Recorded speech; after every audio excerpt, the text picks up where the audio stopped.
Hello fellas, how are you all? Please subscribe because it's the only source of motivation for me, yes also your comments. Please do comment as much as you can. Now on to the story.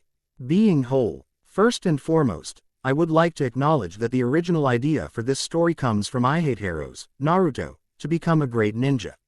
His basic theory behind his story was pretty unique and had a lot of potential. But the original author of this story hasn't updated it or any of his stories in a few months. So, the writer in me refused to let a good idea die and wished for me to expound on this concept. Should I Hate Heroes return from hiatus, continue to write Naruto, to become a great ninja, and wish for me to take down my own story, I will, as it was originally his idea. Second, I will say that my story will travel down a similar path as the original for the first few chapters with some subtle changes. In fact, the first few chapters will be almost exactly the same. Third, I don't know what the pairing will be for this story yet. My Naruto will likely meet, befriend, and romance many women as I Hate Heroes intended, but whether he ensnares all of them or commits himself to one remains to be seen. Lastly, unless there is an overwhelming negative reaction to this story or a severe underwhelming amount of interest, i.e. 0 reviews or faves after finishing my first few chapters, this story will get completed. Whether it takes months or years, this story will get completed. Now that I'm done with my disclaimers, I'll start with the ori behind this story and begin the first chapter. Hate towards the villagers that abused him, the Konoha 12 that ignored him, and the authority figures Sandaime, Kakashi, Jiraiya to failed protect him in canon can all be explained by the missing yin chakra from the Kyubi. But when Orochimaru applied the Gogyo Fuin to Naruto in the Forest of Death, it causes the Kyubi's missing yin chakra to return.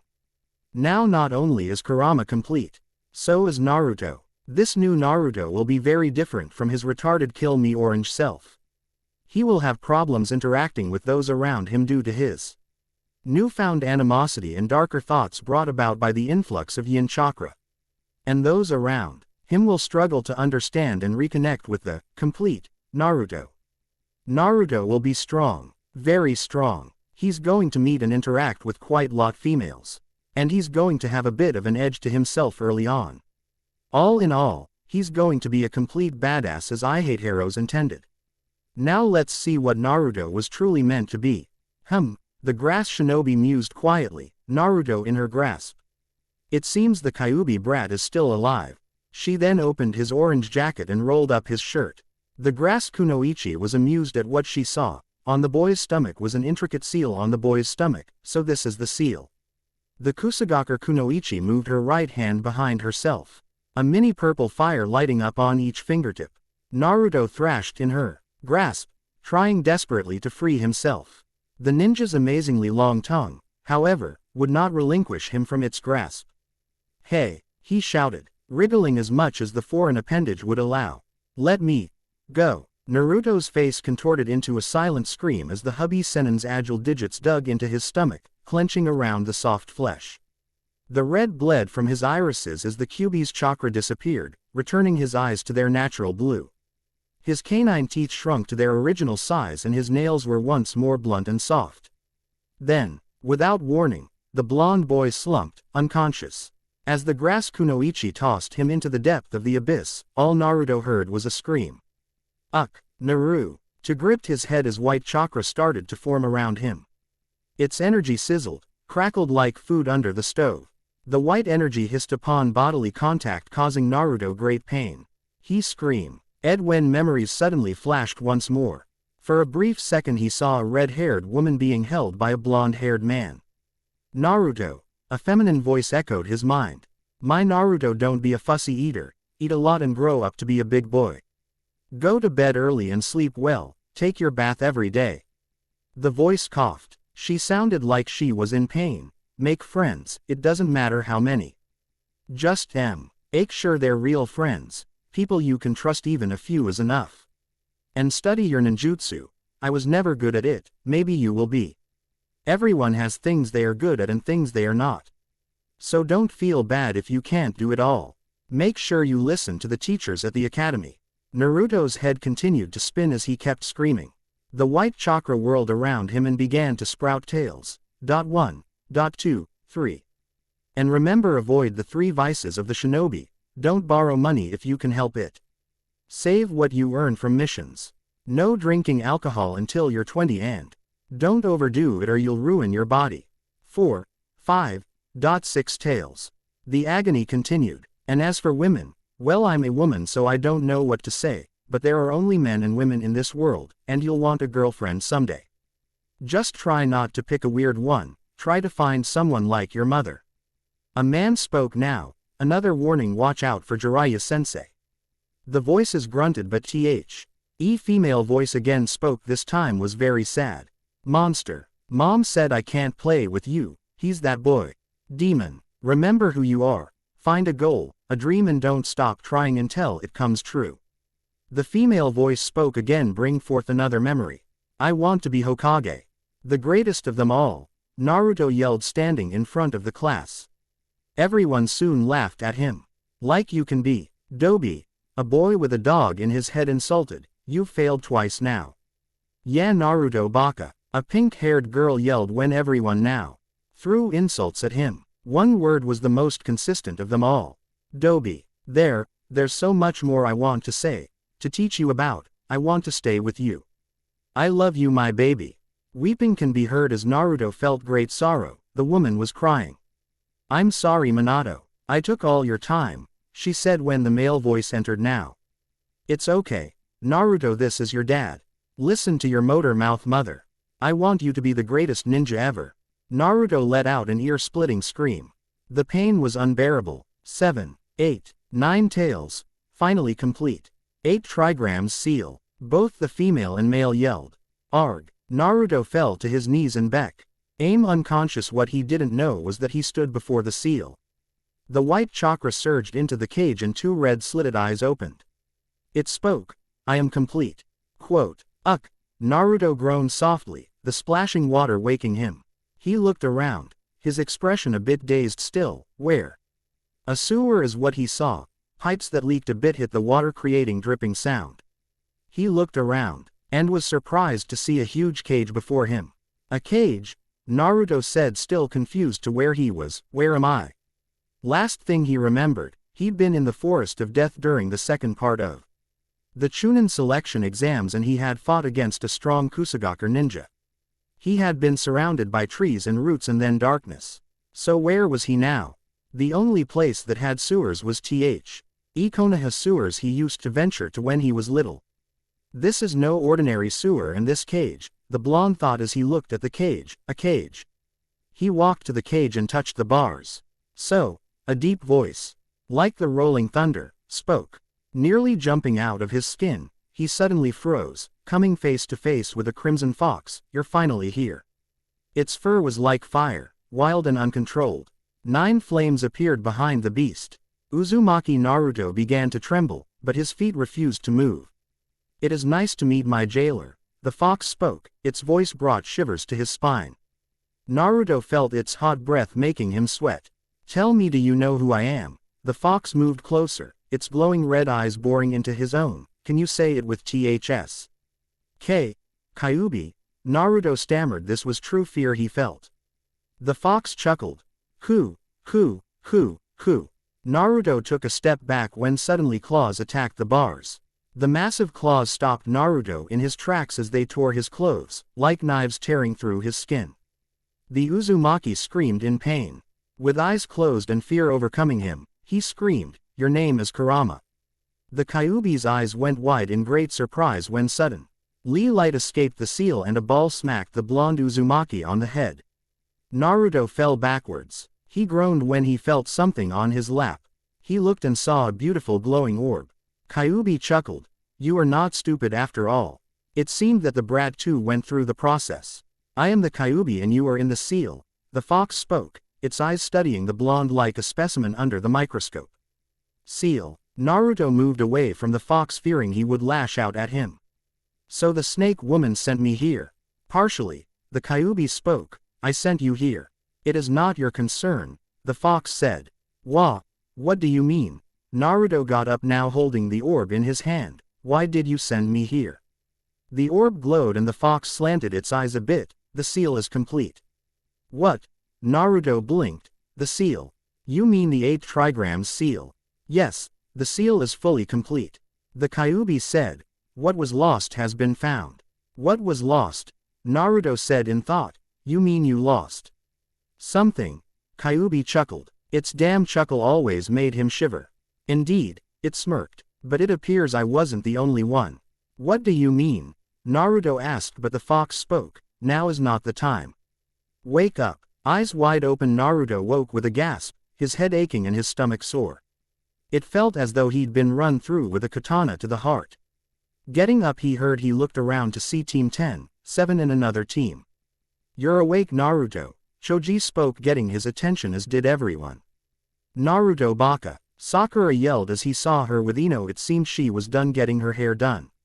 Yuto just ignored everything and held his face. What was lost has been found. What Kyuubi said rung through his mind.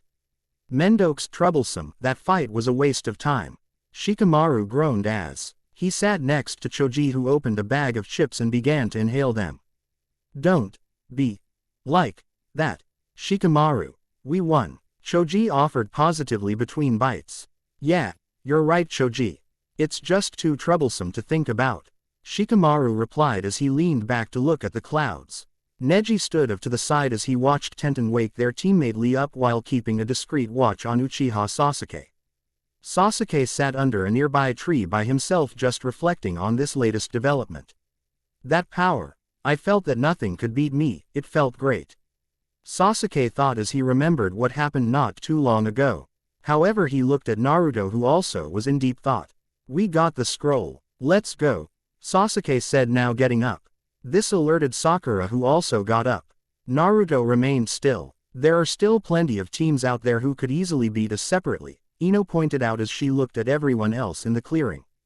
Yosh, we can all make it through with the combined might of our youth, Lee all but shouted as he gave his nice guy pose before. Tenten clocked him with a fist to the back of the head and pulled him down to sit and be quiet. Need I to remind you, we are enemies for the remainder of this part of the exam, so teaming up wouldn't be wise.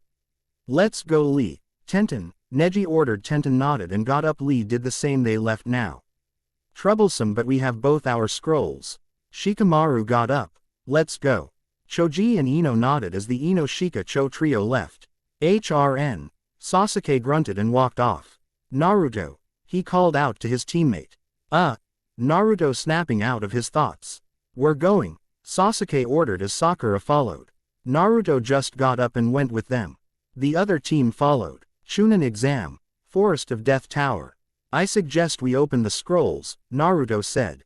After 3 hours of non-stop running, Team 7 had finally made it to the tower. They were now deciding what to do. Idiot, Sakura punched Naruto over the head, a vein popping out on her brow. Enko-san said not to open the scrolls. We'd get disqualified. She was talking about before we got to the tower. Naruto shouted back, rubbing his head. Besides, we would probably still be looking for a second scroll if it wasn't for me. Remember the decoy scroll? I don't care, Sakura fumed, glaring at him. I'm not about to let you and your stupidity get Sasuke-kun disqualified from the Chunin exams. Stupidity. It's common sense, Naruto argued, blue eyes burning. We're in the tower now. The only explanation is that the scrolls have something to do with our qualification into the next part of the exams. Silence ensued as both Sasuke and Sakura were greatly surprised. That really made sense. Baka, Sakura hissed. Since when do you have common sense? I won't allow you to mess this up. Then what do you propose? He said seriously. Come on, tell us. Sasuke looked at her and Sakura now was intimidated a bit as she was put into a spot. Well, we just moved forward, she sputtered, having no idea. Where? We are in the tower, Naruto asked. Where do we go? We just move forward, Sakura snapped at him. Geez. Naruto flung his hands up in exasperation, rolling his eyes. For the smartest girl in the academy, you sure are pretty dumb. What did you say? Sakura's voice rose. I dare you to say that to my face. You heard, Naruto yelled back, looking at Sakura like she was the stupidest woman in the world. Baka. How dare you? Sakura was about to hit Naruto again when Sasuke spoke. Hey, guys, both of them froze as Sasuke looked at them with his serious face. I think we should open the scrolls. Naruto now sighed as Sakura squealed and droned about how right her Sasuke-kun was, and about how he always had the best ideas. Wasn't it his idea? Yeah, Naruto baka, a pink-haired girl yelled when everyone now threw insults at him. One word was the most consistent of them all. Sakura-chan. Naruto froze with his head down, the shadows covering his eyes. Baka huh, he said to himself eerily. Sakura, why did I even like her anyway? It didn't make sense. Come on, Baka. Sakura pulled him by the sleeve of his jacket, shoving the heaven scroll into his stomach forcefully. Help me open the scrolls. Grudgingly peeling open the scroll given to him, he stared at its contents. Several characters were written down, focused around single kanji in the center. The scrolls began to bring out smoke. Sakura let go of the scroll. Sakura quickly listened, oblivious of the way Naruto called her name. The scrolls were hurled at the floor as it rolled away from them. The smoke rose to cover the. As the smoke began to clear, a shape could be seen within the dispersing cloud. Team 7 tensed, but was surprised at who it was. Iruka-sensei. Sakura yelled. Iruka-sensei, Naruto said in a quiet voice. Memories flashed. Get out, Naruto. Iruka was scowling. You have been disrupting the class. But I didn't do anything. Young Naruto groaned. Get out, Iruka yelled. It's been a while, Naruto. Iruka smiled, his hand landed on his hair, softly began to ruffle it. Naruto flinched at the touch and suddenly slapped the hand away. Don't touch me, he hissed, eyes gleaming dangerously, much to the shock of Iruka. Naruto had his head down. He couldn't understand where these memories were coming from or why he was acting the way he was. I am complete, but it appears I wasn't the only one. The Kyubi knew something. Naruto. Sakura yelled, getting him out of his thoughts. Ah. He smiled, scratching the back of his head exactly the way he used to do. Sorry, Iruka-sensei. Iruka was deep in thought. He was confused. This wasn't the Naruto he knew. Sensei, can you explain our next task? Sasuke spoke. Oh, right. Iruka rubbed the back of his neck. I am here to tell you all you have passed the second exam. Team 7 was surprised. Really? Sakura asked. Yes, the third exam. You guys don't overdo it, okay? He looked at Naruto, especially you, Naruto. Don't worry about me. It's not your job. It's mine, he said, suddenly surprising the teacher. He grinned, rubbing his neck sheepishly. Yeah, I guess so, huh? Iruka was beginning to worry. What happened to Naruto? Let's go, Sasuke said, walking off. Yeah, Sakura yelled, following Naruto went after them until Iruka stopped him with a hand on his shoulder. Naruto, did something happen in the forest? He asked, a bit worried. With his back turned to his sensei, he shrugged the hand off his shoulder. He walked off, completely ignoring a shocked Iruka. All Iruka heard was a dead voice, ice-laced with traces sadness and confusion. I am complete. Read, rate, review. I'd like to see if people think this is worth continuing. Dobi no more. So I want to thank everyone for reading my story so far. Right now, I want to explain how Naruto will act in these next few chapters. If you noticed his interactions with Sakura and Iruka, you saw that these darker thoughts and memories are doing a number on him. For the first few chapters, Naruto will react pretty harshly to those who have hurt him. I guess you can say he's making up for lost time. But this doesn't mean that Naruto will become like dark and bloodthirsty like Gaara. Remember, this is a story about Naruto dealing with both the yin and the yang, not having the yin replace the yang. Right now, he's confused and he's letting the yin get to him. But with time, he will mellow and learn to balance his darker thoughts with some aspects of his previous kill me orange self, becoming a total badass. Enjoy the chapter. The Hokage looked over the assembled genin, resisting the overwhelming compulsion to smile when he saw Naruto among them. 21 had made it, the majority of them from his village. They were all rookies, and another 3 were a team that was only about a year old. It warmed his heart to see such strength and courage in one so young. With the Sandaime stood a group of Chunin, jonin. Protruding from the front wall was a pair of stone hands forming the seal for Ram. Anko smirked at them from where she stood. Congratulations on passing. Hokage-sama will now explain the third test, so listen carefully. Sarutobi looked at the candidates and was impressed with his ninjas. He coughed and then spoke. Well done everyone for passing this portion of the exams. I will explain to you why you are here, and what you shall be doing, but before I explain the third and final test for the day. Do you know the reason why the Chunin exams are held? The genins looked confused as they listened. Gaara just tched emotionlessly, and Naruto watched with a serious expression. The Chunin exams are not here for a shinobi to go up just in rank. The truth is it's a replacement for war among allied countries, genins were getting more confused as Sarutobi spoke. A village's strength is determined by the strength of its shinobi. By holding the Chunin exams, you have the opportunity to stand out and show feudal lords what you can do. Also, the strength you show will attract new clients. He was about to continue the third exam when Hinata interrupted as he coughed. Hokage-sama, may I? Sarutobi nodded. You may. After all, you are in charge of the third test. The chronic coughing caught the genins' attention. Was he sick? My name is Gecko Hayate and I'm the proctor of the third exams, he coughed. Aga Inen spoke. The third test is to cut down the number of candidates as too many have passed. So we are going to do preliminary matches. This shocked everyone as they thought it was unfair. The feud. Our lords will be attending the final exams and we need the strongest ninjas available when they arrive. So this test will bring forth those who are the strongest between you all. Hayate answered their questions before they had to ask. Gaara was about to speak, but Naruto finished for him. Fight. Temari and Kankuro looked at him in shock. He interrupted Gaara. Everyone's eyes fell onto Naruto, but he ignored all of them, choosing instead to meet the Sandaime's gaze. Sarutobi eyed Naruto carefully. Hayate nodded. That's correct. So before I start, does anyone want to quit now? Silence ensued. Naruto noticed Sakura and Sasuke were speaking silently and listened in. I'm fine, Sakura, Sasuke said dangerously. I won't quit. But that mark, she was worried. Mark, Naruto thought, taking note. Just worry about yourself. Sakura had no choice but to obey. Anyone else want to quit?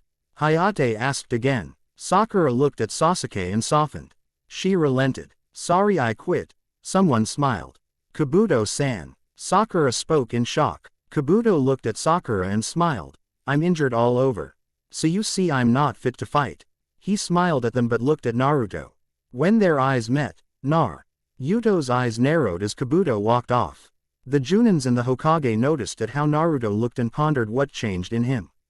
Alright, the rules are as follows. As the referee, you listen to me. If I say stop, you stop. If you don't do that, then you fail. Fights will be one-on-one and the winner fight will proceed to the final.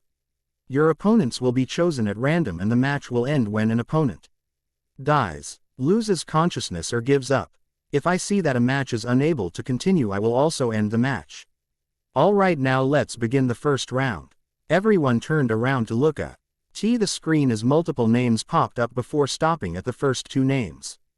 Uchiha Sasuke vs Akato Yoroi. Naruto just looked while Sakura looked scared. Sasuke-kun. Kakashi watched his prized student as he knew what happened and what the boy was carrying on his neck. He was told along with the Junins that Orochimaru had attacked Team 7. As the genins moved out of the way, Kakashi touched Sasuke's shoulder. Remember, Sasuke, don't use the Sharingan, he muttered. I know. Sasuke nodded. Once everyone went up the stairs to watch the fight, both opponents stood facing each other. Are both fighters ready? Hayate asked as he received a nod from both Yoroi and Sasuke. Hajime. As soon the fight begun, Yoroi started to go through several hand signs and his hands glowed blue. Sasuke flashed his Sharingan, but then suddenly he started to feel pain coursing through his neck, making him fall to the ground. Shit, it's the seal, Anko muttered as she wanted to stop the fight, but her leader disapproved. She touched her mark, remembering the event and how she met Orochimaru in the forest. Yes, Sasuke-kun, let it control you, Orochimaru thought with a happy expression while he was in his disguise. Once that happened, the fight became one-sided as Sasuke was getting beaten easily as those glowing hands of Yoroi kept draining his chakra. Yoroi had Sasuke's head on the floor and kept draining his chakra. Sakura was worried as she clenched her heart and looked away. Kakashi watched with full concentration as Sasuke got out of the man's hold and gained some space. He then dodged Yoroi's swings. And then at a fast speed Sasuke appeared under him and then did an upward kick on his chin, a technique that belonged to Lee. Both Lee and Guy's eyes widened as they recognized the technique. Neither were happy that Sasuke copied a comrade's technique with his Sharingan. Lion's Barrage. Winner Uchiha Sasuke. Hayate announced. Most of the Leaf contingency was amazed at Sasuke's skill. Wow, Sasuke-kun is great. Ino commended happily, while Sakura sighed in delight. Kakashi was impressed while Asuma nodded. He was the rookie of the year. Kurenai nodded. Kakashi nodded while Guy frowned, both thinking of different things. Lee looked sad, but Guy reassured him, making him smile and begin another, youthful, rant. Naruto just gave the spandex-wearing youth a look of sympathy. He must have copied it from Guy's student, he thought. So that's the Uchiha. Kankuro looked impressed as he stood from the other platform opposite from Naruto and Co. Gaara looked unimpressed while Temari agreed with Kankuro. The sound team just watched from afar. While Yoroi on a stretcher, Sasuke still had problems getting up due to the seal on his neck. Orochimaru gave a gleeful look from behind his disguise until he saw Kakashi shunshin down and take the Uchiha away. Everyone watched while Naruto looked at Sakura. What's with him? Sakura looked shaken as she ignored him. Nothing. Kashi-sensei told me not to tell you anything, Naruto. Just worry about your match. Sakura frowned. Whatever. Naruto frowned. So that's how it is. If they wanted to keep secrets from him, it showed him that they couldn't be trusted. Where are they going? Ino inquired while Shikamaru looked at them deep in thought. Alright, I shall now begin the second round. Hayate coughed again as the screen changed until two new names appeared. Tenten vs Temari. Yash go Tenten. Lee perked up as he cheered for his teammate as Guy joined in. Temari was waiting. The blonde flipped over the edge of the platform and jumped down. HMPH, the girl won't stand a chance, Kankuro smirked. So that's the Sand team, Kurenai said as Asuma nodded. Tenten. Naruto muttered, watching the genin. Naruto baka, you are a loser. She smirked. You're not fit to be a ninja and never will be. His eyes narrowed. He looked at the sand ninja who was smirking. Never before had Naruto wished harm to come to another fellow Leaf genin. But right now, he really wanted Tenten to take a real beating. He wasn't sure if that was a good or bad thing. So are you ready, little girl? Temari smirked while Tenten took out a kunai. ND twirled. You are going to pay for that comment. When the fight started, Naruto was right because it was the most one-sided fight he had ever seen since, well, ever. Temari's wind manipulation in conjunction with her fan made all of her long-range weapon usage futile. Naruto couldn't deny that he felt some satisfaction from the weapon mistress' defeat. Temari smirked. Are you really a kunoichi? It felt like fighting a child. Lee wanted to retaliate, but Guy stopped him. Stop, Lee. This is an exam, it's the rules, you know that. Lee just gritted his teeth in anger. The third Hokage looked impressed. The shinobis from Sand are well trained. Enko and Ibiki nodded as they too was impressed. Temari scanned the crowd until her eyes met Naruto's. She smiled and he smiled back. Suddenly Kakashi appeared on the platform and greeted everyone. Kakashi-sensei, how is Sasuke-kun? Kakashi gave her an eye smile. Don't worry, Sakura. He will be fine. Sakura had a downcast expression. Okay, sensei. Naruto watched with a stoic expression as Kakashi looked at him and smiled. Naruto just ignored him and looked towards the screen.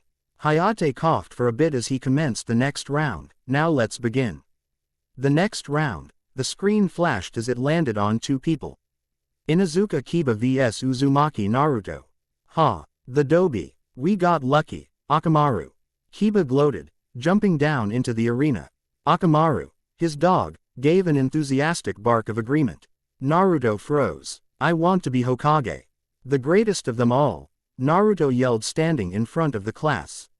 Everyone laughed at him. Like you can be Dobi, a boy with a dog in his head insulted. It was Kiba. You've failed twice now. Naruto felt anger rise up when another voice entered his thoughts. Naruto, this is your dad. Listen to your motor mouth mother. I want you to be the greatest ninja ever. Quote, Naruto-kun. Hinata looked at him, but his hair covered his expression. Naruto ignored her and walked down the stairs.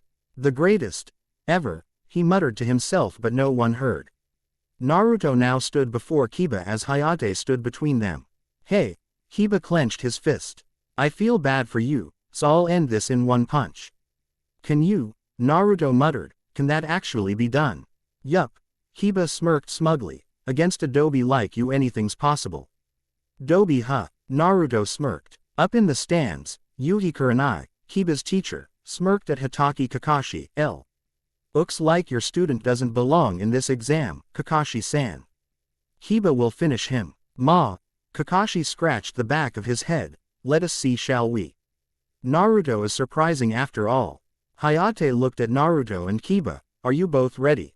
Quote. Naruto unzipped his orange jacket, took it off and threw it away to the side. This one will be faster than Tenten's, he said seriously, getting everyone's attentions. Temari raised her eyebrow. That's unyouthful, Lee yelled when Naruto insulted his teammate. Lee, Guy chided, looking towards Naruto.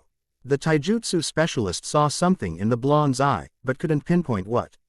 Ha, Kiba smirked. I won't even need Akamaru to beat you, Dobi.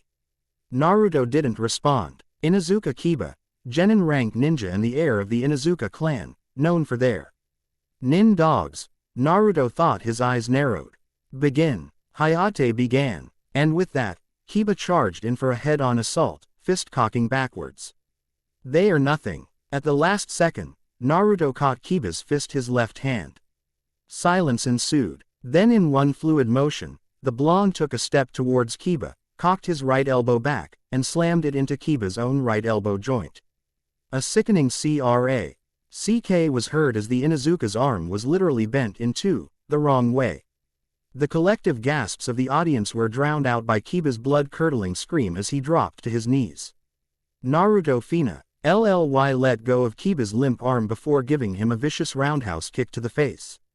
The last few seconds didn't actually register in his mind until he saw Kiba fall over in a bloody, broken, and unconscious heap. It was as if his body had acted on its own. The adrenaline rush he felt as he broke Kiba's arm was unlike anything he'd ever felt before. Part of him was scared, but part of him wanted more. The latter won out. Who's the dobi now, mutt? Growled Naruto as he walked back toward the stands, not even going to pick up his jacket.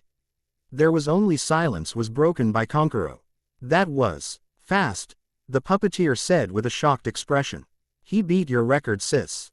I can see that. Temari watched Naruto leave with interest, as did Gaara. Hayate was finally snapped out of his shock and ended the match. Winner by knockout Uzumaki Naruto.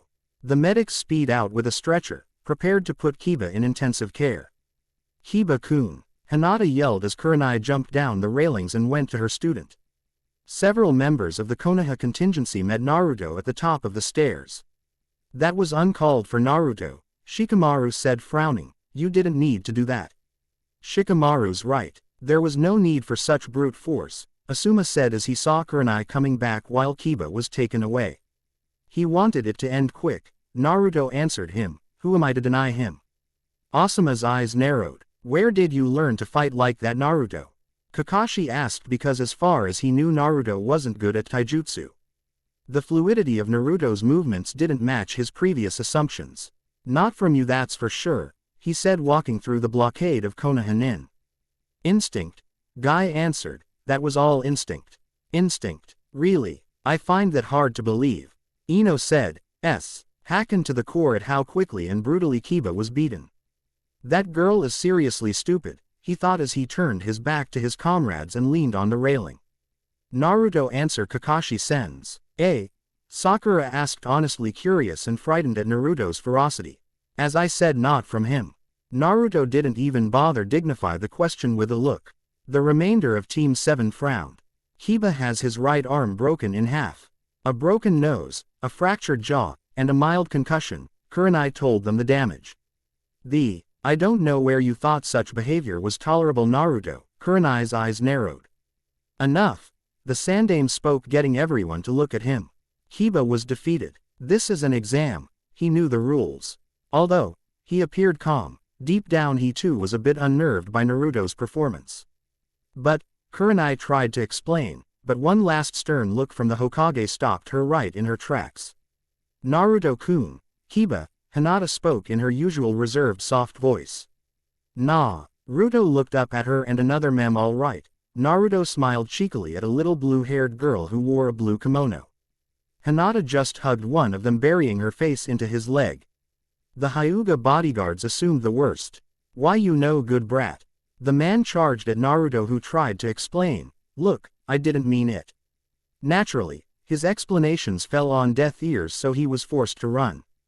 Hyuga. Hinata stalked him wherever he went since that day. She fainted whenever he got close. Naruto's eyes narrowed slightly. She saw his troubles and didn't do anything to help. He simply turned away fro. Her as the screen began to speed through names. Worry about your own match, he just said, surprising a few people. Hinata flinched at his tone and looked down. Kurenai's eyes narrowed at him. Nara Shikamaru vs. Kin Tsuchi. Hayate called out their names when Shikamaru sighed. A girl. Mendokusai. Their match didn't last very long either. Shikamaru caught in her trap. Using his Kajimane no Jutsu, he forced her to hit her head against the wall. She knocked herself unconscious, thus winning the match for the lazy Nara. After Kin was carried away on a stretcher, the screen flashed again, revealing the combatants of the next match. Sabaku no Kankuro vs Tsurugi Masumi. It seemed everyone wanted to beat Naruto's record, as Masumi was able to stretch his limbs to wrap around Kankuro and threatened to crush him if he did not yield. When Kankuro didn't relent, Masumi crushed his neck, only to find out that Kankuro was really a puppet, surprising everyone on the platform save his brother and sister. Shino vs Zaku. I will make this quick, Zaku commented as he jumped down to get the battle underway. Good luck, Shino-kun. Hinata smiled at boy who nodded. Good luck, Shino, win this. Kurenai smiled at her student. When the battle started, Shino looked at Zaku and spoke. You cannot use your arms. I suggest you forfeit. Zaku smirked. Your teammate was that bitch that got a major beatdown, right? Then my answer is, he then raised his only working hand. Hell no, bitch. Zankaha. Decapitating airwaves, he then shot an airwave which Shino dodged by dissolved into bugs when it hit him, shocking Zaku. Well done, Shino. Kurenai praised her student. Yeah, well done, Shino, Naruto added. Kurenai looked at him and he raised his eyebrow at that. Naruto, we will talk later, Kakashi said, touching his shoulder. Why? Naruto asked, looking at him. No reason, Kakashi smiled. Oh, but I thought you wanted to see me. If there's no reason, then we won't talk later then. Naruto's answer surprised everyone. That wasn't something they'd ever thought they'd hear out of the blonde's mouth. Kakashi knew had no choice but to come clean now. I just want to know what you learned. I learned what you taught us, Naruto said, raising his eyebrow. I didn't teach you to fight like that, Kakashi pointed out. Naruto smiled. Exactly, you haven't taught us anything, surprising everyone again. Naruto shrugged off Kakashi's hand that was on his shoulder. Kakashi had no reply. If he pushed for more information, Naruto would make it seem as if he had neglected his students. We will talk later, Naruto, Kakashi just said.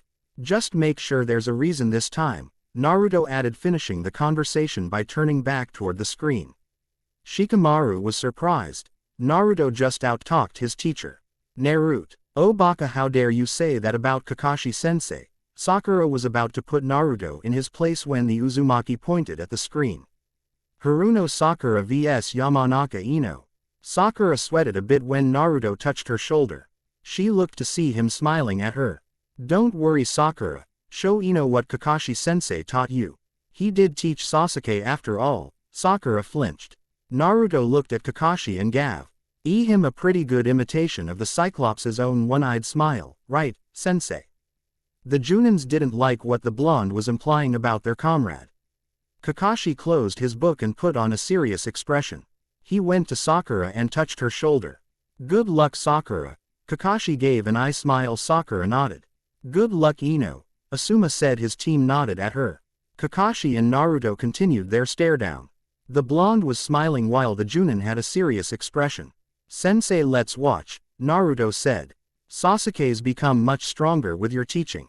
Ino can't possibly win. I get it, Naruto, Kakashi said, ending the matter. Then you know we won't be talking later as I have some serious training to do, he responded. Kakashi was silent as a crypt. Guy was disappointed. Asuma Shu. K. His head and Kurenai stared curiously at Naruto. He was nothing like she had expected. The fight between the two girls went exactly how Naruto thought it would. It was the most pathetic thing anyone in the stands had ever seen. Words and weak attacks were exchanged between the girls as they battled with Academy-style Bunshin clone until Ino managed to catch Sakura with her clan's jutsu Shintenshin no Jutsu mind transfer technique. Ino was going to force Sakura to say that she forfeited. Damn, this is pathetic, Kankuro said as Temari nodded. Gaara just watched. Ah, they're friends again. Su said in a sarcastic and mocking chuckle while Temari smirked. Hyuga Neji vs Hyuga Hinata. Naruto narrowed his eyes as Hyuga Neji walked past him. Why try Dobi? Fate has decreed you will never be a ninja. HMPH. You should give up, Lady Hinata. It is your fate to do so. Neji arrogantly smirked as he looked at her and walked down the stairs. Hinata looked sad as Kurenai put her hand on her shoulder. Hinata, don't let him get you down. Just do your best. Okay. Thank you. She then went to begin her fight against Neji. She looked at Naruto, who turned away from her. She was determined not to let him down. I won't let you down, Naruto-kun. To everyone's surprise, Hinata was able to fight Neji on equal footing for the first few moments of the match. Kurenai looked at Naruto because she knew Hinata's newfound confidence was all thanks to him. But this new confidence wasn't enough in the end as Neji simply overpowered her with his superior Juken, ending the match in his favor. Sabaku no Gaara vs Rock Lee. Yosh, it's my turn, Lee exclaimed, proud, making his teacher scream in glee.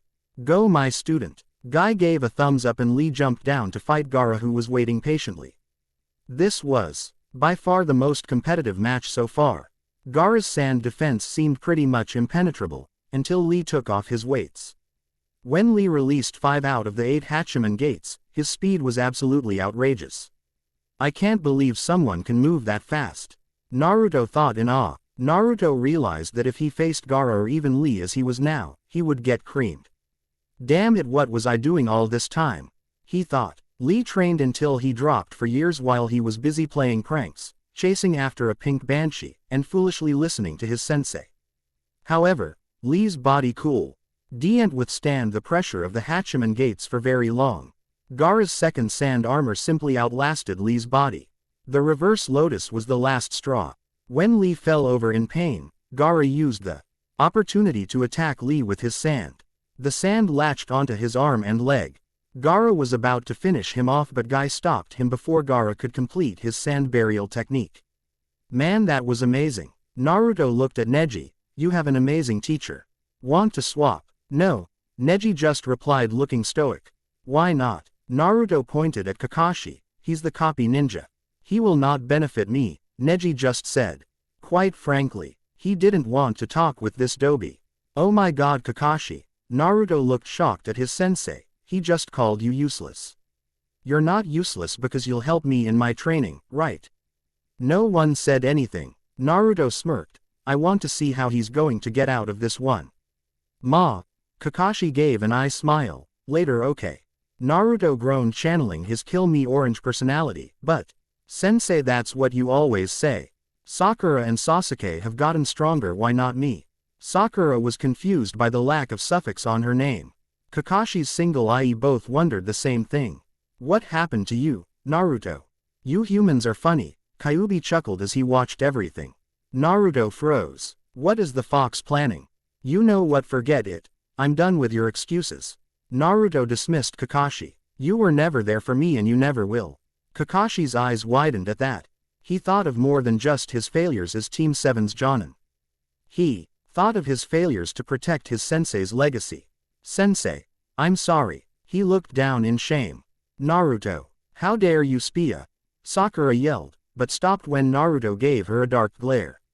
Shut up. Those 2 words effectively ended the conversation as the next 2 competitors were called. Akamichi Choji vs. Dosu Kinyuda. Choji lost pretty quickly. He simply couldn't win against Dosu's sound techniques. Even with his Baika no Jutsu, he wasn't able to win against the Oto Genin. You will tell me everything, Naruto whispered to himself. The fox heard but didn't respond.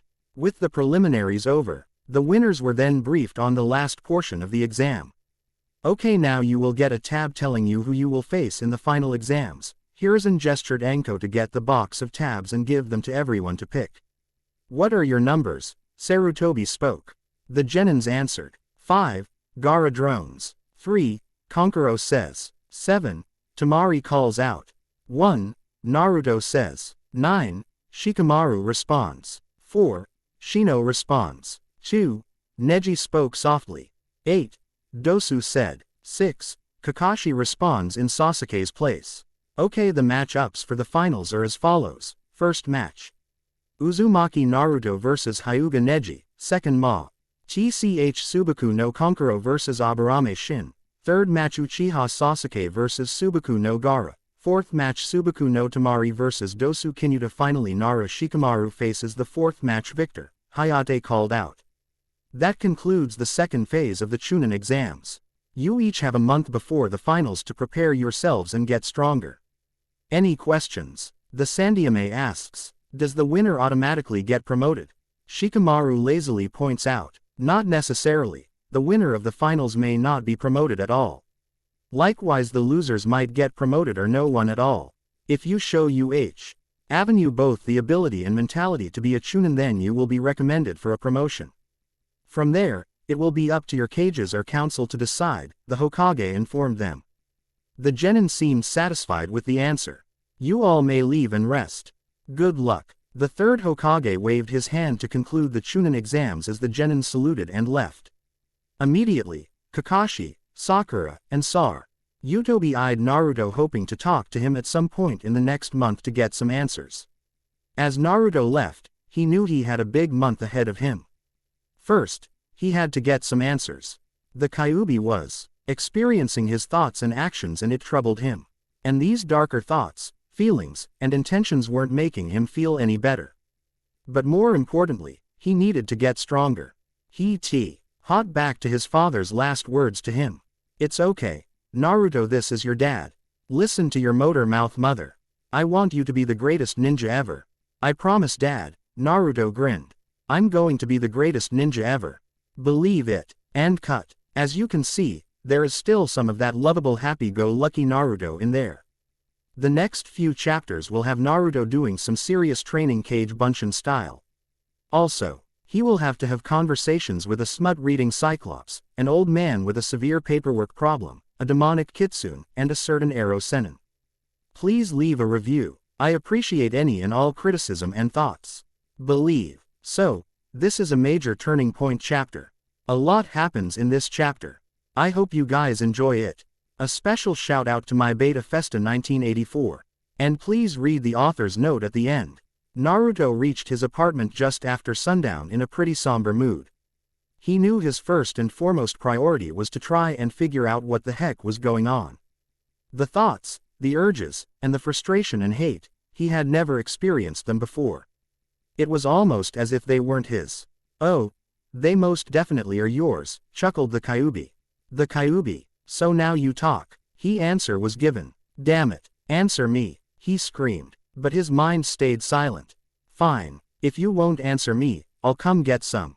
After eating a quick dinner of cup ramen, Naruto got on his bed in the lotus position, trying to find his way back to his seal. He tried probing the recesses of his mind for sewers back to the Kyubi, but wasn't working. All he saw in his mindscape was an endless sea of white. It was as if something was preventing him from facing the fox. Come out, you stupid fox, growled Naruto. Instead of silence, he heard menacing laughter. Who's there? He asked, looking around. All of a sudden, a dark shadow rose up right in front of him and transformed into him. Why, I'm you, of course, he cackled. What do you mean? Asked a shocked Naruto. I'm the real you, the one that's been hidden away all this time, said Dark Naruto. Yes, the seal is fully complete. The Kyubi said, what was lost has been found. What was lost? Naruto said in thought. You mean you lost something?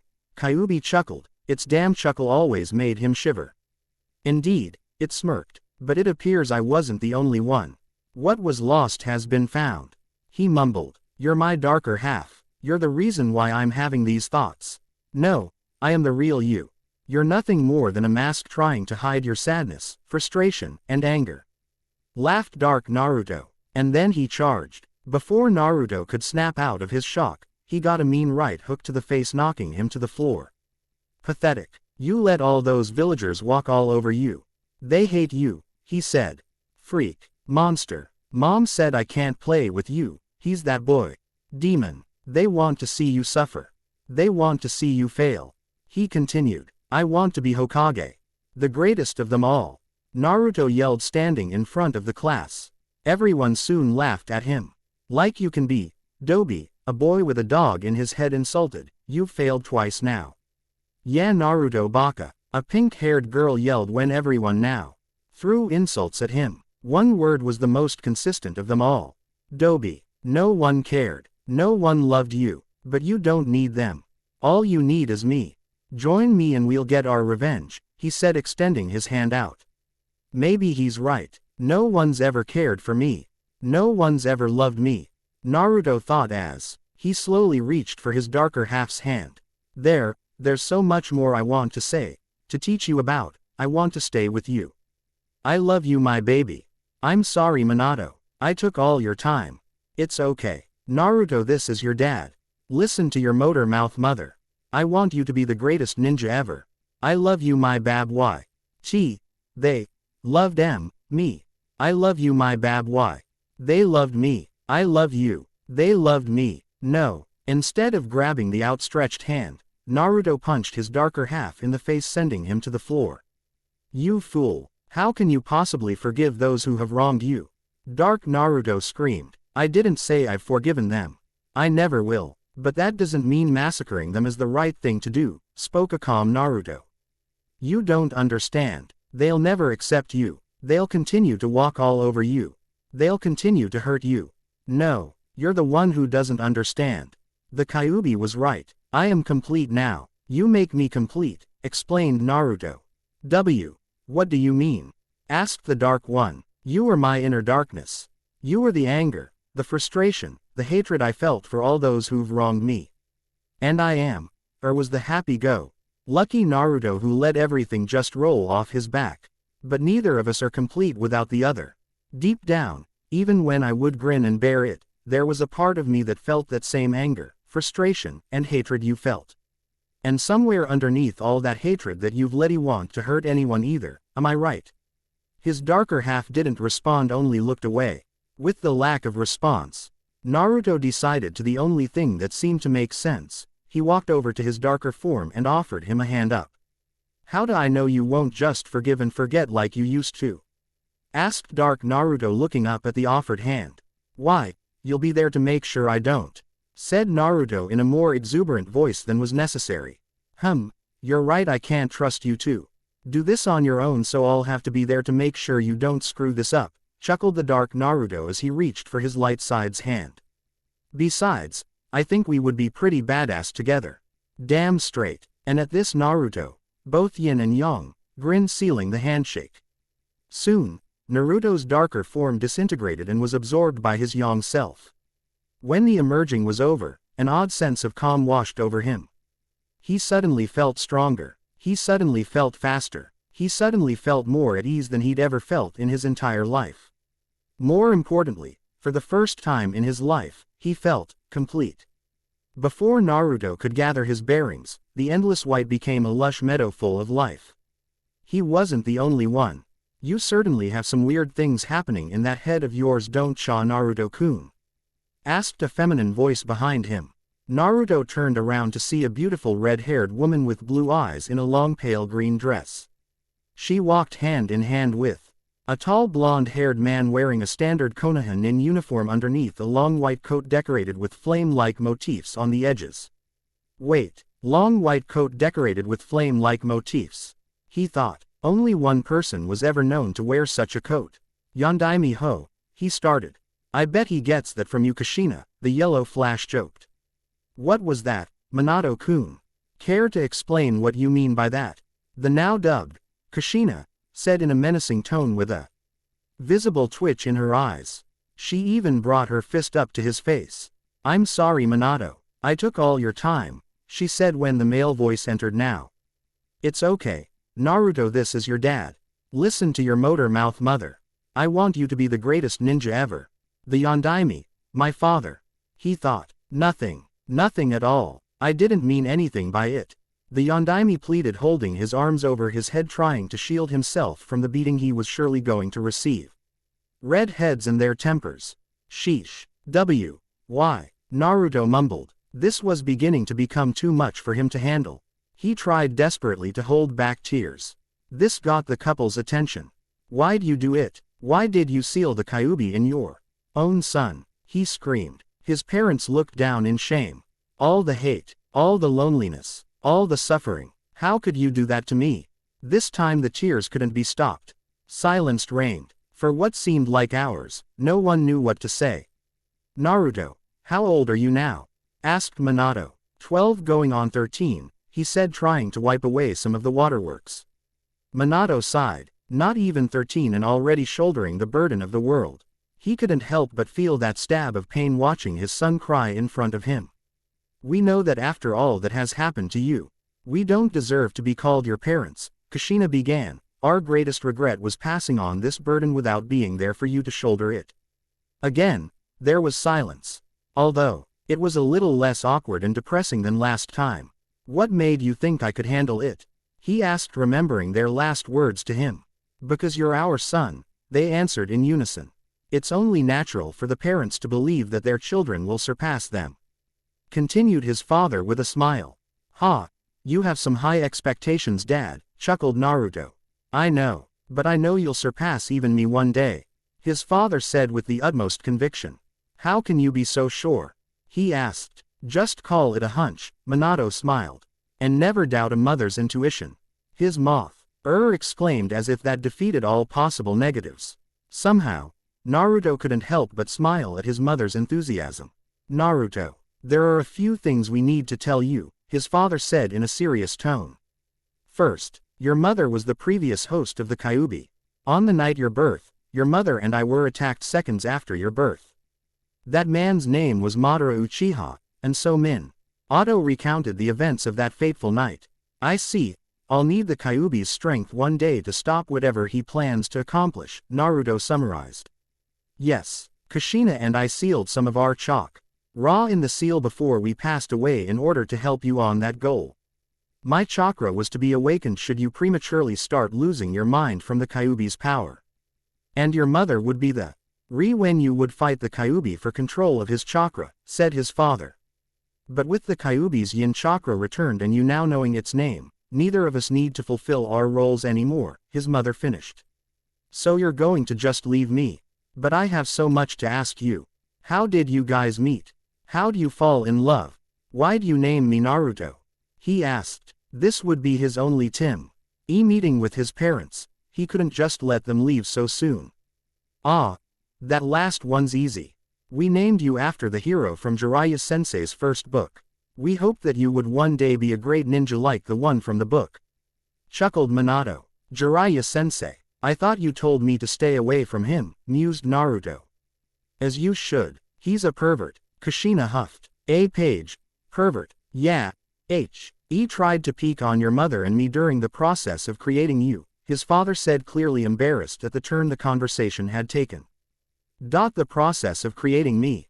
Naruto shivered at the thought of his parents doing the nasty. As for the first two, your father and I went to the academy together. My first day there, the class was going around talking about our goals. Both us said we wanted to be Hokage.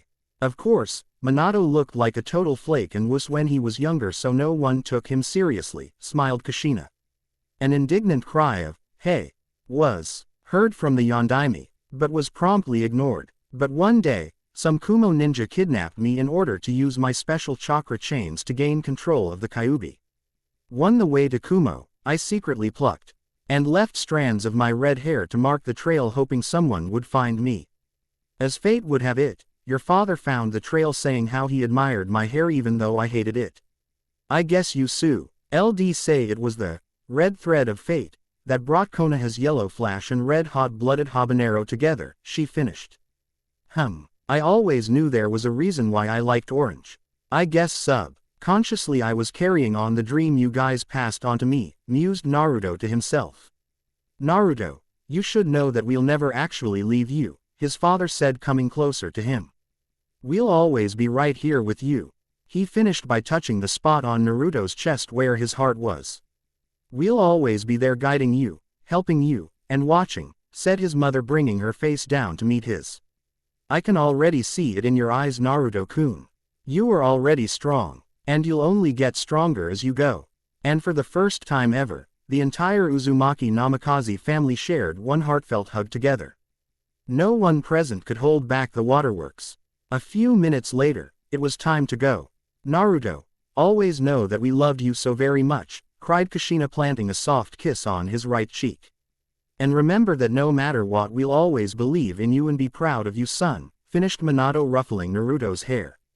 A few seconds later, Minato, Kushina, and the meadow disappeared back into the endless sea of white. They believed in me. They were proud of me. They loved me, smiled Naruto. Now, I have one last task to complete. Again, the white disappeared, this time dimly lit sewer. So, you've met with your parents. Why am I not surprised that they left some chakra in you? Snarled the Kyubi. You could tell I was with them. Asked Naruto. I meant to bring you here after you fought your darker half, but your parents got to you first, brat. I see. What do you want from me then, Kurama? Asked Naruto, going back to the original question. At this, a ridiculous amount of killer intent leaked out from behind the bars. You will not call me by that name, Ninjin! Screamed the Kyubi as it tried to lash out at Naruto. It was suffocating. It was like trying to breathe underwater. Fine Kyubi, why did you want to see me before? He asked, being cowed by the sheer amount of chakra. I want to know what you intend to do, the Biju stated, finally reeling in its chakra. To train for the month I have off, Naruto said matter-of-factly. And after, it's okay, Naruto, this is your dad. Listen to your motor mouth mother. I want you to be the greatest ninja ever. To be the greatest ninja ever, whispered Naruto. It would be interesting if did you become Hokage, Kyubi smirked. You make it sound like I will reject the offer. Will you? You aren't who you were before. Probed Kyubi. We'll see when the time comes, said Naruto, returning the Kyubi's smirk. But I have one other goal. Oh, and what would this grand ambition be? Joked the Biju. To make you see past your hatred, stated Naruto. Do not patronize me, boy. I am the Kyubi no Yoko, most powerful of all 9 Biju, born from the foulest chakra to ever exist. There is nothing in me but hatred, roared the Kyubi. This time the killer intent felt life, the weight of the entire world on Naruto. But unlike last time, Naruto didn't waver. You're wrong. You said it yourself, we are now complete. You have your yin chakra back and I now understand my inner darkness. You lie. It thundered. I'm not. I can see it in your eyes, Kurama. I can see the pain and sadness of losing someone precious to you, said Naruto, never losing eye contact with the 9 tails. At this, the Kyubi flinched. Please don't go, a younger Kyubi pleaded. I'm sorry, Kurama, but my time has come. A man with ripple-like patterns in each of his purple irises said. Come here. He gestured for the teary-eyed Kitsune to come closer so they could see eye to eye one last time. No matter how far apart you'll be, we'll always be connected, the Rinnegan user said. He pointed to his heart, right here. And one day, you'll be guided down the right path. One single tear fell from the Kyubi's eyes. Father. After several minutes of silence, the Biju looked back at its Jinchuriki. His eyes, they are so much like his, so full of passion, so full of understanding, so full of determination, Kurama thought. No matter how far apart you'll be, we'll always be connected, the Rinnegan user said. He pointed to his heart, right here. And one day, you'll be guided down the right path.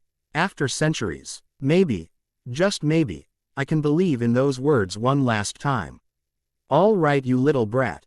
I'm going to make you a deal. I'll share my power with you and in exchange, you shall acknowledge me as your master. Grinned Kurama. Of course, Kurama-sama. Naruto beamed. He held his fist out to the Kitsune. It's Kyubi-sama to you, pathetic ninja. I refuse to allow Ukaku's container to be stronger than mine, so you'd better train until you drop this next month, brat, the Kyubi smirked. But nonetheless, he returned Naruto's gesture. That fist bump would go down as one of the landmark moments of ninja history. Thank you for reading. So, I basically combined 3 of the most important conversations in the Naruto series into one conversation. With this, the stage is set for Naruto to finally move on from his past and take the world by storm. Because of how important this chapter is to the whole story, I will use this chapter as a measuring stick to see how favorable or unfavorable people view my story. I get the feeling that some people will love this chapter and some people will hate it. I would like to see what you think, so please review. 1 month. And hello everyone. First and foremost, I would like to give a shout out to my beta reader Festa 1984. This chapter will cover most of what happens in the 1 month between the preliminaries and the finals of the Chunin exams. As always, please review so I can get a better understanding of what my readers think of my work. It's hard to continually improve if my readers don't give me feedback. Enjoy. When Naruto woke up, it was already well past noon the next day. As he got out of bed, he noticed something was off. His clothes no longer fit him as well as they used to. He was at least 2 inches taller and had much more muscle mass than when he entered his meditative state less than 24 hours ago. Never had he felt so strong or so alive. I take it you like your makeover. You can say that, Naruto smiled. Is this the effect of our deal? No, this is the result of my yin chakra returning to me. Since I am whole now, my powers have returned to me. Powers? Naruto questioned. Yes, each Biju has unique ability.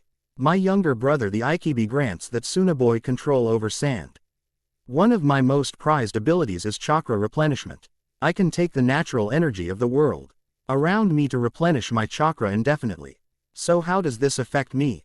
The seal your parents put on you gradually converted some of my chakra to become yours. Because I am complete, the amount of chakra converted has increased dramatically, thus the extreme change to your appearance and body in such a short amount of time, the Kyubi explained. You don't seem to be perturbed in the same that I am absorbing your chakra at a faster rate than before, Naruto mumbled.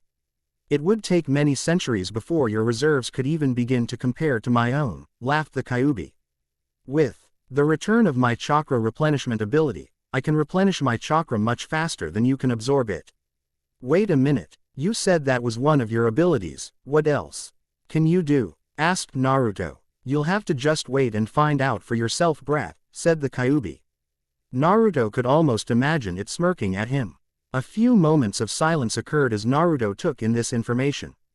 By the way, since when were you smart enough to use big words like perturbed?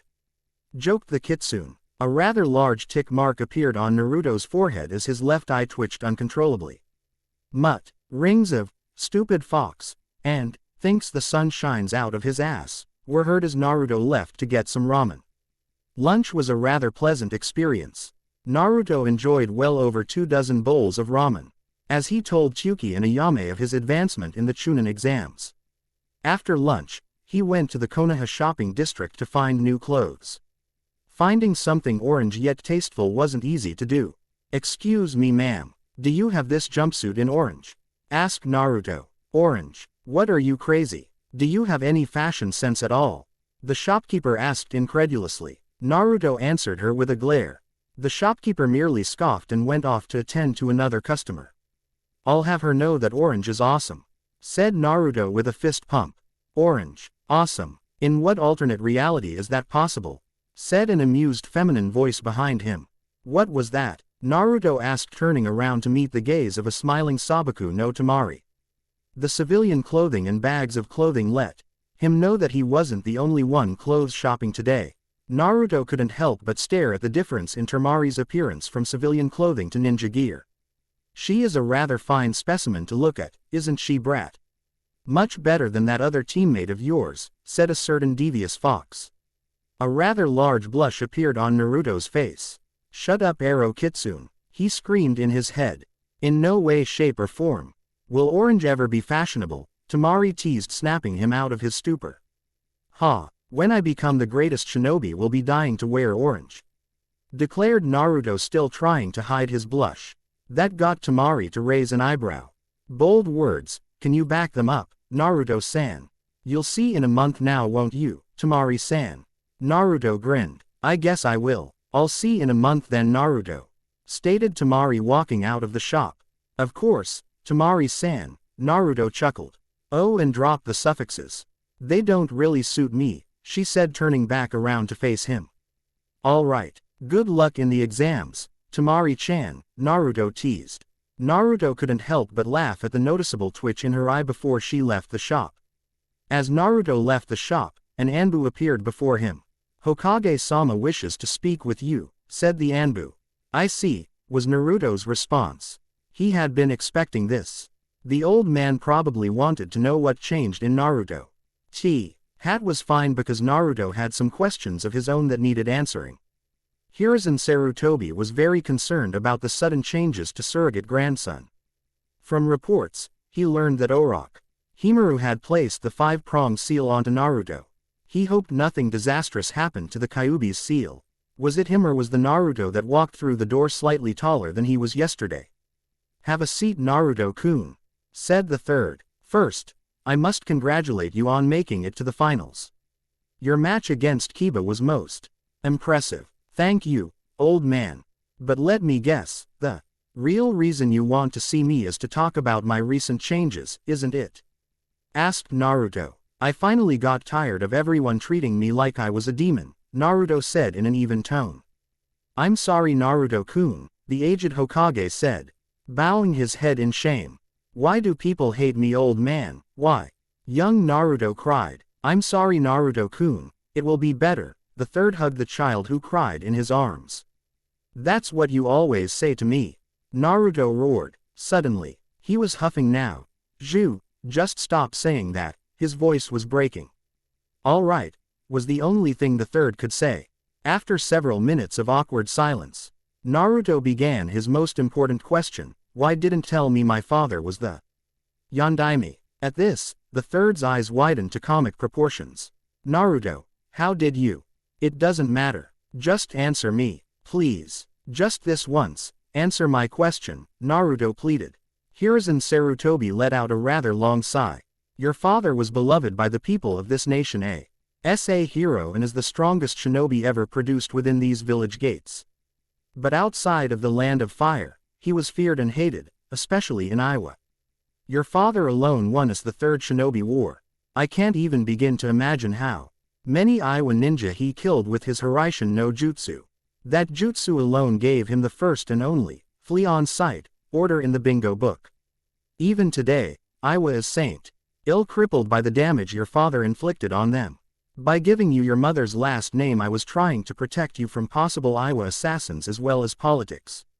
"Politics? Yes, politics. Do you know my advisor Danzo? He has always wanted to train you to be one of his emotionless root pawns, for the benefit of the village, or so he says. Being the son of a former Hokage and the Jinch Yuriki of the Kyuubi would make you an amazing weapon to have in his back pocket both militarily and politically," answered the third. "I see, and what about the villagers? Was there nothing you could do about them?" Naruto asked. "I know you don't want to hear this, but I'm sorry. There was no way I could stop all the ignorance and abuse of the civilians without revealing your identity. All I could do was make a law forbidding anyone from speaking about it directly. That way at least the children in your age group would grow up not knowing the burden you held," explained the Sandaime. "It didn't help me make friends, did it?" "No, I suppose it didn't. Most parents ended up telling their children to stay away from you," sighed Sarutobi. "I hope one day you will find it in your heart to forgive me and the village. I don't know if that day will ever come, Gigi-san. There are just too many memories, too much pain, and too much loneliness to ignore. I don't want revenge or just punishment, I don't think I'll be able to forgive either. I just want to move on," said a somber Naruto. "I see. You have indeed become strong, Naruto. Minato and Kushina would have been proud," smiled Hiruzen. The third let out a boisterous laugh. "Your parents were stubborn until the end." He reached for something in his desk and pulled out what looked to be a picture frame. "This is something that you should have." he said, handing the picture over to Naruto. I meant to give this to you once you became a Jonin and were ready to finally learn the truth. It was a picture of his mother and father on their wedding day. Naruto couldn't stop the tears from coming out once again. I also want you to have this as well. Think of this as a memento from your father, he said, handing over a three-bladed kunai. With strange markings on a longer than normal handle. Hiraishin. Odd Naruto. Yes, this kunai made your father the most feared man to ever walk the elemental nations. Maybe one day you will be able to recreate it. But first you'll have to study up on Fuinjutsu if you want to do so, said the old man. Do you have any scrolls on Fuinjutsu? Naruto asked. He remembered that both his parents had been experts at the obscure ninja art. I'm afraid I don't, but I have something even better. I have a teacher in mind for you, smiled Sarutobi. You should go meet him by the hot springs today. But first, he reached into his desk again. This time to pull out your piece of paper. I want you to first channel chakra into this. Naruto nodded and began channeling his chakra into the paper. He watched as the paper glowed blue for a brief second before splitting down the middle while the two halves, one became soaking wet and the other wrinkled to bits.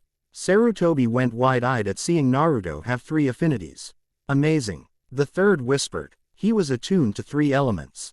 He smiled softly. It seemed fate smiled at the boy. For the third time today, he went into his desk, this time taking out three scrolls. Well, it seems you have three elemental affinities, Naruto-kun. That's very impressive for someone at your age. You seem to have high affinities in wind, water and lightning. These three scrolls here have three jutsu for each of your three elements. He put them out for him to take. My Naruto, don't be a fussy eater. Eat a lot and grow up to be a big boy. Go to bed early and sleep well. Take your bath every day. The voice coughed. She sounded to be in pain. Make friends, it doesn't matter how many. Just make sure they're real friends. People you can trust, even a few is enough. And study your ninjutsu. I was never good at it, maybe you will be. Ninjutsu. Take it, my boy, the third smiled. Thank you. Naruto bowed a bit. It's what you deserve, Naruto-kun. Train and get stronger. The old man smiled as Naruto put them in his pouch. I will, I promise. Old man, I won't let you down. Naruto promised. I won't let you down either, mom. I know you will. The third smiled. That boy never did. Naruto hugged the old man and thanked him one last time before leaving. It was not until after Naruto left that Hiruzen acknowledged the presence sitting outside his open window. You're going to have your hands full, Jiraiya, smiled the elder Hokage. His personality is a mix of Kushina and Minato. Hopefully he didn't inherit his mother's temper, joked the Toad Sage. His potential is indescribable. Three elemental affinities and the Kyubi alone would make him a force to be reckoned with.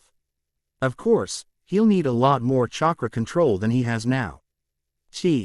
I'm going to give him his birthright.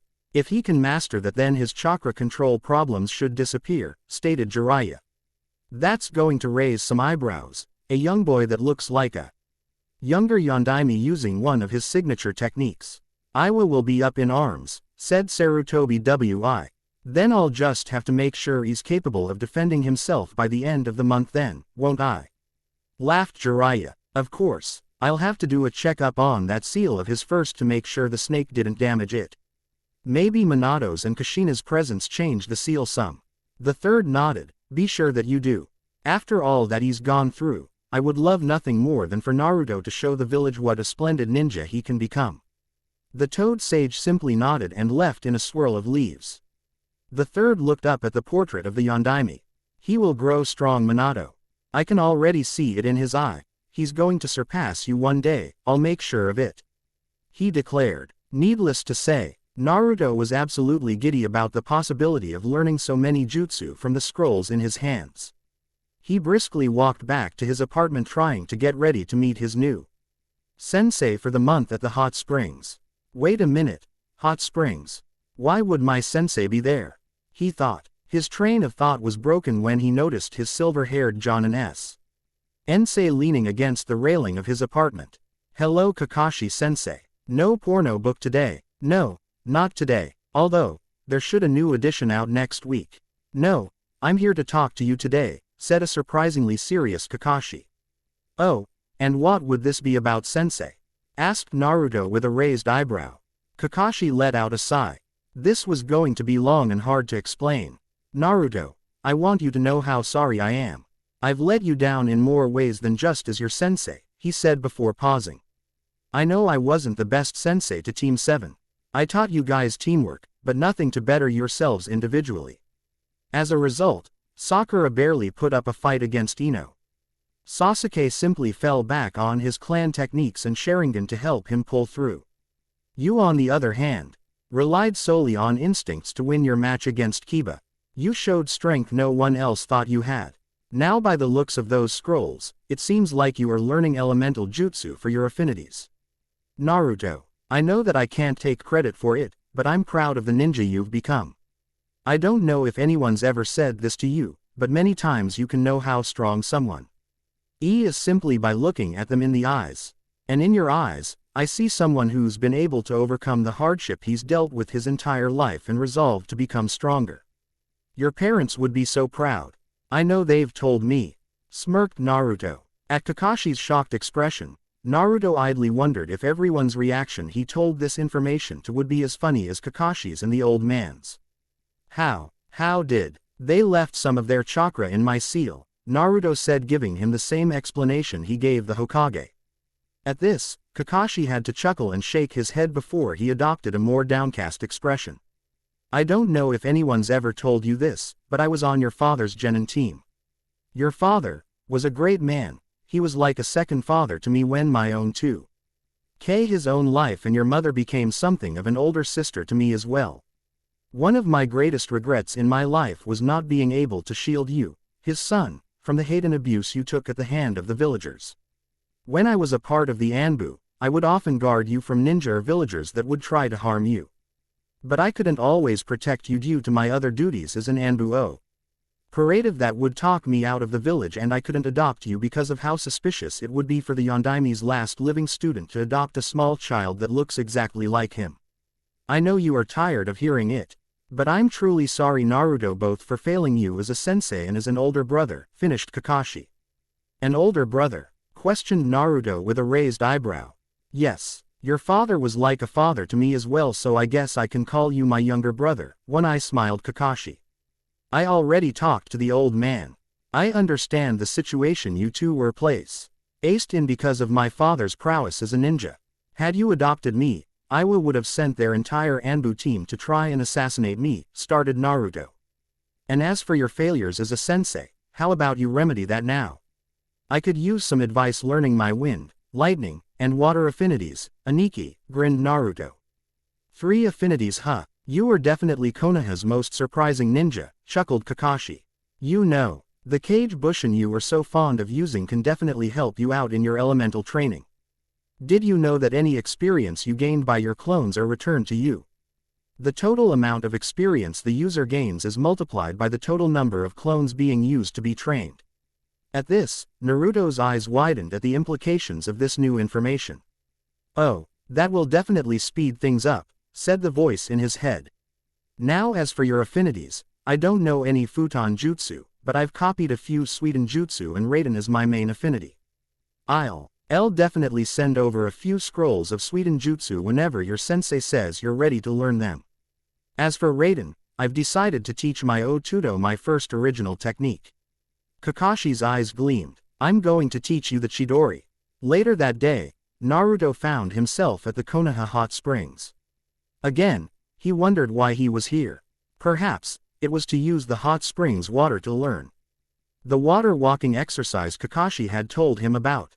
His musing was interrupted when he heard rather perverse giggle, one that he often heard from his new Aniki when he read his trashy porno books. Following the sound, he saw a rather tall man with spiky white hair and large scroll on his back bent down behind the fence of women's hot spring scribbling down notes. Wow, this guy is a total perv, muttered Naruto. Be careful, appearances can be deceiving, ninja, said the demon fox. It seemed to be talking a lot more recently. Hey you, why are you? Naruto shouted, only to be stopped by a hand on his mouth. Shish, be quiet kid, are you trying to get us in trouble? The pervert asked in a whisper. Who are you and why are peeking on the women's bath? asked Naruto, finally breaking free of the man's grasp. Why, I'm doing research for my book series, he exclaimed as a familiar book magically appeared in his hand.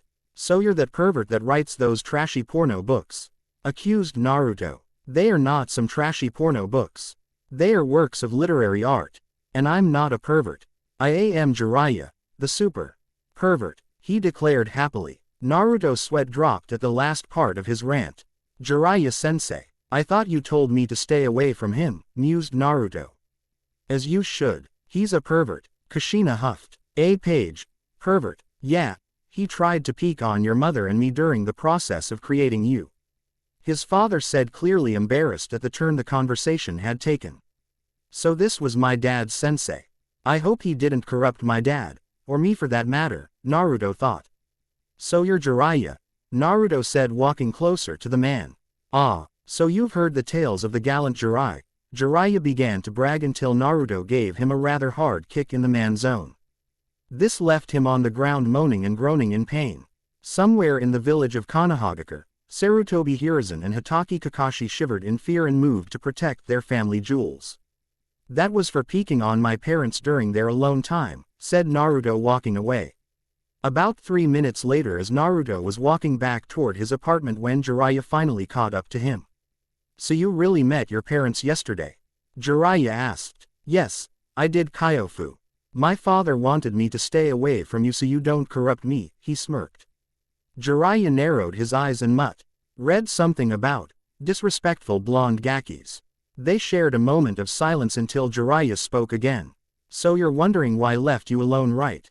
Naruto simply nodded. I don't know if you know this, but I run Konoha's entire one who works to make sure that nothing threatens Konoha. It would draw too much attention if a Sannin suddenly adopted a child that looked like his previous apprentice. And I can't handle espionage missions while taking care of a small child. Is that why you're back? To stop your Sannin teammate from getting the Sharingan? Naruto questioned. Perceptive, aren't you? Yes. Part of the reason I'm here is to make sure whatever my snake of a teammate is planning fails.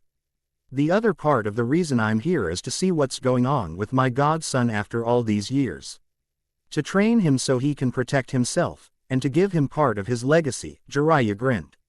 That last part caught Naruto's interest. Legacy. Yes, I'm going to give you the Toad Sumo Ning contract and teach you one of your father's signature techniques, Jiraiya started. The Rasengan, he finished creating a swirling ball of blue chakra in his hand. I can tell you also want to do some elemental training as well. Correct? He asked. Yeah. I'm going to abuse the hell out of the Kage Bushin to speed up the process, Naruto grinned. So, you know the secret of the Kage Bushin. That would definitely speed things along. But can you really handle it?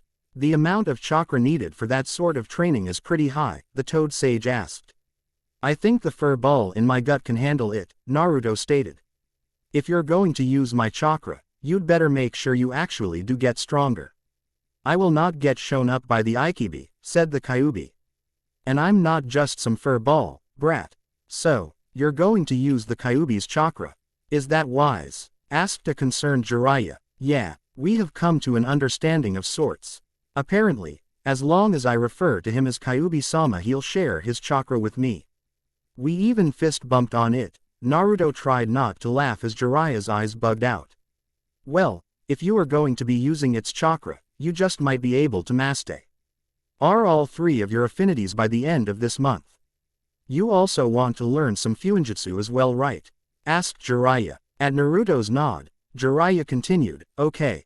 Here's what we'll do. Every day you will create 200 Kage Bushins for elemental training starting with wind, since that was the first element that showed up, and an extra 20 to learn and practice Fuinjutsu from one of my own Kage Bushin. By using the Kyubi's chakra, you won't have the problem where your chakra is evenly distributed among your clones. Afterwards, we will go to lightning because water will be the hardest for you to use during the exams. At Naruto's questioning gaze, Jiraiya continued, water is much easier to use in the presence of a body of water. The finals will take place in a dry stadium, so learning Iton Jutsu won't be incredibly useful for the exam. That's why you'll be learning it last. After you've learned the Rasengan, we'll be working on your strength, speed, and taijutsu. Does that sound good to you? Not finding any fault in the plan, Naruto simply nodded. Good, the Toad Sage said, unsealing a water balloon and throwing it to Naruto.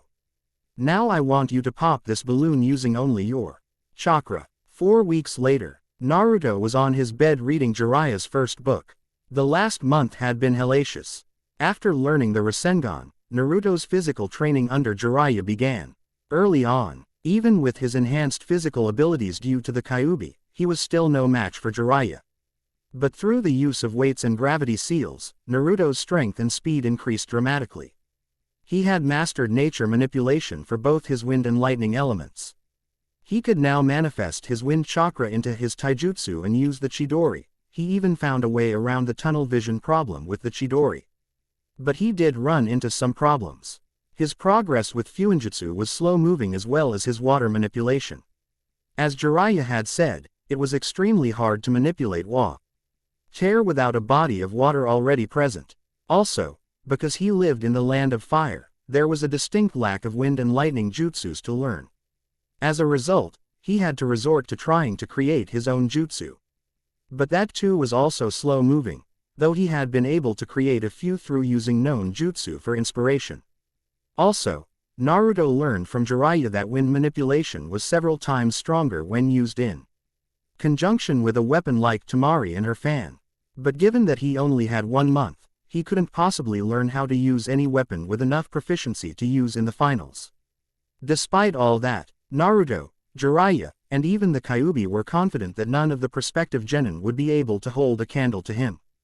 Jiraiya had also drawn up some chakra suppressing seals just in case Gaara's little friend wanted to come out and play. Hey, Ero Sennin, can you give me a copy of your first book? Naruto asked. Don't call me that Gaki. But I'm so happy that you're finally becoming a man. Here's a first edition autographed copy of Ika Ika Paradise. Jiraiya cried anime tears of joy. Not your first Ika Ika book, you perv. I meant your first ever book. The one where my parents named me, Naruto finished in a quiet voice. Oh, I see, alright, I think I still have my original manuscript for that one. I'm going to give you the last 2 days before the finals off so you can rest. You can read it then while I help the old man prepare for Suna and Oto, Jiraiya grinned. Naruto read the title of Jiraiya's first book. The Tale of the Utterly Gutsy Ninja, Soon, Konoha will learn the tale of the ultra-badass ninja, he smirked turning to the first page. There were mutterings in his head from a certain demon fox about it being more like the tale of the utterly stupid brat, but since he didn't ask for that certain demon fox's opinion, they were promptly ignored. Once again, please review so I can understand what my readers thought about my work. Update on the next chapter. I'm sorry to all my readers for the delay in updates. I had a rough couple of weeks with girl problems. A girl by the name of Hurricane Sandy. I have been without power since October 30th until yesterday afternoon. As a result, I have been unable to work on the next chapter. I hope you all can forgive me when I say that it will likely be Anyo. Fair week before I can get my life and home back in order and to finish my chapter. Thank you all for the support and I hope you all can forgive me. That was my original author's note. I'm not going to delete this chapter. But I want to use this to explain my situation to everyone. Due to the damage done by Hurricane Sandy, I will not be able to update weekly as I had once hoped to do so with this story. More than likely, updates will be every 3 weeks or monthly. But no matter what, as long as there is still interest in this story and people still like reading it, I will finish this story. I hope you all can understand my situation. Savvy 0R. The legend begins. Author's note. Hello, everyone, and welcome to Chapter 6 of Complete. I have some news concerning the frequency of my updates for now on.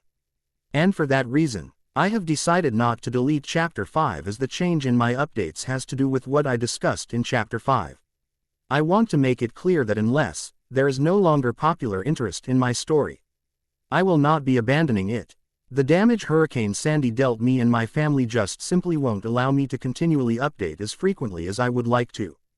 Now, that's done. I hope you all had a good Thanksgiving. Please enjoy. The day of the Chunin exams started out normal day in Konoha. That is if you didn't notice the Anbu in the background preparing for the invasion. In the last 2 days. The third was able to inform all the trusted Anbu and Jonins in the village to prepare for the invasion as well as secretly prep all the civilian shelters. Jiraiya was outside of the village working on a lead that he hoped would finally put Orochimaru in his place. But he assured everyone he would be back in time to help with the battle. At the actual Chunin abuzz with excitement. The Chunin candidates themselves varied in emotion. Temari and Konkuro were anxious about the upcoming invasion. Their brother Gaara was excited by the possibility of blood. Shino, Shikamaru, and Neji watched the others with indifference. At the moment, the final 3 contestants were missing.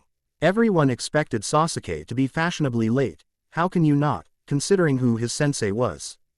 The surprise was Naruto. Everyone thought the loudmouth orange brat would be the first to show up. In the cage box, the Kazekage expressed concern over the Uchiha. Hokage Dono, it seems like the Uchiha is missing. Orochimaru stated, "Oh, I'm sure all the candidates will show up in due time. After all, they don't want to be disqualified from these exams now, do they?" Sarutobi chuckled. "Perhaps we should give the Uchiha extra time should he need it," the Kazekage suggested. "You seem rather infatuated with one of my genin Kazekage Dono." The third gave the Orochimaru in disguise a curious look. "I see. But it's still my call to make. If he's late, he'll be disqualified. Besides, his match isn't until much later, so I doubt he'll be late," said the Sandaime. "You were never very subtle, Orochimaru," he thought to himself. 5 minutes before the start of the first match, the 2 Konoha Sharingan users showed up via Leaf Shunshin. "Kakashi-sensei, Sakura screamed from the stands. "Early?" she asked, confused by the odd occurrence.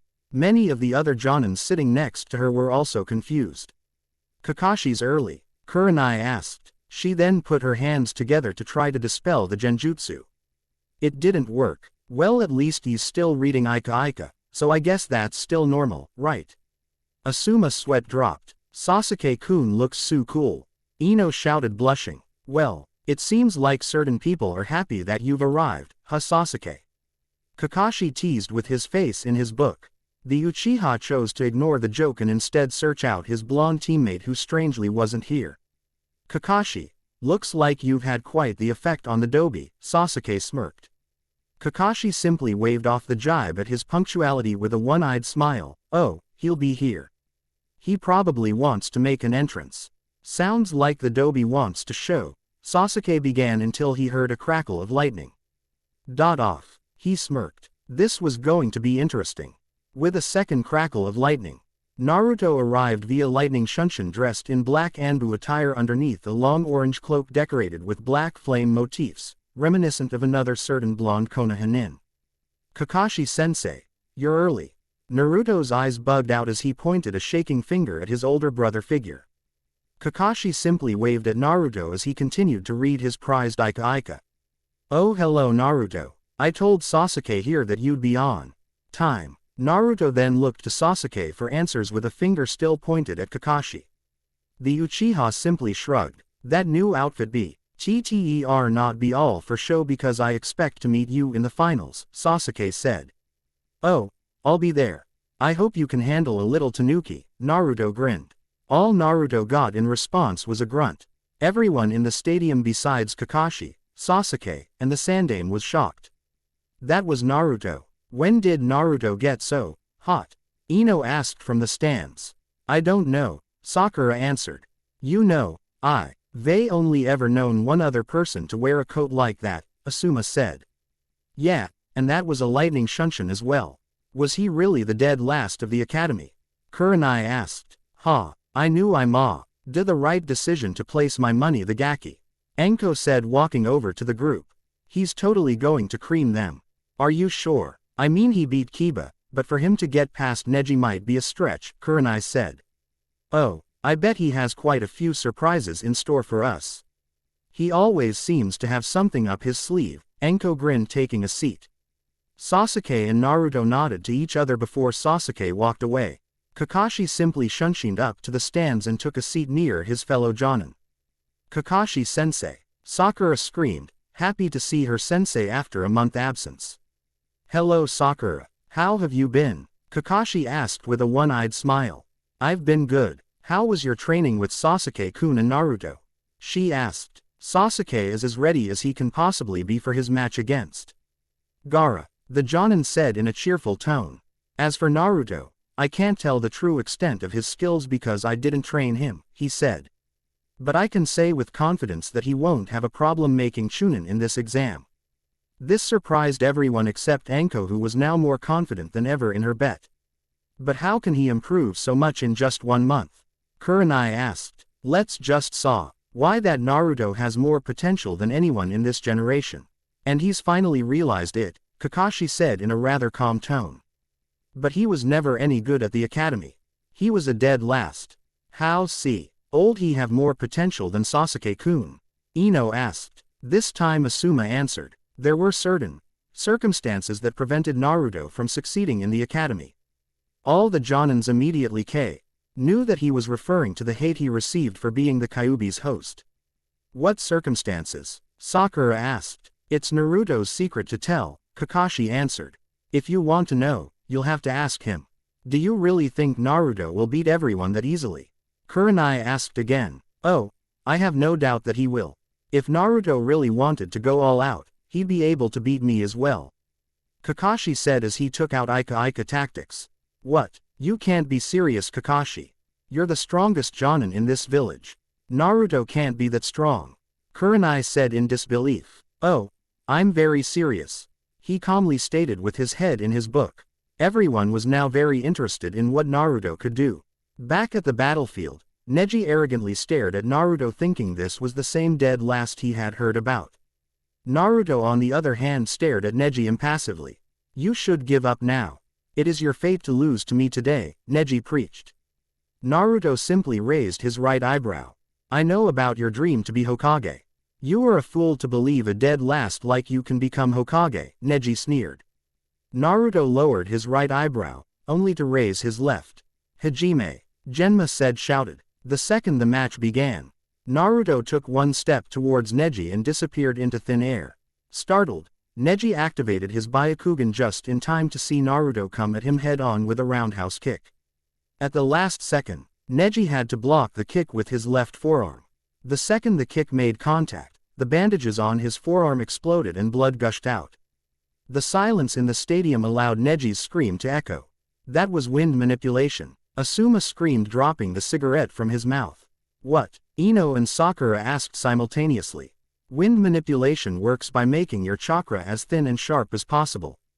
By channeling wind chakra into his kick, Naruto was able to turn Neji's arm into a bloody mess. Kakashi, how was Naruto able to learn to manifest his wind chakra in such a way? Most futon users are never able to do such a thing, a disbelieving Asuma asked. That you'll have to ask Naruto's sensei, Kakashi simply answered with his head in his Ika book. What I want to know is how he was able to move so fast.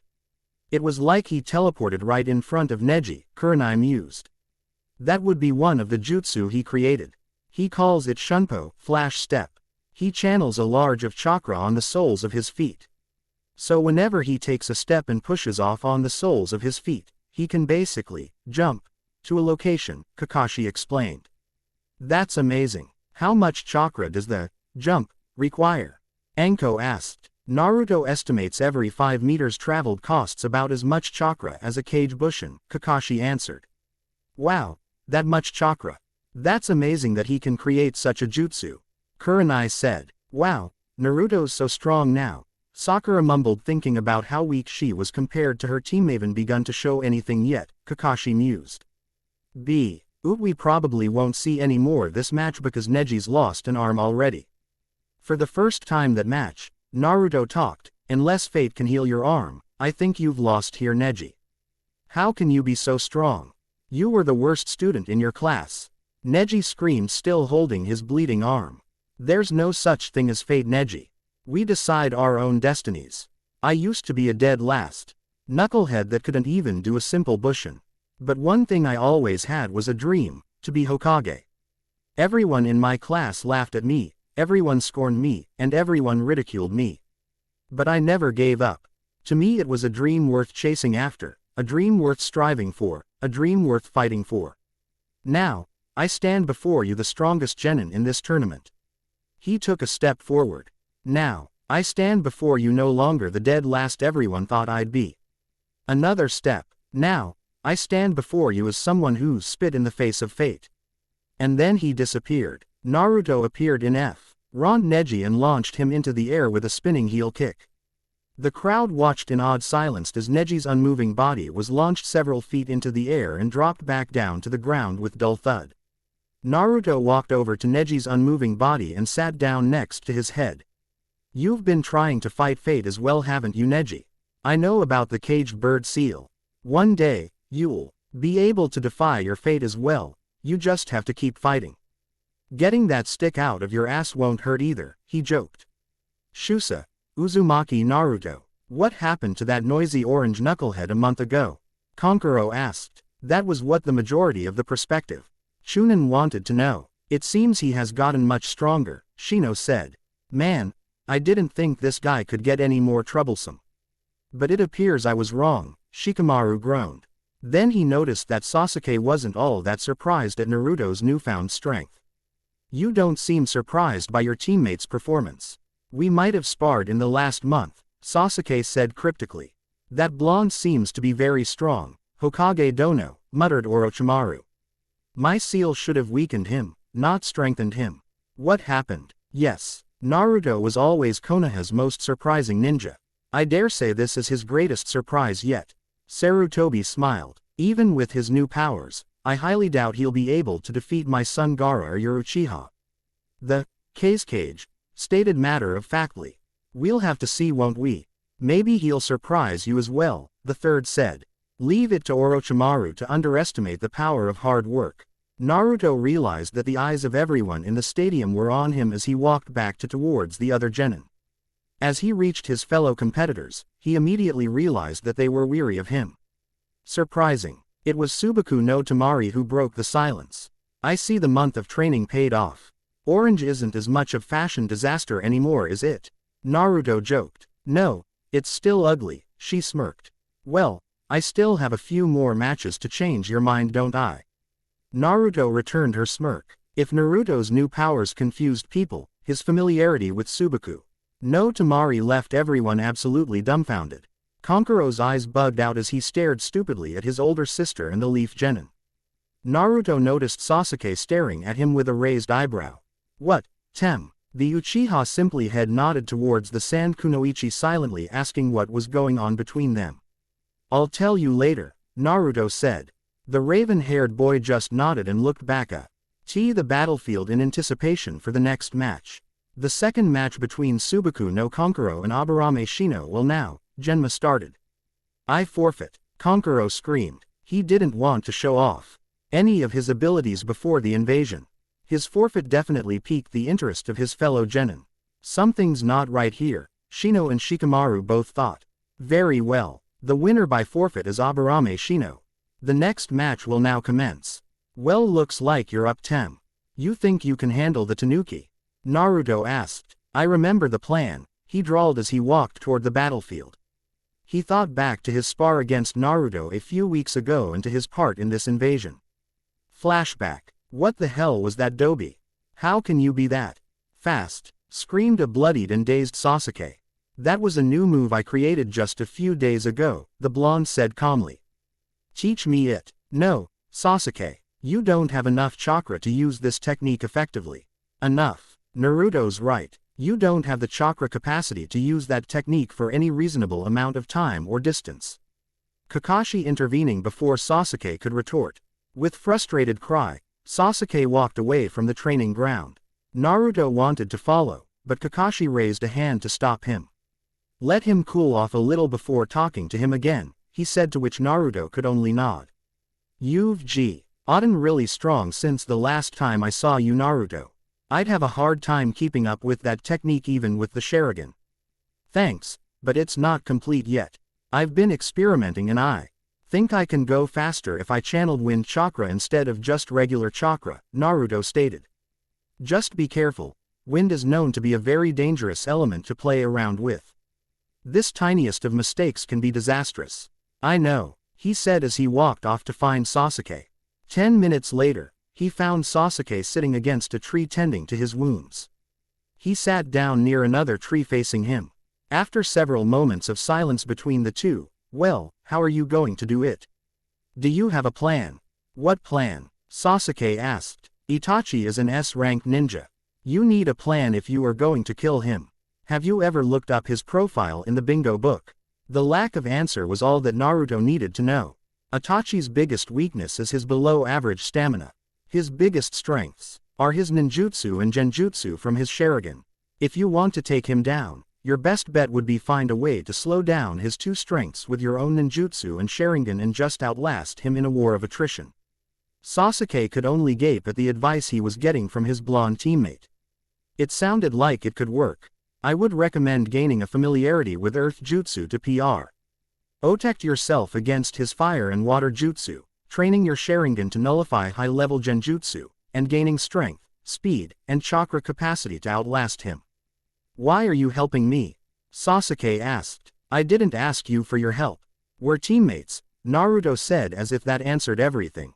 "I don't need your help. This is something I have to do on my own." "Why does it have to be that way?" "Because this is my clan. My responsibility," he exclaimed. "And then what? What are you going to do after you kill your brother? Are you going to follow in his footsteps and be a missing nin of Konoha? Are you also going to hunger for power as well? Because that's the path you seem to be walking down towards right now," Naruto asked. "I am nothing like him. Really, all you seem to care about in life is killing him. At this rate, you'd willingly give into the power of Orochimaru's cursed seal for more power. At this rate, you'd probably sacrifice your own teammates if it meant a chance at Itachi. And at this rate, you'd just end up replacing Itachi with another power-hungry Itachi." There was no outburst this time on the Uchiha's part. "You have a lot more in life to live for than just revenge. You have a chance here to rebuild the Uchiha into a powerful world-renowned clan once again. Let the Uchiha once again be known as the clan of great and powerful ninja, not a clan of traitors who only strive for power. We'll both rebuild our clans." Again silence reigned. "What do you know about clan restoration anyway?" Sasuke finally asked. "Nothing, to be honest," Naruto answered with a sigh. "And seeing as we are both orphans, I guess we'll both figure it out along the way together." Sasuke smirked. "As a matter of fact, I do, you arrogant asshole," Naruto smiled in reply. "The Uzumaki clan once ruled Uzushiogakure. We were renowned for our skill in Fuinjutsu, our incredible longevity, life force, and ridiculous chakra reserves. What happened to them then? They were destroyed sometime during the Second Shinobi World War." "I see," Sasuke said in a low voice. "So we are both the last of our once proud clans, Naruto. We'll have our first chance at recognition in a few weeks," Naruto started. "During the Chunin exam finals, there's going to be an invasion led by Orochimaru, Oto, and Suna." "What?" asked Sasuke, clearly surprised. "Jiraiya of the Sannin Bilai. Vase the snake is manipulating the sand into attacking us. That's why they brought their Jinchuriki to these exams." Jinchuriki. It literally means power of human sacrifice. It is the term given to people who have one of the nine-tailed beasts sealed within them. Jinchuriki often possess immense chakra reserves and destructive powers. As a result, all of them are hated, feared, and oftentimes shunned by enemy and ally alike. "Tailed beasts? You mean like the Kyubi?" Sasuke asked. At Naruto's nod, he asked another question. "Let me guess, Gaara's their Jinchuriki?" Another nod. "Great. That should be fun." Sasuke sucked his teeth. "What, not up to the challenge of subduing him?"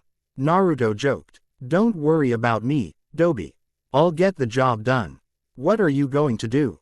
Sasuke retorted. At this, Naruto was silent for a moment. Jinchuriki are often known as army destroyers. We are being invaded by two different villages. And while you may be able to nullify their trump card, we'll still one of our own to hold back the forces of two nations." "I see," Sasuke frowned. "That's why the villagers hate you and call you demon behind your back." "Yes, it's an S-ranked secret punishable by death that I'm the Jinchuriki of the Kyubi. Like many of my brethren, I am hated, shunned, and feared by our own village. From what I hear, Gaara has had multiple assassination attempts on his life by his own father." "The cage. People are stupid," he said simply. "For once, we agree, Tem," Naruto grinned. Seeing Kakashi walk over to them, well, looks like it's back to training for us. Your mission for the Chunin exams is to subdue and detain Gaara to prevent him from taking part in the invasion. You think you can handle it? Who think you are talking to? Sasuke smirked, getting up. I'm taking on one genin. You're going to fight an entire army, can you handle it? I guess we'll have to see, won't we? Flashback end. Good, Naruto said. As Sasuke walked past, he slipped him nay of the chakra suppressing seals from Jiraiya, that might come in handy. The Uchiha simply nodded in acknowledgement and continued on as if nothing had happened. The match between Uchiha Sasuke and Sabaku no Gaara will now begin. Shouted Genma. The match began as Naruto thought it would.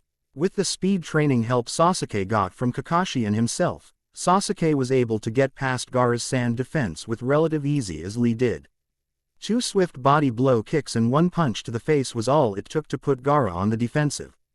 Gaara immediately retracted all his sand and formed a protective cocoon around himself. The defense proved too strong even for Sasuke's most powerful Kaden Jutsu.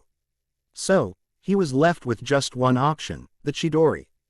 Backing up all the way up the wall opposite Gaara, he formed the hand signs. Ushi Yu Suru. He held his left hand as the lightning chakra started to form around it. Soon, it became visible and it emitted a high-frequency chirping noise. And then he charged. With his Sharingan active, he could see all the counterattacks Gaara used with his sand. As expected, the Chidori pierced right through Gaara's cocoon. At the sight of his own blood, Gaara went into a panic attack. Mother, what is this? Is this my blood? It's my blood. He screamed as the sand cocoon around him began to crumble. That was the opening Sasuke needed, as he rushed in and placed the chakra suppressing seal on Gaara's forehead. What is this seal? Why can't I hear mother? Mother, where are you? Gaara screamed. Again, Sasuke took advantage of Gaara's delirium. This time he moved behind Gaara and knocked him out with a chop to the neck. Gaara, Temari screamed. And with that, the Kabuto released a genjutsu through the stadium. The invasion had begun. The Sand A.N.D. Oto ninja disguised as Anbu attacked led by Baki. The Konoha ninja engaged, and Orochimaru revealed himself to be the Kazekage as his sound force set up a barrier in preparation for his fight against his sensei. Hello, Orochimaru. It's nice of you to reveal yourself, the Sandaime said. I see. So you were expecting this invasion. No matter. Konohagakure will fall today and you along with it. The snake Sannin laughed. Not if I have anything to say about it. As Sasuke began to wrap the now unconscious Gaara in ninja wire, Temari and Kankuro tried to intervene. Get away from him, Kankuro cried. As Temari was about to unseal her fan, she heard a flash and a voice from behind her. Sorry Temari-chan, I can't let you free your brother. And with one chop to her neck she too was now unconscious. Kankuro faced the blonde trying to unseal Crow. But he was too slow as Sasuke was able to subdue him with a punch to the gut.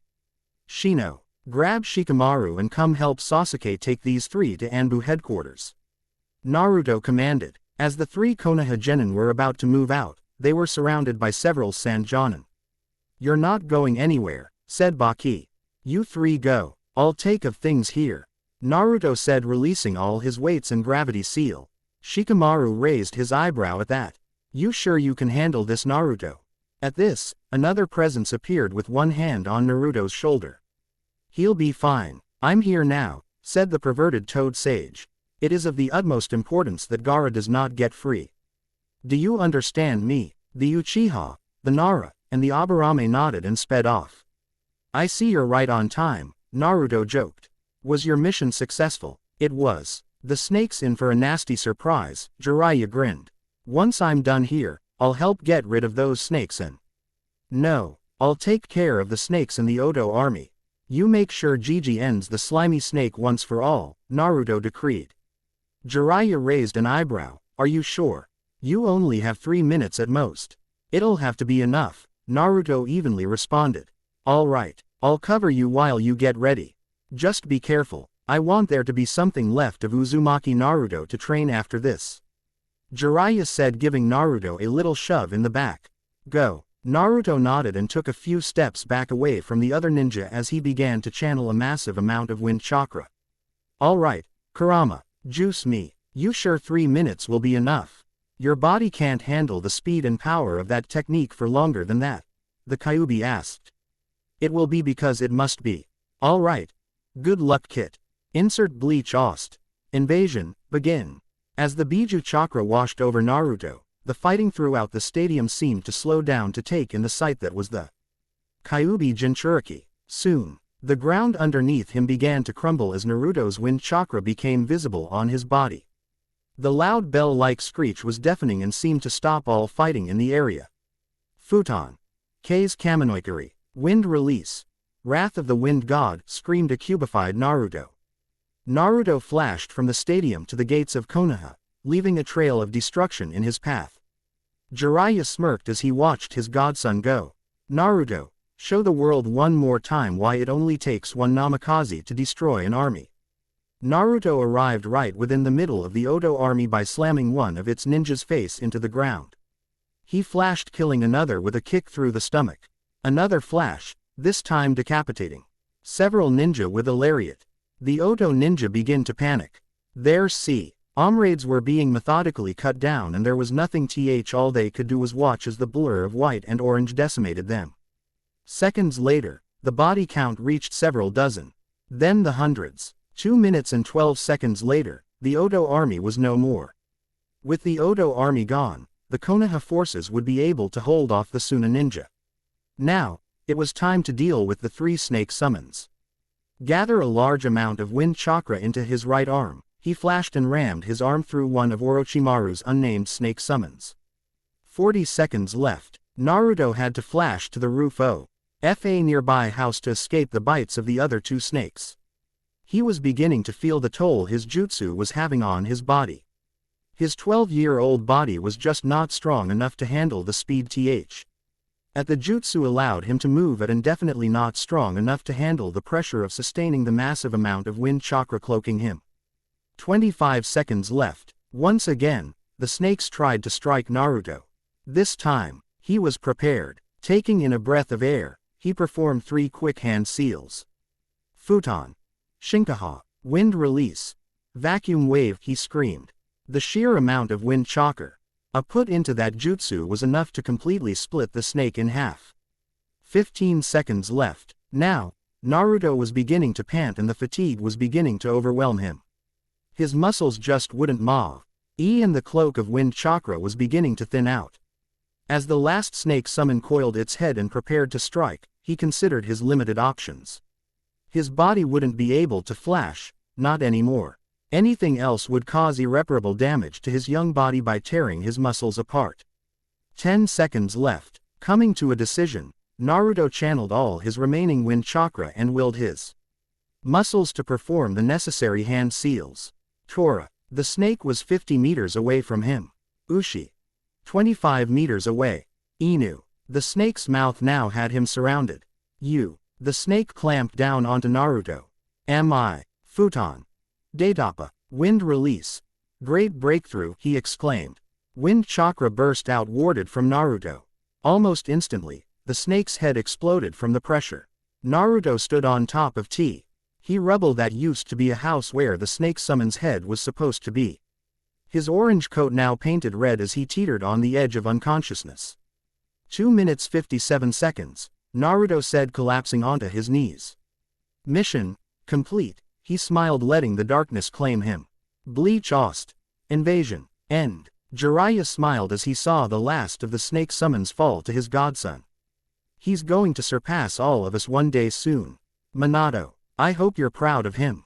I know I am. With Naruto single-handedly taking out the Oto army and Orochimaru's snake summons, the rest of Konoha's forces should be able to hold the defensive line against the invading sand. Now, for the final loose end. Creating a cage bushin to collect his godson, he shunshin to the barrier the Sound 4 had set up for Orochimaru. Several Anbu arrived to greet him on the rooftop. Jiraiya-sama, the 4 Oto ninja created a barrier that prevents us from helping Hokage-sama. Anyone who tries to enter is immediately engulfed in flames. The ninja themselves are protected by another barrier behind them. I see. Interesting. As he examined the barrier. Each member takes a corner and powers a portion of the shield. If we were to incapacitate just one of the four, the barrier would immediately crumble, he mused. Sensei can take care of himself against the snake. Orochimaru's own arrogance will be the end of him, he smiled. I want all of you to be prepared to apprehend those four when Orochimaru makes a break for it. But Jiraiya-sama, the Hokage, and Anbu started. We'll be fine, Jiraiya replied calmly. I have a special surprise for the snake. It seems Konoha still stands strong, my student, remarked the elderly Hokage. It matters not, I will still kill you today. Even if my fire is extinguished today, the will of fire will still burn strong. That was one thing you've never learned, and that was why I could never have chosen you as my successor. Silence. This is your end, Sensei. Kuchiyos. Edo Tensai, screamed the snake Sannin. At the clap of his hands, 3 coffins appeared marked 1, 2, and 4 respectively. Immediately, Hiruzen knew what his student was planning. Orochimaru, you dare desecrate the past cages of this village. Ah, so, you know of this jutsu. Then you already know that you have no chance against me now, grinned the snake as the Shodaime and Nadaime walked out of their coffins. It seemed Minato's sacrifice to the Shinigami made him ineligible for subjugation under Edo Tensai. Hello, Sarutobi, you've gotten quite old, remarked Hashirama. It seems we've been summoned through use of my Edo Tensai.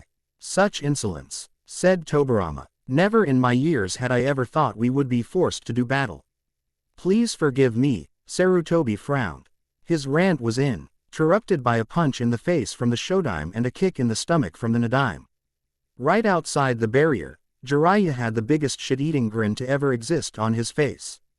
How dare you? With those talismans you should be under my control, cried Orochimaru. It appears someone got to our bodies first and prevented you from controlling us, smirked Tobirama. Now, you shall pay for what you've done. Mokuden Haijutsu. Jukai Koden.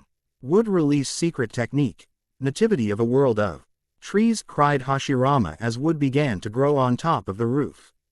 This is bad. I could take down Sensei one-on-one. But with both the first and second Hokages reanimated and out of my control, there's no way I could possibly win this one. Tobirama looked back at now brain-dead and utterly confused third. Sarutobi, I know you're old now, but shouldn't you be doing something? That man was your student, was he not? He joked. Right, Sensei, snapping out of his stupor. Performing a few quick hand seals, Kaden, Karyu Enden. Fire release. Fire Dragon Flame Bullet. Orochimaru was narrowly able to escape his sensei's jutsu, but failed to notice the wood vine that had now wrapped itself around his left ankle. With one tug, the snake Sannin crashed onto the roof as more and more vines sought to restrain him. Forming only one hand seal, Tobirama sought to drown the snake, Suiryuden. Water release. Water Dragon Bullet. A massive swell of water formed into a dragon and launched itself at the restrained Orochimaru. The attack left a bloodied and severely injured Orochimaru still being held back by the Shodaime's wood vines. As the 3 cages prepared for the final assault, they witnessed a pale arm shoot out of Orochimaru's mouth. Then another, and then a head. Finally, a newly healed Orochimaru crawled out of his previous body. Orochimaru, you have truly become a monstrosity. His sensei yelled. Quickly, lower the barrier now, we have to retreat. Orochimaru ordered his sound for ignoring his sensei. The 4 Oto ninja did as told. They dropped the barrier and activated their cursed seals, hoping to draw on enough power to cover their master's escape. The combined power of 4 level 2 cursed seals provided power necessary to hold off the wood vines that sought to capture their master again. This gave Orochimaru the milliseconds necessary to meld himself to the ground and disappear to fight another day. He may have lost his elite bodyguards, but that was a far better option than losing his own life at the hands of the first 3 Hokages. After the Sound 4 had been captured, Jiraiya walked over to his sensei who was talking to his own teachers. Hello, Sensei, Shodaime, Nadaime. He bowed his head at the 2 reanimated Hokages. Senseis, meet another of my students. This is Jiraiya, Sarutobi introduced. Jiraiya, what is the state of Konoha? All the civilians have been evacuated behind the Hokage monument. The Sand forces have been pushed back outside our gates. And the Odo forces are no more, the Toad Sage answered. No more. The elderly Hokage asked, stunned. Gone. Massacred. Wiped off the face of the world, he answered. But how?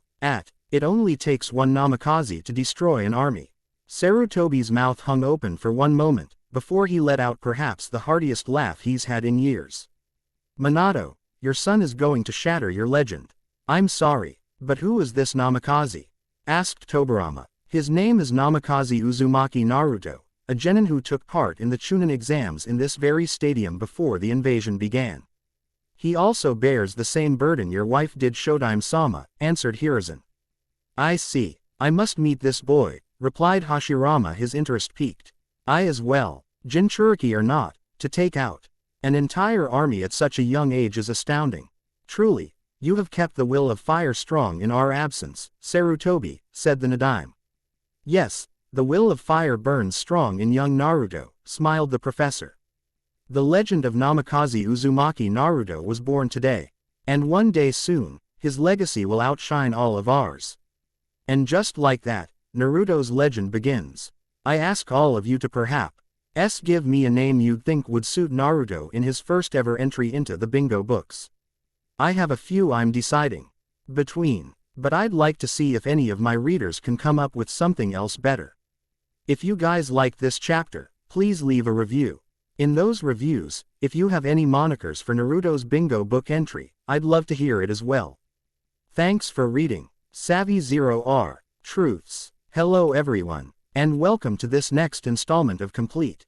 I'm sorry if this is a little late, but I took time away from writing this story for the holidays and to write my side project I have entitled, Tenny. That story will be uploaded in between updates of Complete. Regardless of support and or hate, I will probably continue that story because it highly amuses me. So if you guys are looking for something to make you laugh here and there, check that out. Now, one thing that everyone has been asking me is, are you going to include fillers movies? And the answer is yes. The next chapter update of Complete will accompany a poll for which fillers movies you guys want me to do. But for now, I want all of you to actually tell me in either a review PM which filler movie you want me to do and why. The reason I am doing this is because I've realized that many times polls aren't always the best way to an answer. If some of my readers really and truly feel like a certain filler movie should be done, I want to hear why. So if you've got a favorite and want me to write it, drop me a review or PM telling my why. All the fillers will be done after the Tsunade arc and will mainly be used by Naruto as combat experience to further his own abilities. Now that fillers movies are covered, I hope you all enjoy this chapter. This is when things in the Naruto universe begin to change. I see. The boy has been hated his entire life, hasn't he? Frowned Hashirama. Sarutobi and Jiraiya had just finished recounting the events since the Second Shinobi World War, including Naruto's life in the village hidden in the leaves, the events of the other Shinobi World Wars, the Kyubi attack, the Uchiha massacre, and Orochimaru's recent invasion to the Senju brothers. Needless to say, they were pleased at the behavior of the village they had built together. It is disheartening to see such mistreatment of a young boy for something out of his control. His own father had made him the Jinchuriki hoping to save the village. Yes, soon after I made the decision to grant Minato's final wish, I knew it was a mistake. He believed that one day, his village would be able to see past the Kyubi and treat his son fairly. Perhaps that day is today, but it didn't come fast enough to leave Naruto unscarred, said a saddened Sandaime. Your successor must have truly loved this village, Hiruzen. The faith he put in them and his son speaks volumes to that, said Tobirama. Minato always said, the fire's shadow illuminates the village. Jiraiya smiled at the memory of his student. His prowess on the battlefield was on a level not seen since your era senseis, Sarutobi commented. Indeed, becoming Hokage before 30, taking space-time ninjutsu to heights I would never have thought possible. And the ingenuity behind his Fuinjutsu and Rasengan would certainly make him one of the most powerful shinobi to have ever lived, complimented Tobirama. And it seems his son is well on his way to surpassing his legend. Yes, now that I think about it, what are the skills of this young Naruto? Asked Hashirama. Besides having massive reserves for a genin, probably more than mine, he has 3 elemental affinities. And decent Chunin level taijutsu without enhancements, answered Jiraiya. 3 affinities, huh, mused Hashirama. What are they? Wind, lightning, and water. Wind's his strongest right now. Lightning is getting close, but water is still pretty terrible. The brat can't produce enough water to brush his teeth without a body of water nearby, joked Jiraiya. I see. Perhaps I can help with that. Maybe I can also give the boy an intro space-time ninjutsu, offered the Sandaime. I'm sure Naruto would be honored to learn water manipulation and jutsu from you sensei, smiled Sarutobi.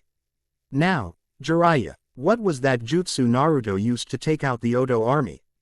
All I could tell he was doing gathering an enormous amount of wind chakra. That's right, it's called futon, K's. Kaminoikari, wind release. Wrath of the wind god. By gather a massive amount of wind chakra to cloak his body, he is able to move at unimaginable speeds by combining this jutsu with his Shunpo Tekken. IQ while making his body into a weapon. Anything he touches basically gets torn to shreds by wind chakra.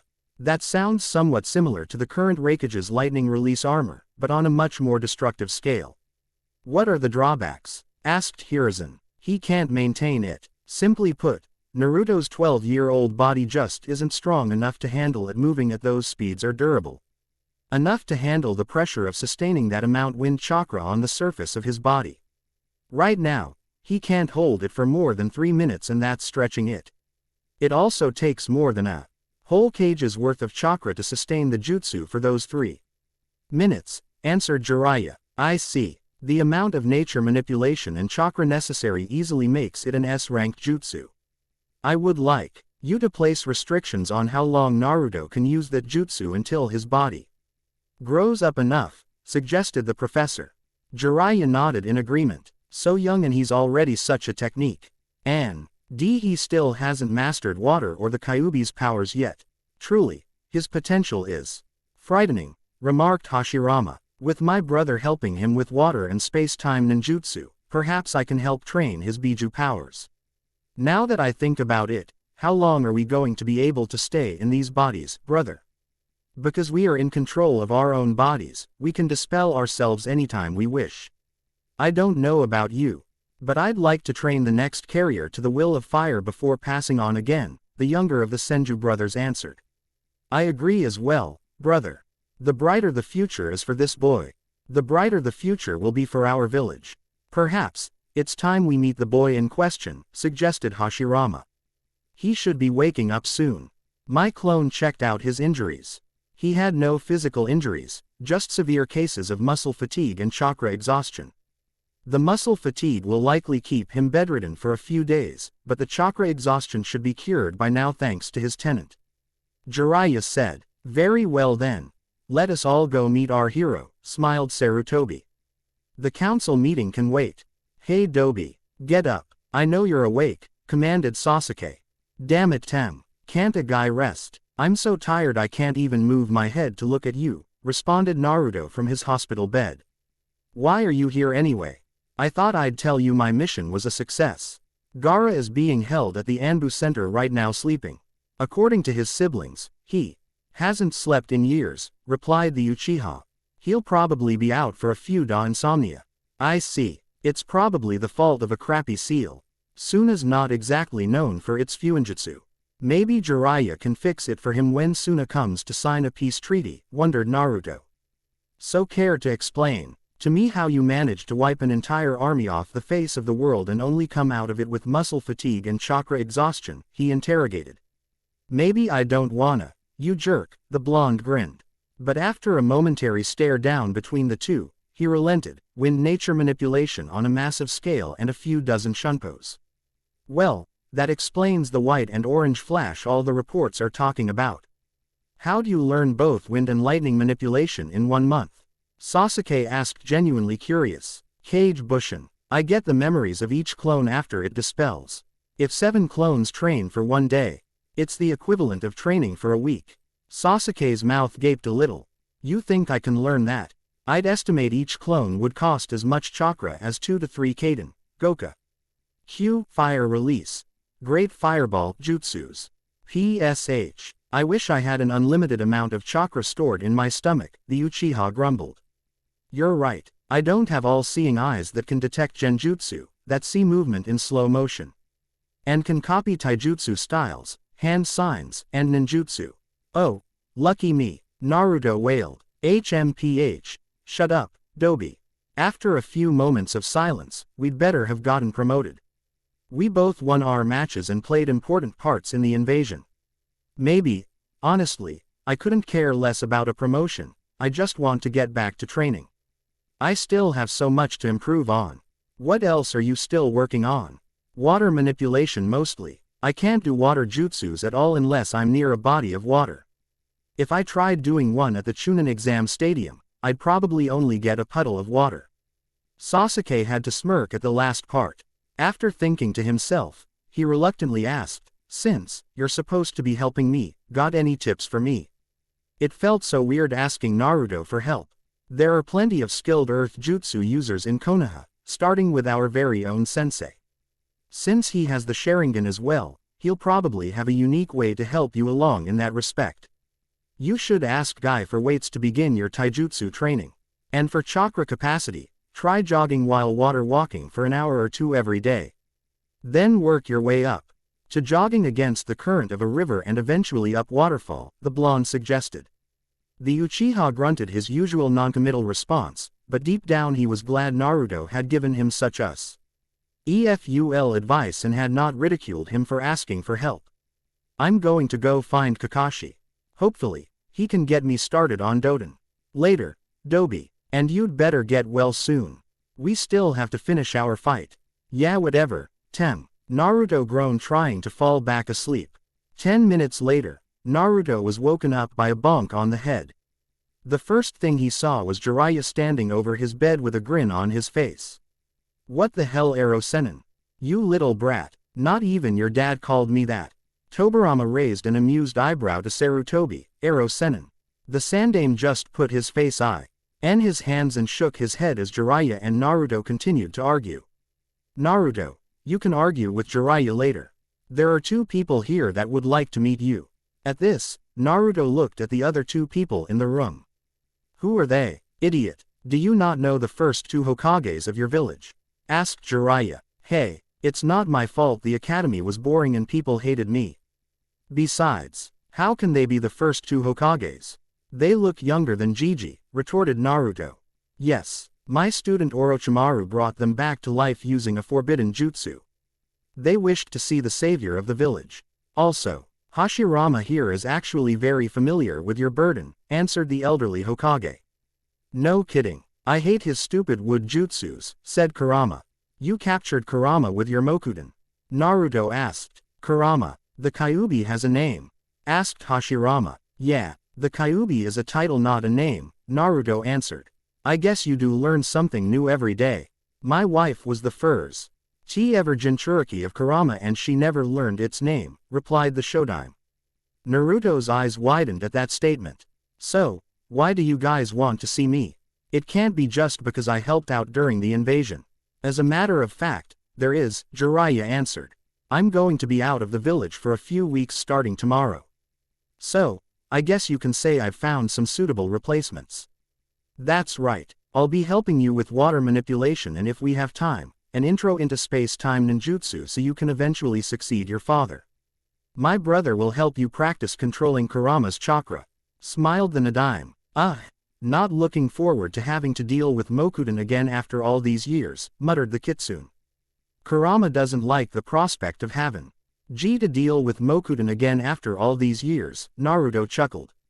I'd imagine no one likes the prospect of getting smothered by wood vines, Sarutobi mused.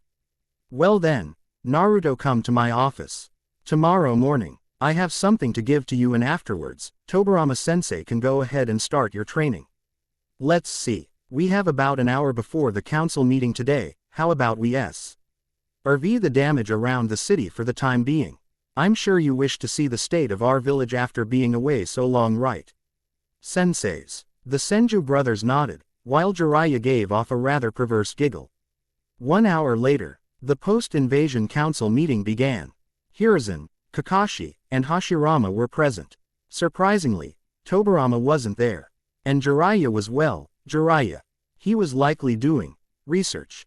Shikaku, would you please tell us the state of our forces and the damage to our village? Asked the Sandaime. The elder Nara nodded. Because we were prepared for the invasion. We were able to safely move just about all the civilians to safe zones and only suffered minimal ninja losses due to the efficiency at which the enemy forces were eliminated. He said that last part with a shudder. There was some damage to village walls, but that can be repaired with some time. Hokage-sama, is it really wise to allow that boy to be that strong? Asked a random member of the civilian council. As soon as he finished his statement, he experienced a rush of killing intent directed toward him. For the last time, Naruto is not the Kyubi. I'm sorry if your feeble mind can't comprehend that, responded Kakashi harshly. Reincarnated, Hashirama said, shocking everyone. The boy should be looked at as a hero. Less than an hour of being born into the world, he was tasked with holding back the strongest of all the Biju. He didn't ask this burden, but he has dealt with it for his entire life and will continue to do so. Mito-sama was the first Jinchuriki of the Kyubi. Asked Kaharu. How come we were never told of this? The startling revelation that the demon boy they had despised shared the same burden as their founder's wife weighed heavily on the minds of many members of the council. Moving on, I believe it's time for Chunin promotions. I move to nominate Uchiha Sasuke, Nara Shikamaru, and Aburame Shino for their successful mission in subduing the children of T.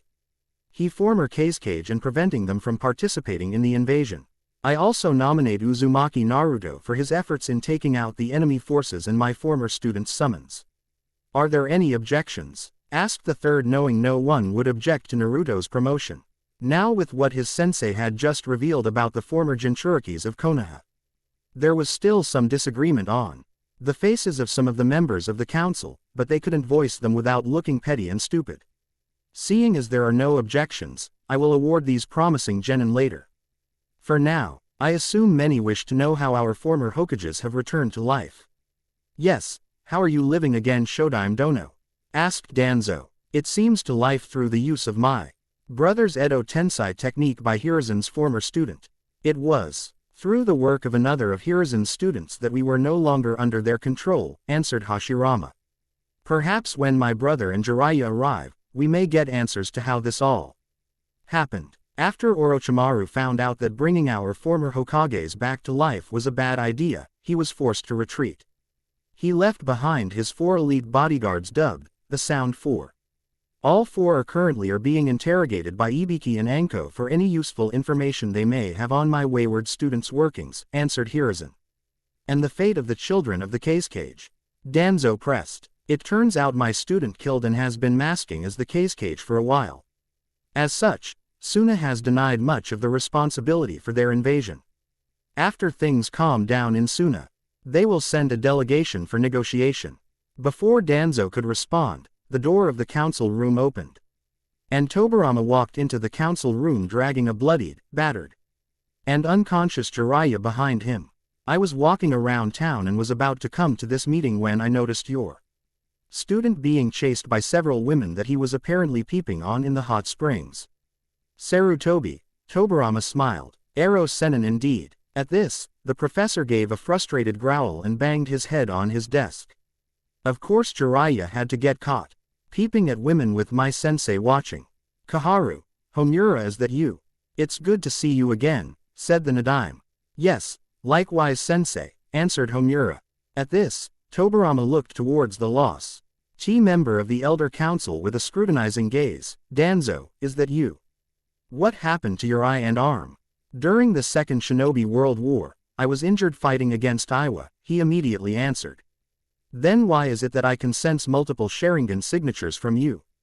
His eyes narrowed. Last I heard from Sarutobi, the only Sharingan left in the village belonged to one of the genin he just promoted and Hitaki Kakashi. At this, Danzo's visible eye widened. Damn it, I forgot that sensei was probably the best sensor ninja to ever exist. Danzo, what is the meaning of this? Screamed Hiruzen. Everything I do is for the good of the village, he answered. And with a wave of his hand, several unidentified Anbu appeared before him. It seems I'll have to move my headquarters. What, Mokuden? Danzo, how could you betray Konoha like this? As I've said, everything I've done has been for the betterment of the Ville, Danzo insisted.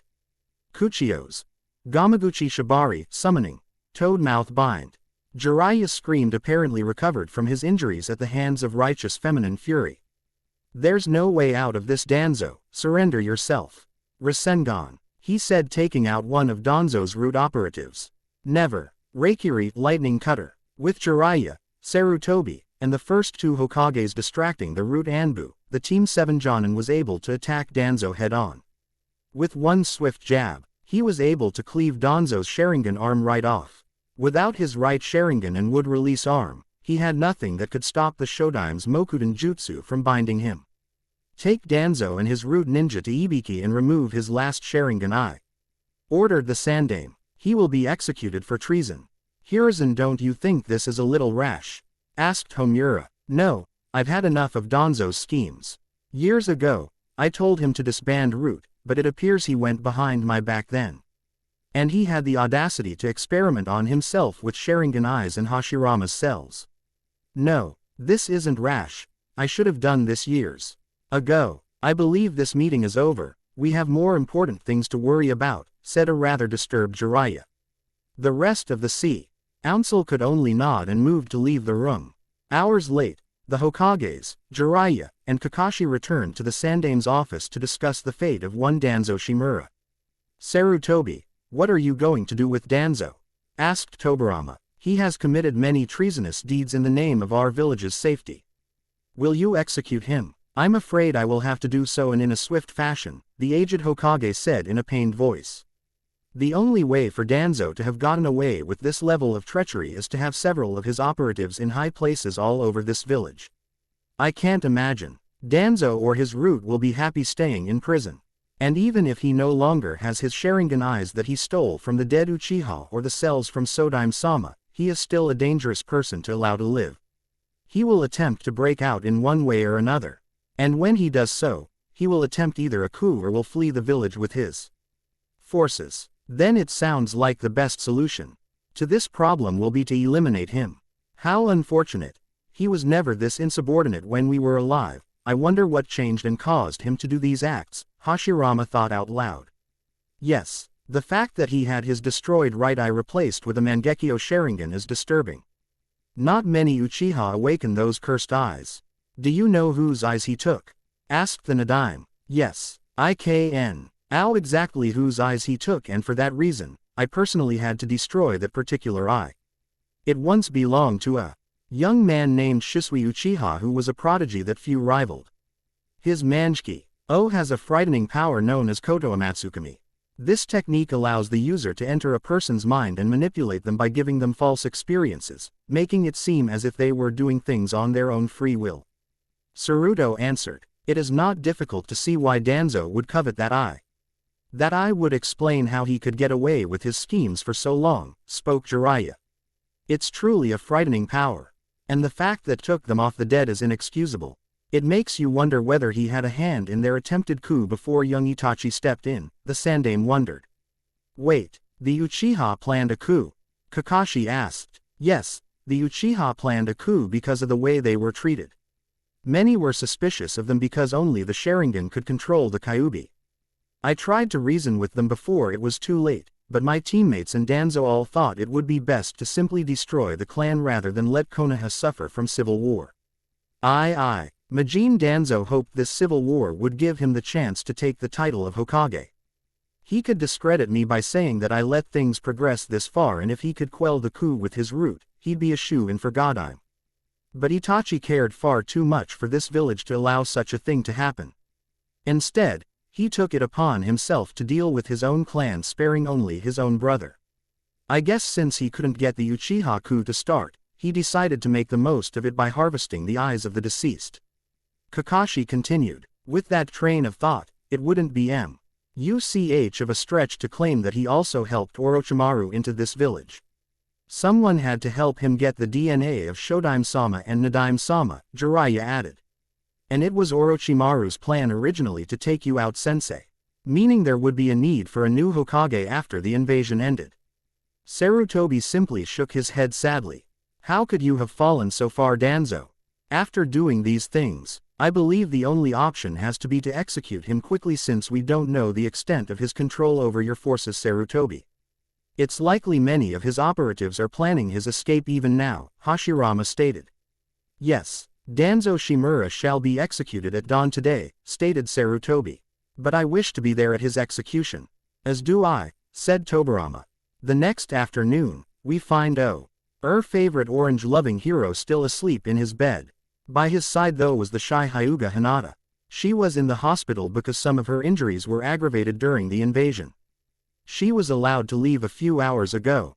But she had come across her crush's hospital room and had decided to Sasuke up in order to express her gratitude for what he had done for Neji.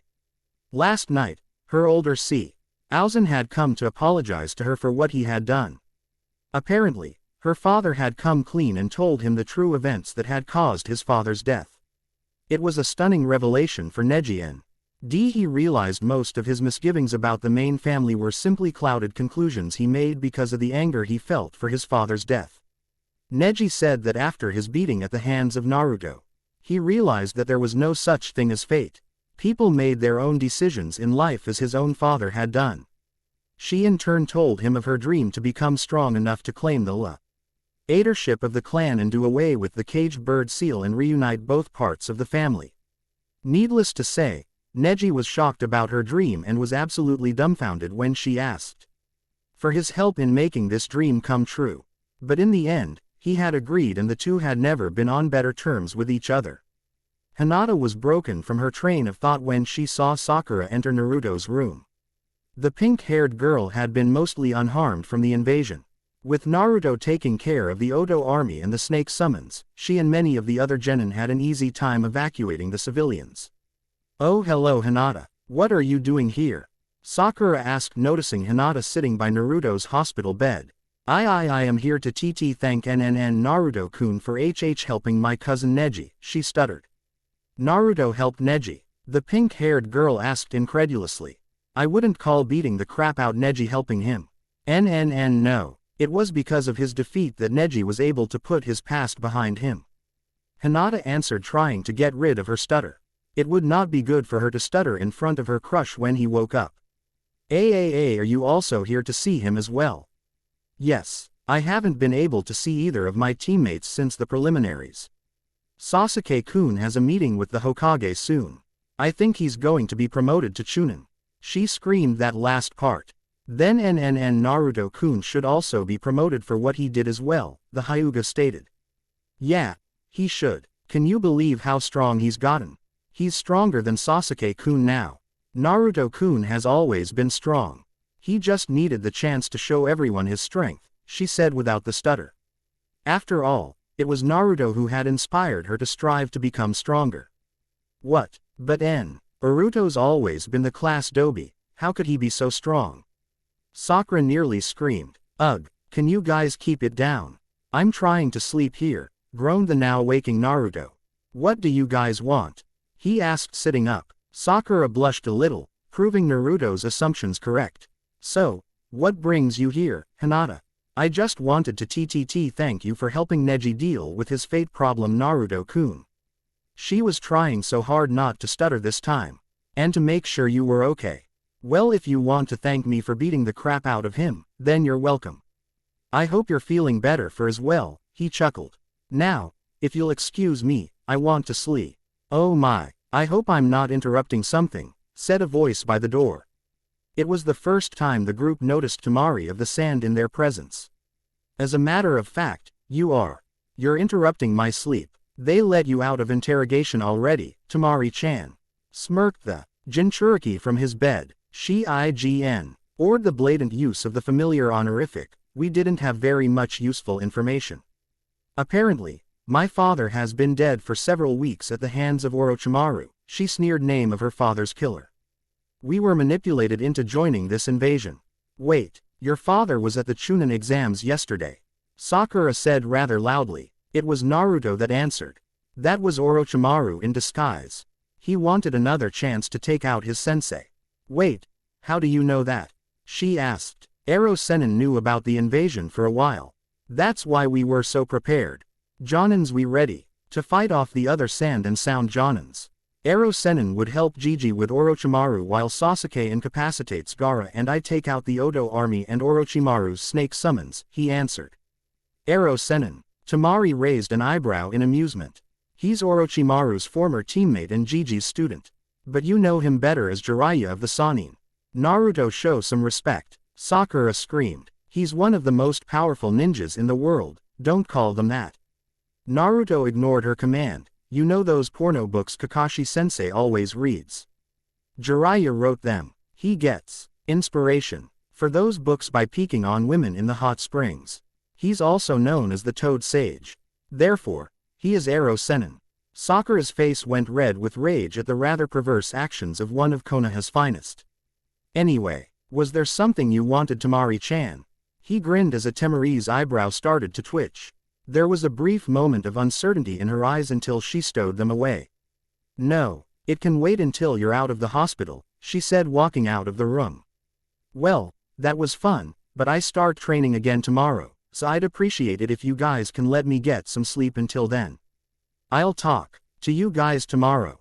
Good night, he said, completely disregarding the fact that it actually the middle of the afternoon. Hello Sasuke-kun. How are you today? Asked the elder Hokage. I'm doing okay, he said, sitting down in the chair in front of the Hokage. I assume there is something you wanted to talk to me about. A saddened look appeared on the Hokage's face. Yes. There is something I wish to tell you. I have made many mistakes in my life. One of them was keeping secrets from your teammate. Naruto. You mean he didn't know about the Kyubi? I see he's told you of his burden. Yes. Until the day of your academy graduation, Naruto had no idea of his burden. All his life, he's been hated and shunned, but have never known why. Perhaps if I had been more truthful with him, it would have lessened the pain. Sasuke grunted in agreement. But what does this have to do with me? I have called you here today because I do not wish to make the same mistake. I made with Naruto-kun with you as well. It seemed like the elder Hokage was growing older and older by the second. Sasuke's eyes widened. What secret have you been keeping from me?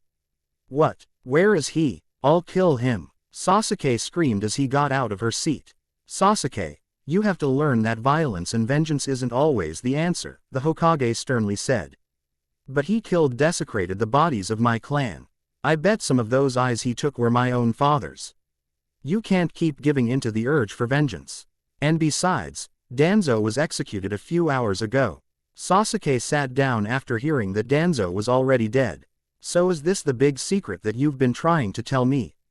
Yes, but that is only part of it. The secret I'm going to tell you today is the truth behind the Uchiha massacre, the Hokage grimaced. So that concludes the next installment of Complete.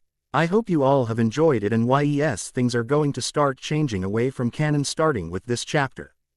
Things will mostly still follow the same path as the canon, but there will be noticeable changes like Sasuke knowing why Itachi murdered his clan.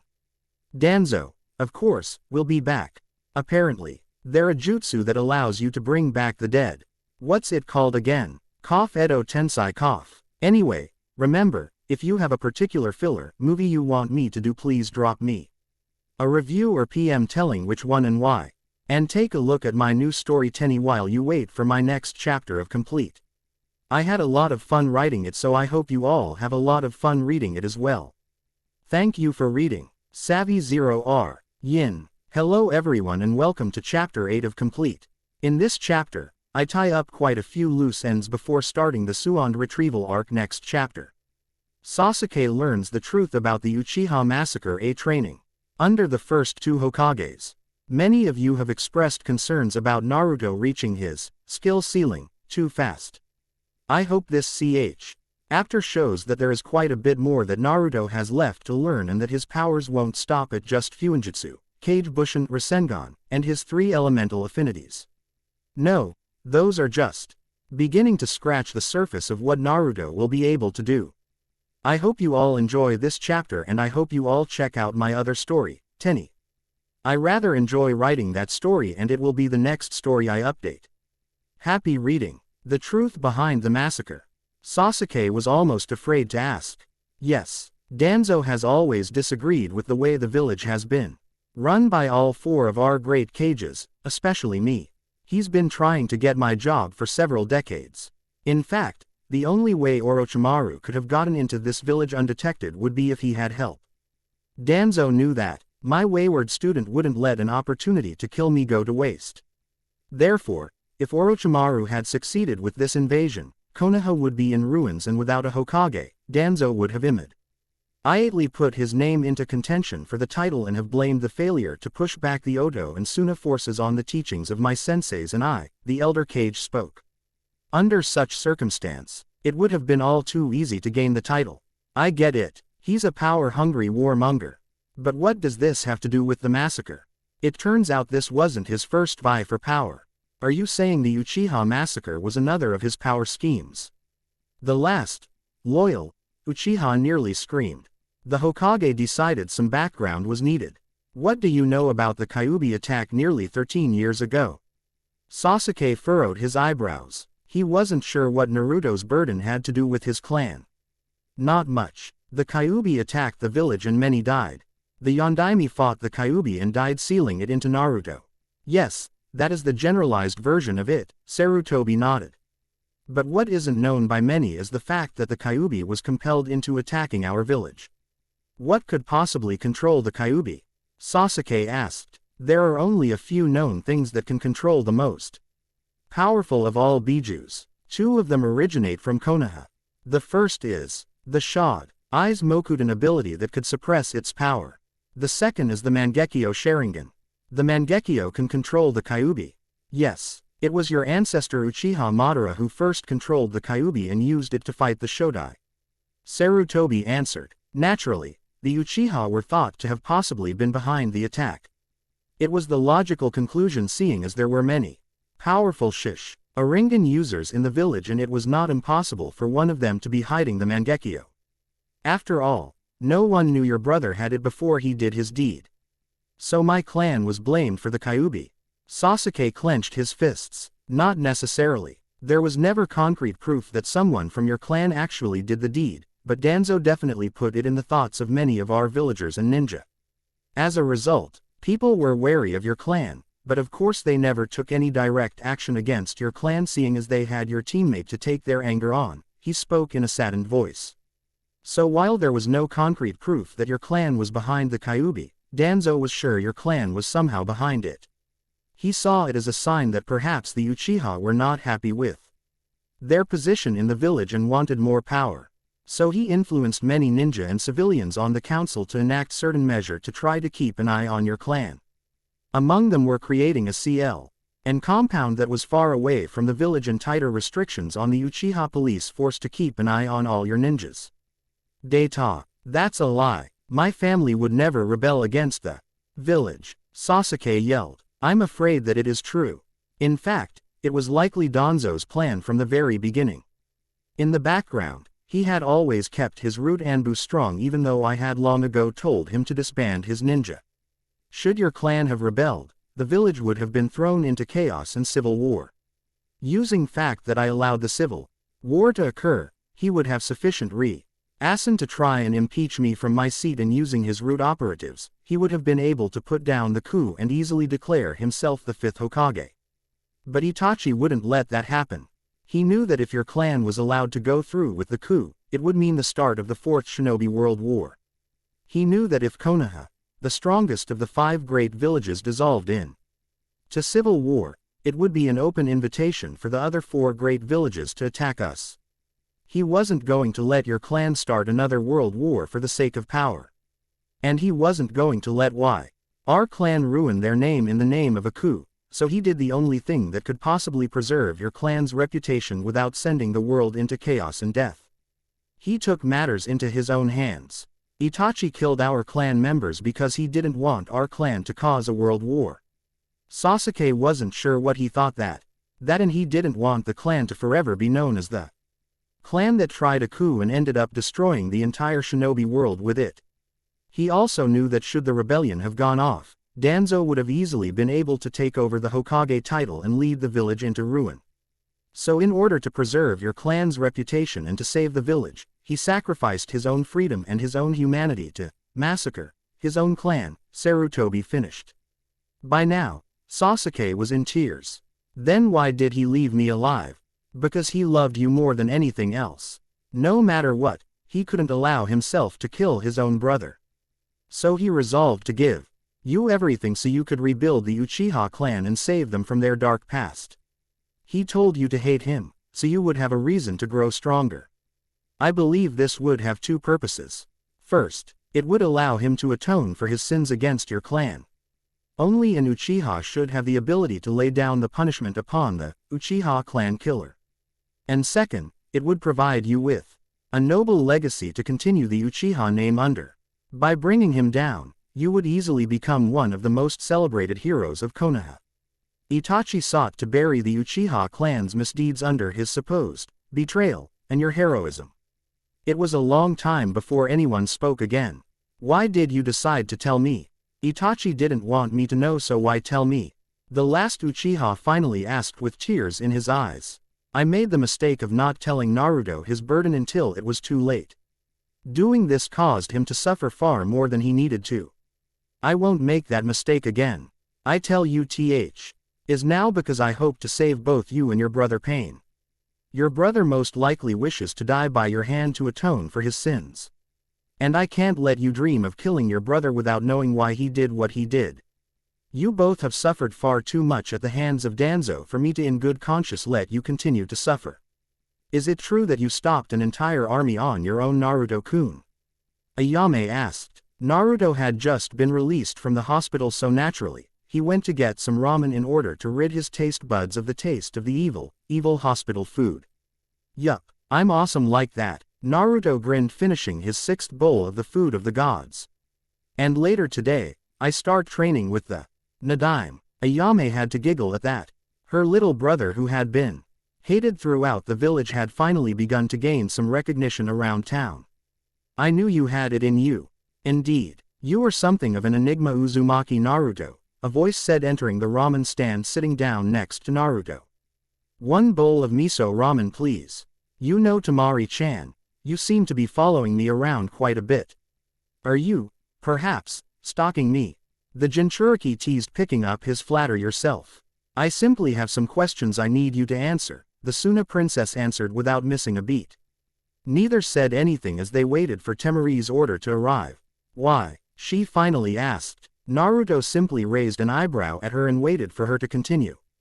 I know what you did during the invasion.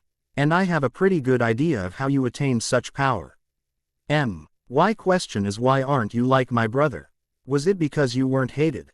Was it because people liked you? Was it because people respected you? Why? She sounded almost desperate to know the answer. As I understood it, I lucked out quite a bit. Your brother's seal was rather faulty. It allowed his Biju to influence him, making him think that it was your mother. My seal was done by the Sandaime Hokage. Perhaps the greatest seal master to ever exist. He spoke the last part with pride. He decided not to mention how his seal excluded Kurama's yin chakra at first. So, it was just the nature of the seals used? She asked. No, part of the reason why I didn't lose myself to the hate the villagers put on me was because I found people who truly cared for me, he said. He thought of his sacrifice to save his own life, Gigi. And even Iruka-sensei. People who cared. Yeah, the one time I almost gave into my anger and hate, I remembered those who cared for me. You brother needs to know that he still has you and your brother there for him. Temari's eyes widened at that. I know that you still care for him even if you are afraid of him. You can't give up on him. You need to talk to him and show him that you care. I know you think you've failed him, and that's why you are compelled to ask me why I didn't turn out like him. Temari's silence was all Naruto needed to know that he had figured out her entire agenda. Once he wakes up from his nap, be there to explain everything to him, and if that should fail, send him to me. I'll set him straight, he grinned. I'm not going to say thank you, especially not after you knocked me out during the invasion. In fact, you owe me a match, Mr. Kamikaze. Divine Wind, huh? Naruto smiled. Is that what my nickname is in the bingo books? Apparently, Odo has you down as Konoha's Kamikaze. They figured only through divine intervention could Odo have failed in that invasion. What about your Suna's bingo book? Well, seeing as we were deceived for a long time, We are probably going to renegotiate a treaty with your village. So, there's no need to put your name in ours.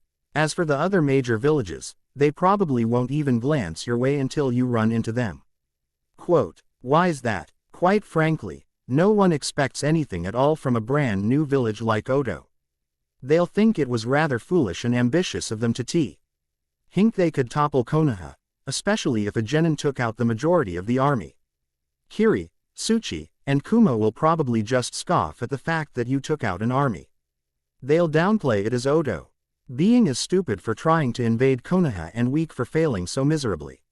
Furthermore, you didn't actually fight any of Suna's finest, so you'll get no respect from any of the major villages. Ouch. No love because I didn't take out any good ninja. Oh well, it's not like I need any more attention drawn to me. By the way, I'm a Chunin now. You got promoted. Temari raised an eyebrow. I don't see a flak jacket. I better have. None of the genin would have stood a chance against me. I should get it the next time I go to Gigi's office. A little arrogant, aren't you? It's not arrogant if it's true, he said, finishing his last bowl of ramen. Well, I've got to get back to training. See you, Temari-chan. Don't call me that, she cried, watching her fellow blonde get off his seat and walk away without even glancing back at her. As she watched him walk away, she couldn't help but think about how much the last few days had changed her life. Her village and another had tried to invade another. Her father had been manipulated, killed, and used.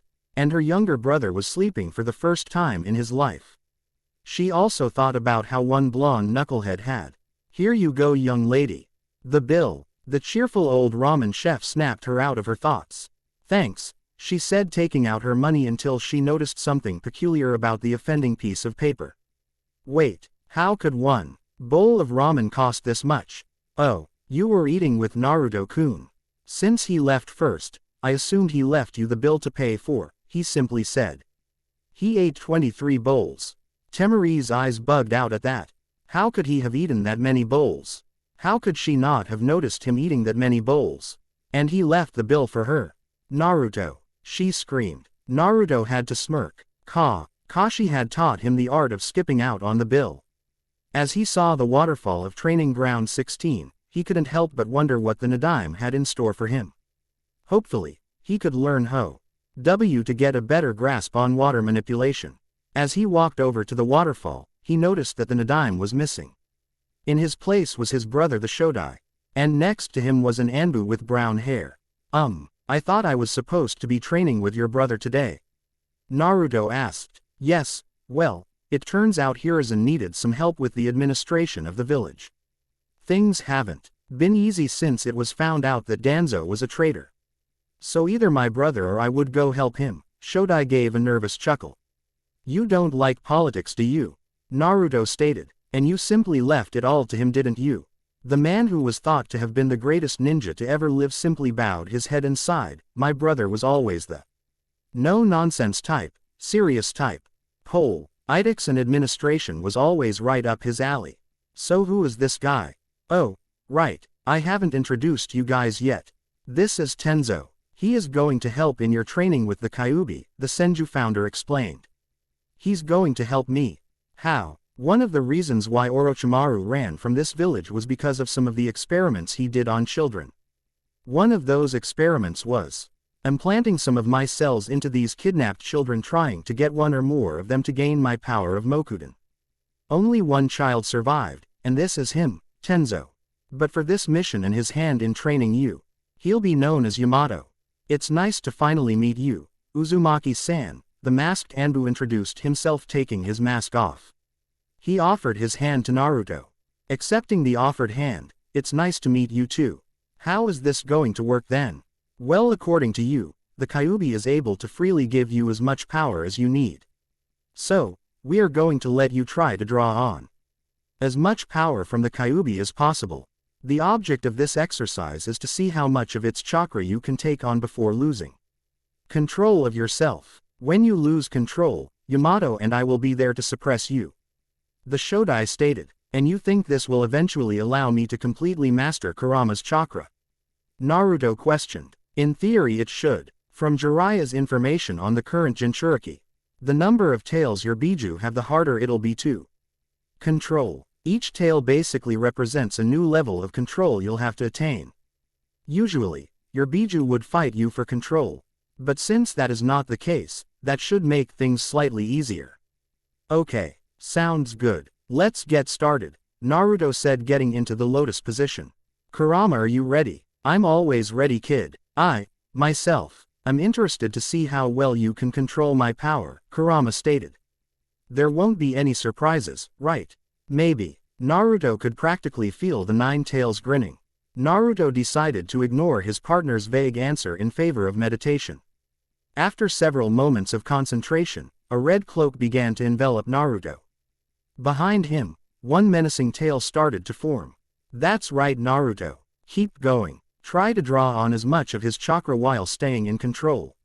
Nodding, Naruto continued to draw on even more power, his subconscious, to get to Kurama's. When he brushed against Kurama's own mind, he felt an enormous rush of power, and a second tail. Well, that wasn't so hard. That's it, Naruto. Keep going.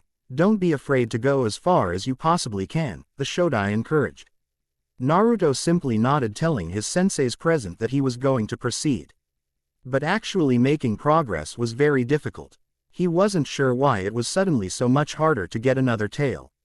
The first two tails had been relatively easy. He knew that each tail of control would be progressively more difficult, but that didn't explain why the third tail's difficulty level far exceeded that of the first two. Was there something special about the third tail? There probably was, and Kurama was being all snotty and secretive about it. Naruto mentally gave a sigh, as he continued to probe Kurama's chakra to gain access to the next level of control. Outside of his mind, both the Shodai and Yamato were beginning to worry. The first two tails had come to Naruto raw there quickly, which wasn't surprising since he and the Kyubi were on pretty decent terms with each other, to say the least. But this third tail was taking quite a while, which meant one thing. If Naruto were to attain this third tail of control, it would likely provide a rather large boost in power. So, both of them began make preparations, each summoning Mokuden vines around Naruto at the ready. It wasn't until minutes later that Naruto had finally been able to breach Kurama's consciousness, and what he felt was indescribable. The rush of power was absolutely intoxicating. He had never felt anything like it. It felt as if he could do anything in the world. It was the Shodai's voice that brought him out of his hazy trance. Naruto, you're losing control. Focus. Don't let the chakra control you. Control it instead. Eventually, Naruto was able to stabilize the third tail. Once he was able to hold all of it back, he felt incredibly calm and serene. It wasn't the adrenaline rush of being all-powerful, but it felt amazing nonetheless. That feeling of calm was the last thing he felt as he fell into unconsciousness. Hours later, Naruto awoke completely exhausted and aching everywhere. It wasn't as bad as after the invasion, but it was still pretty bad. As he looked around, he noticed that sun had begun to set and that he was leaning against the side of a rather large tree. Yamato and the Shodai probably propped him up on the tree to let him rest. It seems you've awoken. How are you feeling? Yamato asked. I'm okay for the most part. I'm pretty sore. Do you have any idea what happened when I went into three-tail form? It seems that three-tail form possess far greater power than the first two-tail forms. Your chakra was rather tame during those two forms, but your third form was basically uncontrollable. Why though? We have no idea, the Senju answered. Well then, I'd better ask my tenant. You got anything to say? Kurama, the last part of it directed toward his partner in crime. Use my chakra to do that jutsu your father copied from my Bijudama, tailed beast bomb, was all he got as a reply. Jutsu copied from the Bijudama. The Rasengan. Why that one? It seemed Kurama was enjoying keeping secrets from him, so the only way to get answers would be to follow his instructions, no matter how sure he was that it'd likely end up badly. Calling upon Kurama's chakra, he prepared one of his father's signature jutsu. He felt rather proud to be able to use such an infamous jutsu. As far as he knew, this jutsu still struck fear into the hearts of Iwa shinobi. Good thing Iwa was a little too arrogant to care that Odo had put him in their bingo book as an A-rank genin. As the shining orb the Rasengan was known for started to form, he noticed something shocking. A normal Rasengan was a bright. When he first began learning the jutsu, he had to use a shadow clone to help him control its amazing destructive power. But over time, his chakra control had gotten far better, allowing him to use the shining ball of destruction with only one hand. But in his hand at the current moment wasn't an ordinary ball of destruction, this one was several times more destructive, and several times harder to control. Before Naruto could even react, his Kyuubi-empowered Rasengan blew up in his face. The resulting explosion sent him flying backwards several feet, making quite a dent in a tree he had hit. Hashirama and Yamato had barely been able to use Mokuden, Mokujoheki, would release, would lock wall, to protect themselves from the blast. Kurama, what the fuck was that? Naruto groaned. In his head, he could hear the fearsome Kyuubi laughing beyond compare. Of course, Kurama would derive pleasure from his pain. After the laughing had died down, Kurama began to explain. Do you remember when I said each Biju offered its Jinchuriki different powers? Yeah, you hinted that you might have had a few more powers besides chakra regeneration. I'm guessing that had weird red Rasengan was another one of them. He guessed. Yes, as the strongest of the 9 Biju, I have inherited some of my father's most prized powers. And as a result, you have inherited my father's ability to use yin release and yang release. At the three-tailed state, you unlock the power to use yin release. As you learn to control more of my tails, your control over that power will increase greatly. At 6 tails, you will unlock yang release. And at 9 tails, I can learn yin-yang release. Naruto finished for him. When he had heard from Kurama that his father, the Rakudo Sennin, had created physical bodies for him and his Biju siblings out of thin air using yin-yang release, it sounded unbelievable. Naruto couldn't believe it, but the possibility of having the same power as the god of shinobi was making him absolutely giddy. Unfortunately, Kurama's rather boisterous laughter broke him out of his thoughts. As if you could have yin-yang release. No, neither you nor I can use the power of God. I am not the Jubi and you do not possess the Rinnegan. No, at 9 tails, I will be able to physically manifest myself through your body. Naruto really didn't like getting his hopes shot down like that. Tisk, whatever. What does yin release do anyway? Yin release is the spiritual energy that governs imagination. It can be used to create form out of nothing. You mean I can create stuff out of thin air? Exclamation mark quote. Once again Naruto was getting pretty giddy. Yes. With yin release you can create inanimate objects out of nowhere. But yin release covers a broad range of abilities. Among them is the illusion creating ability you humans call genjutsu and irio ninjutsu, medical ninjutsu. You mean I can learn genjutsu and medical ninjutsu? That giddy feeling was growing. No, you will probably never be able to use yin release for anything outside of creating objects and jutsu like the Rasengan and your clones. Why not? Naruto whined. He was rather looking forward to learning those branches of jutsu. It's the same reason why you never could do a simple Bushin jutsu. You mean I have too much chakra? Naruto asked. No, I mean I have too much chakra. Because my chakra reserves are higher than anything you could possibly imagine. There's no way you could possibly ever have enough chakra control to do genjutsu or medical ninjutsu using my chakra. So, there's no way I could possibly learn either of the two. As you gain more control over my tails, you may perhaps be able to start using your own chakra for yin release and not my own. But by then, your chakra reserves would have also increased greatly and then you would be in this exact situation again, too much chakra and not enough control. Ironically, because I, and eventually you, have so much chakra. Creating inanimate objects will actually come very easily to you. Also, I believe yin release will help increase the raw destructive power of the Rasengan and make your Kage Bushin vastly more durable. That's pretty awesome. I can't wait to try and master this. Creating inanimate object power of his Rasengan and Kage Bushin wasn't a bad deal at all. I don't suppose you know any yin chakra control exercises, do you? Quote, as if I have need of such things.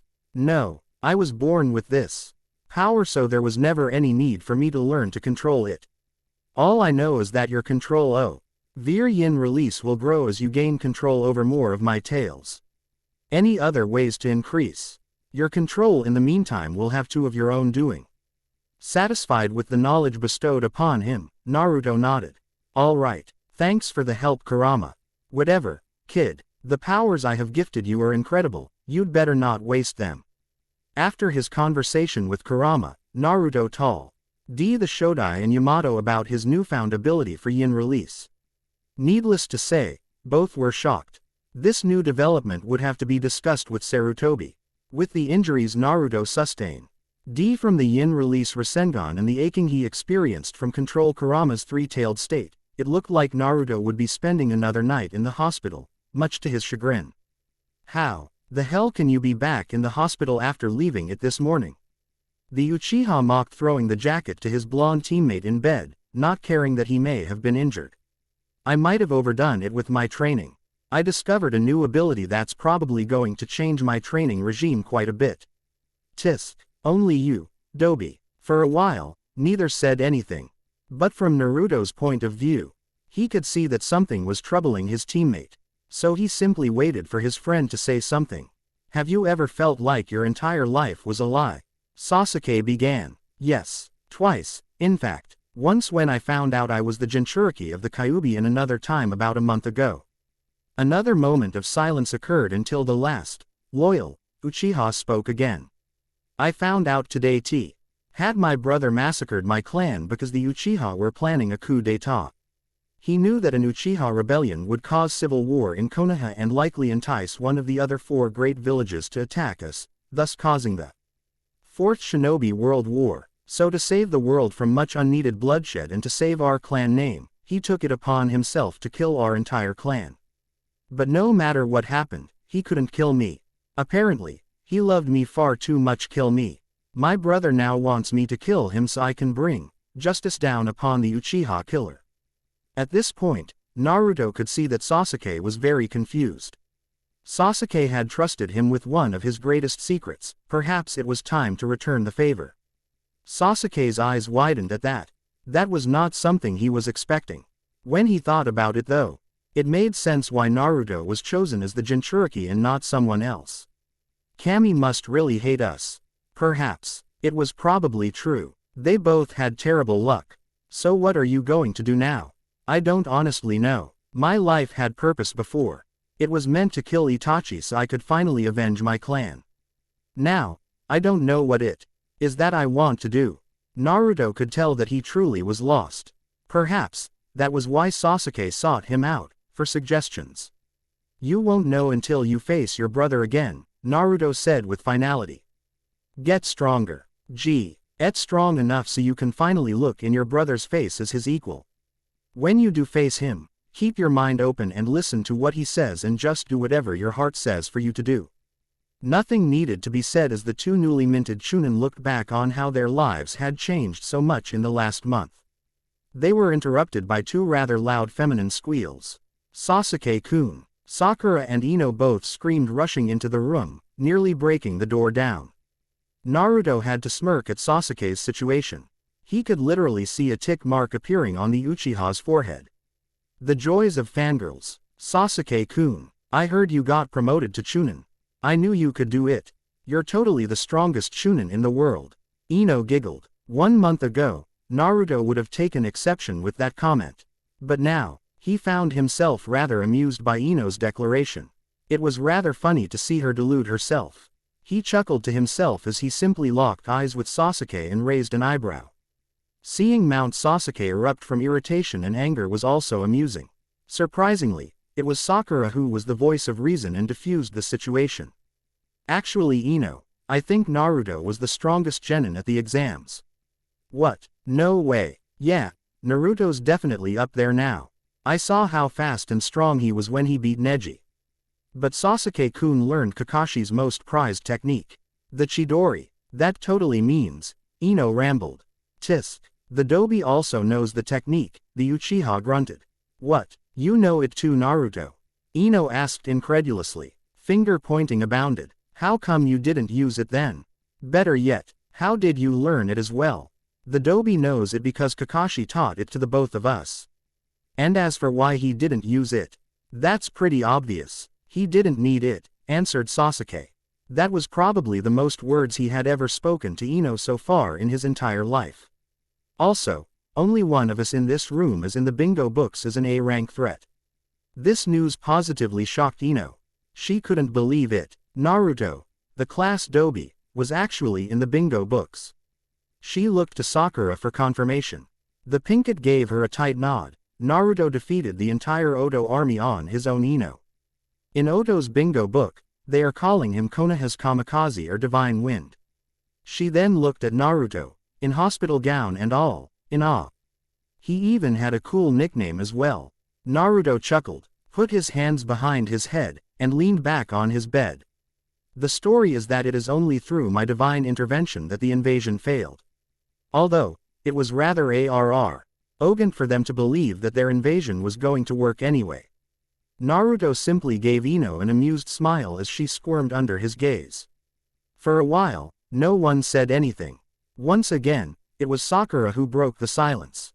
Naruto, if you don't mind me asking, how did you get so strong? Sakura asked in a timid voice. Naruto wasn't sure if he should answer that question. Just look at her and how she asked that question. It was quite clear that Sakura was feeling very self-conscious about her skills as a ninja. Both her teammates had far surpassed even her wildest imaginations. They had shown great performances at the Chunin exam finals and had done a great service to the village for their part in the invasion. All the while, she hadn't even made it out of the preliminaries and had served no purpose in the defense of Konoha other than helping move straggling civilians. Inadequate indeed. Naruto sighed. This wasn't going to be an easy conversation to have. The encounter with Orochimaru in the Forest of Death really changed my mindset of why I became a ninja.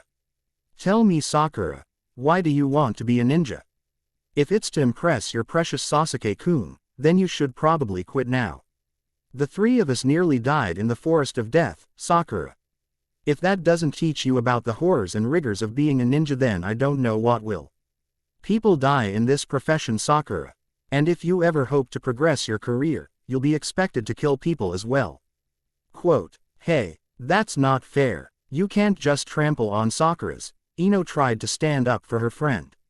No, Naruto is right. If you don't have a good reason to be a ninja, then there's no way you can withstand the challenges that come with our lifestyle, the Uchiha interrupted. Oh yeah, what are your reasons for being a ninja? She demanded. It was rather surprising that she would yell at her precious Sasuke-kun like that, but the two new Chunin suspected it was because her reasons for being a ninja were at least in some part similar to Sakura's. She probably didn't appreciate her reasons for being a ninja to be seen as foolish either. I'm a ninja because of what happened to my family. I strive to get stronger in order to finally find closure with Amelie, the Uchiha stated. I am a ninja because of the sacrifices made so I could be here today, Naruto thought back to his parents. And I strive to get stronger to make those who care about me proud. One day, I will surpass all the Hokages of this village, he said a little glassy-eyed. You don't want to be Hokage anymore? Sakura questioned. Naruto used to scream to the world that he wanted Hokage, but now, I don't know if I could ever be a Hokage for this village after everything that's happened to me in my life. We'll see in a few years, he answered. Sakura and Ino both looked shocked at how quickly and how much Naruto had changed. The Naruto a month ago was a totally different person from the one sitting in front of them today. Perhaps, it was time they did some soul searching and changing as well. Reasons and drive to be a ninja, while Sasuke thought about what he would say to his brother when they would meet again. Naruto, on the other hand, though about why he was training so hard. He didn't want their sacrifice in vain and he wanted to make them proud by surpassing all their expectations.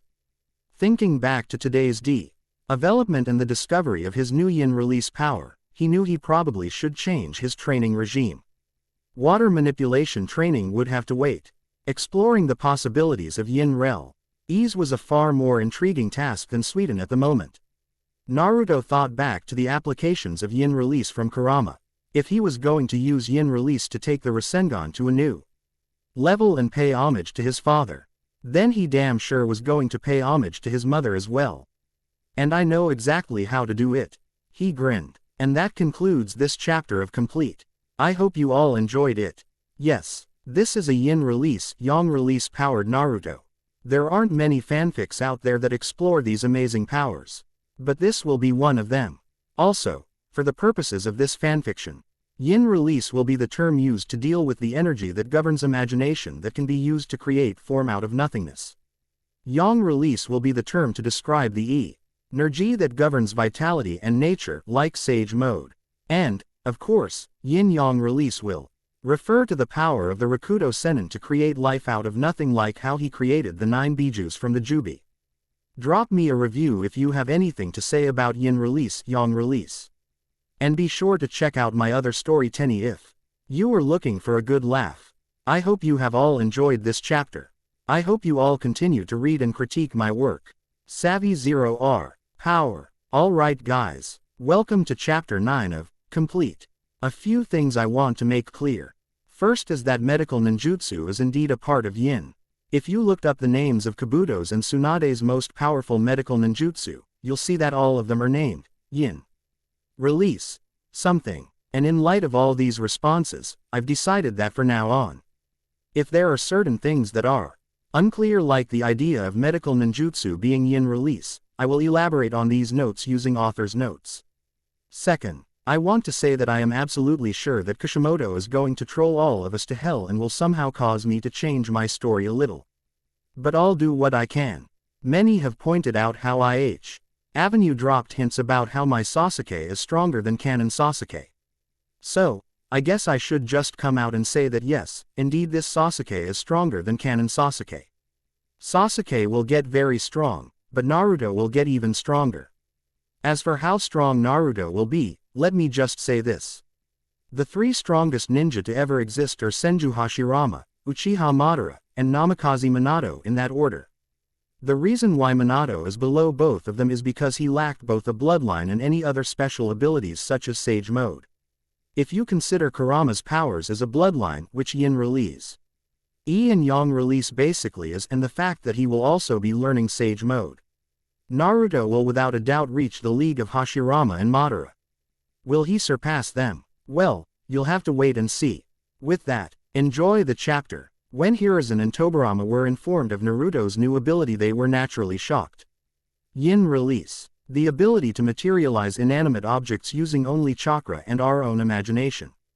On top of that, Naruto found yin release did some amazing things to the Rasengan as well as his shadow clones. He found out that yin release shadow clones could no longer be dispelled with a simple hit. It appeared that they now required a debilitating, paralyzing, or fatal blow to be dispelled. But that was nothing compared to what yin release did to the Rasengan. If you hit a tree with a normal Rasengan, it would grind into the tree, leaving a hole in the tree's bark similar in size to the Rasengan that it collided with. The yin release Rasengan exploded on contact with the tree, taking the tree out completely, leaving no traces of bark left. It basically annihilated the tree. Needless to say, Naruto was absolutely giddy with anticipation of the day W. Here he could master the Inten Rasengan yin release Rasengan. At the moment, Kurama's yin chakra was just too chaotic for him to do that particular Rasengan with just one hand. So he had to go back to using a shadow clone to create it. While Naruto didn't like the idea of using shadow clones to use the Inten Rasengan, it would likely take up too much time on the battlefield. The sheer destructive power of the technique was simply too much to ignore. Because Naruto was channeling so much of Kurama's chakra when practicing yin release, Yamato became his major training supervisor for the first few weeks after discovering yin release.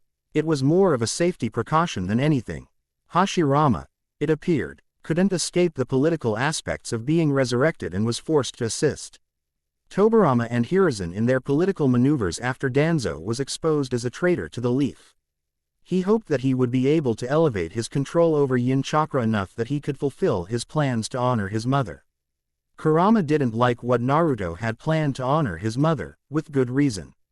But even he acknowledged that her chakra chains were useful in battle and that when used correctly, deadly. Today Naruto, Sasuke, Shino, and Shikamaru got their Chunin flak jackets and the Konoha 12 were throwing them a party at a local barbecue restaurant. Shikamaru took a nap on the table. While Shino and Sasuke didn't even bother touching their food. Naruto, on the other hand, was very much enjoying the barbecue pork, free of charge of course. The remaining genin were pretty reserved except for Choji, who was chowing down the pork, and Kiba was chatting up everyone. So, it was the Inuzuka who started the conversation. "Yo, Naruto. What the hell happened to you? How'd you go from dead last to the strongest one of us here? I've always had the potential to be great in me. It just took the forest of death for me to focus my potential," Naruto cryptically said. "What potential? You didn't show any when we were at the academy together." Naruto thought it was perhaps time to tell his friends at least one of his secrets. "Tell me, when is my birthday?" "Oh, October 10th. Hinata stuttered. "Yes. Was there anything else big that happened on that date?" At this, Shikamaru woke up from his nap. "I see, you're jailer of the Kyubi, aren't you?" he asked Naruto. "What? The Kyubi? I thought the fourth Hokage killed it." Sakura asked, astonished at such a revelation. "You can't kill a sentient and living mass of chakra," Naruto simply stated. "I'm what's called a Jinchuriki." "Jinchuriki? The power of human sacrifice?" Shikamaru asked. Naruto simply nodded. "Troublesome. I always knew you were different from everyone else, and I'm assuming the Kyubi's the reason why all the civilians rather ignore and glare at you, right?" "Ah. So you've noticed that as well, haven't you? Those glares were far too hateful for someone getting pranked. I realized a long time ago that there must on for those glares than pranking. But I was simply too lazy to find out the exact reason." "Naruto, is that why you don't want to be Hokage anymore?" Sakura asked. "You don't want to be the Hokage?" Kiba asked. "You used to scream to everyone that you'd be Hokage." Most of the genin there looked at Naruto curiously. Hinata was saddened when she found out Naruto had given up on his dream because of the villagers of Konoha. She thought the scorn and indifference her father and clan elders were hurtful, but it was nothing compared to what Naruto had experienced. Neji's thoughts were along the same lines. "It seems Uzumaki was right on more than just my own hate.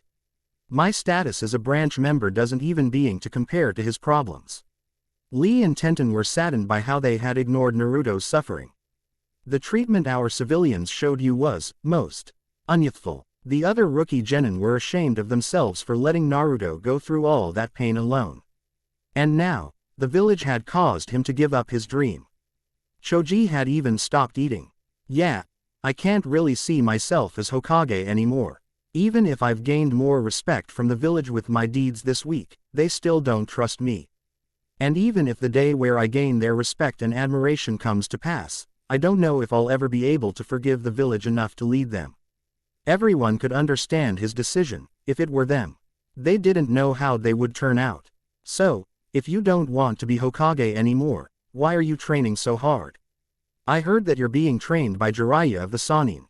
Choji asked, resuming eating. "I want to make all those who care for me proud. I want them to know that their sacrifices for me weren't in vain. One day, I am going to surpass both the Odai and Yondaime Hokages and become the strongest ninja to ever walk the elemental nations," Naruto said with that glassy-eyed, faraway look.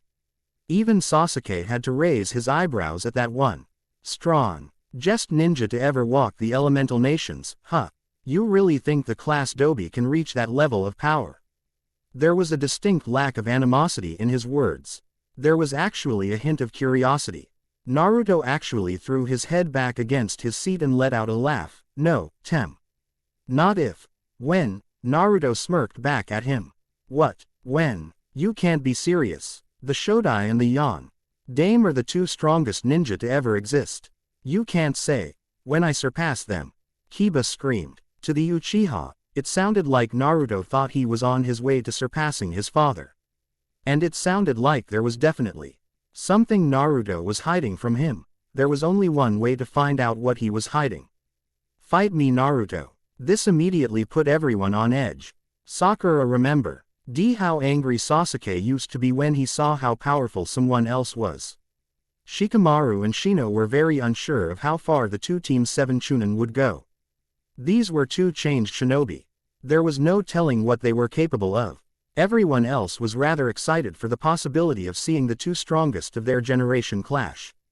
Naruto simply raised an eyebrow at Sasuke. The look was returned in kind by the Uchiha. "So, I assume you've picked up a thing or two from our one-eyed sensei and you want to test them out, don't you? At Sasuke's nod, he continued. And in the process, aren't what I've been doing under the Shodai Hokage, right? Wait, what? How come you get to learn from the Shodai Hokage? Kiba screamed. I'm not really learning anything. The Shodai is simply helping me learn to control the Kyuubi's power. I don't really gain any special powers from the Kyuubi. All I'm really doing is augmenting my current powers. And besides, I've only had 2 days with the guy. Suke's probably spent weeks on end training and learning under Kakashi sensei, Naruto responded. So how far are we going to go? 15 minutes. No maiming. No killing. The blonde nodded. Shikamaru will be the referee. Let's go to training ground 7, he said, getting up.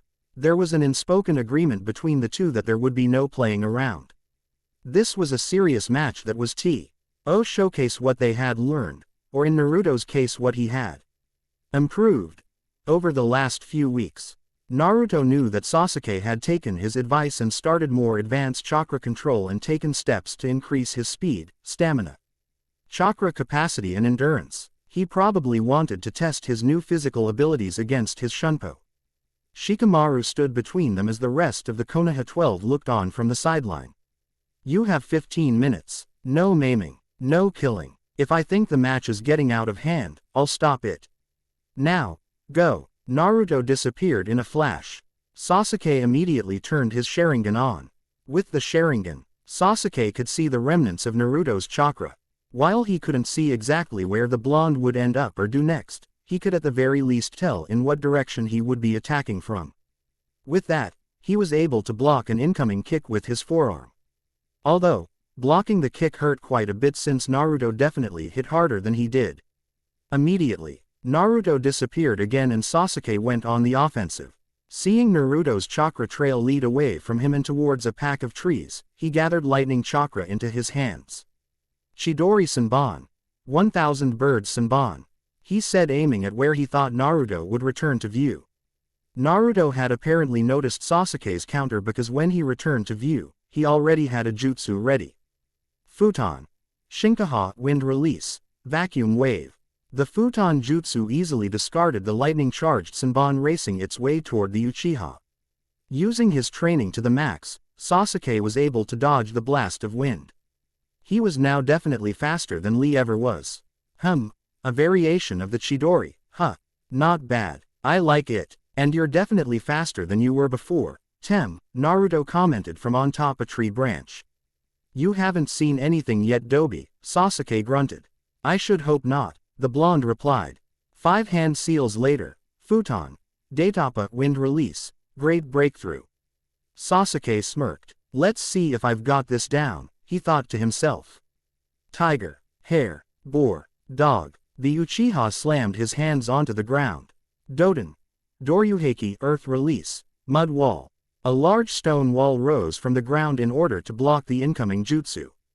Daitapa heavily scratched the wall, but it stood.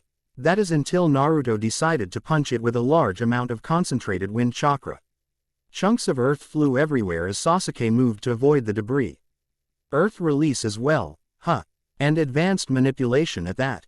Doryuheki is supposed to be high B rank to low A rank, Naruto said, impressed. And he really was. It had only been a few weeks and Sasuke already had enough control over earth manipulation to perform a rather powerful jutsu.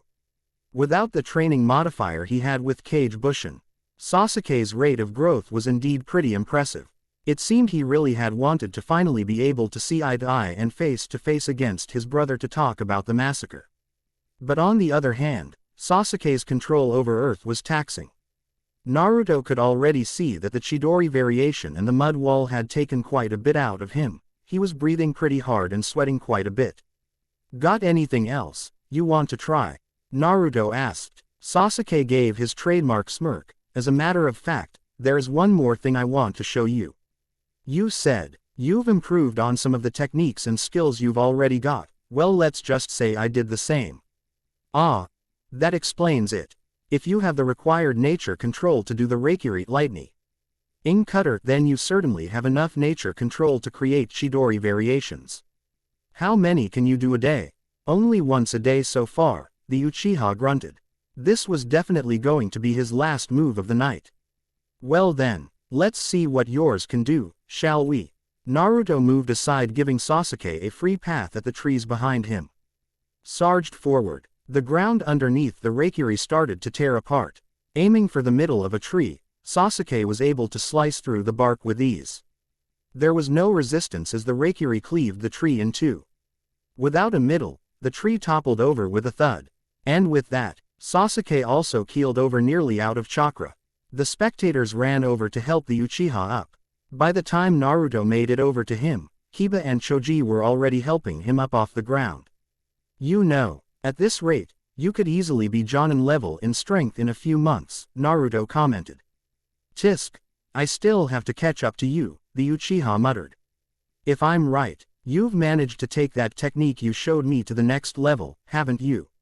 Show me what you've done to it. I want to see how it compares to the Reikiri. Naruto immediately knew he was talking about the Rasengan. Guess it couldn't hurt to show him the new Rasengan.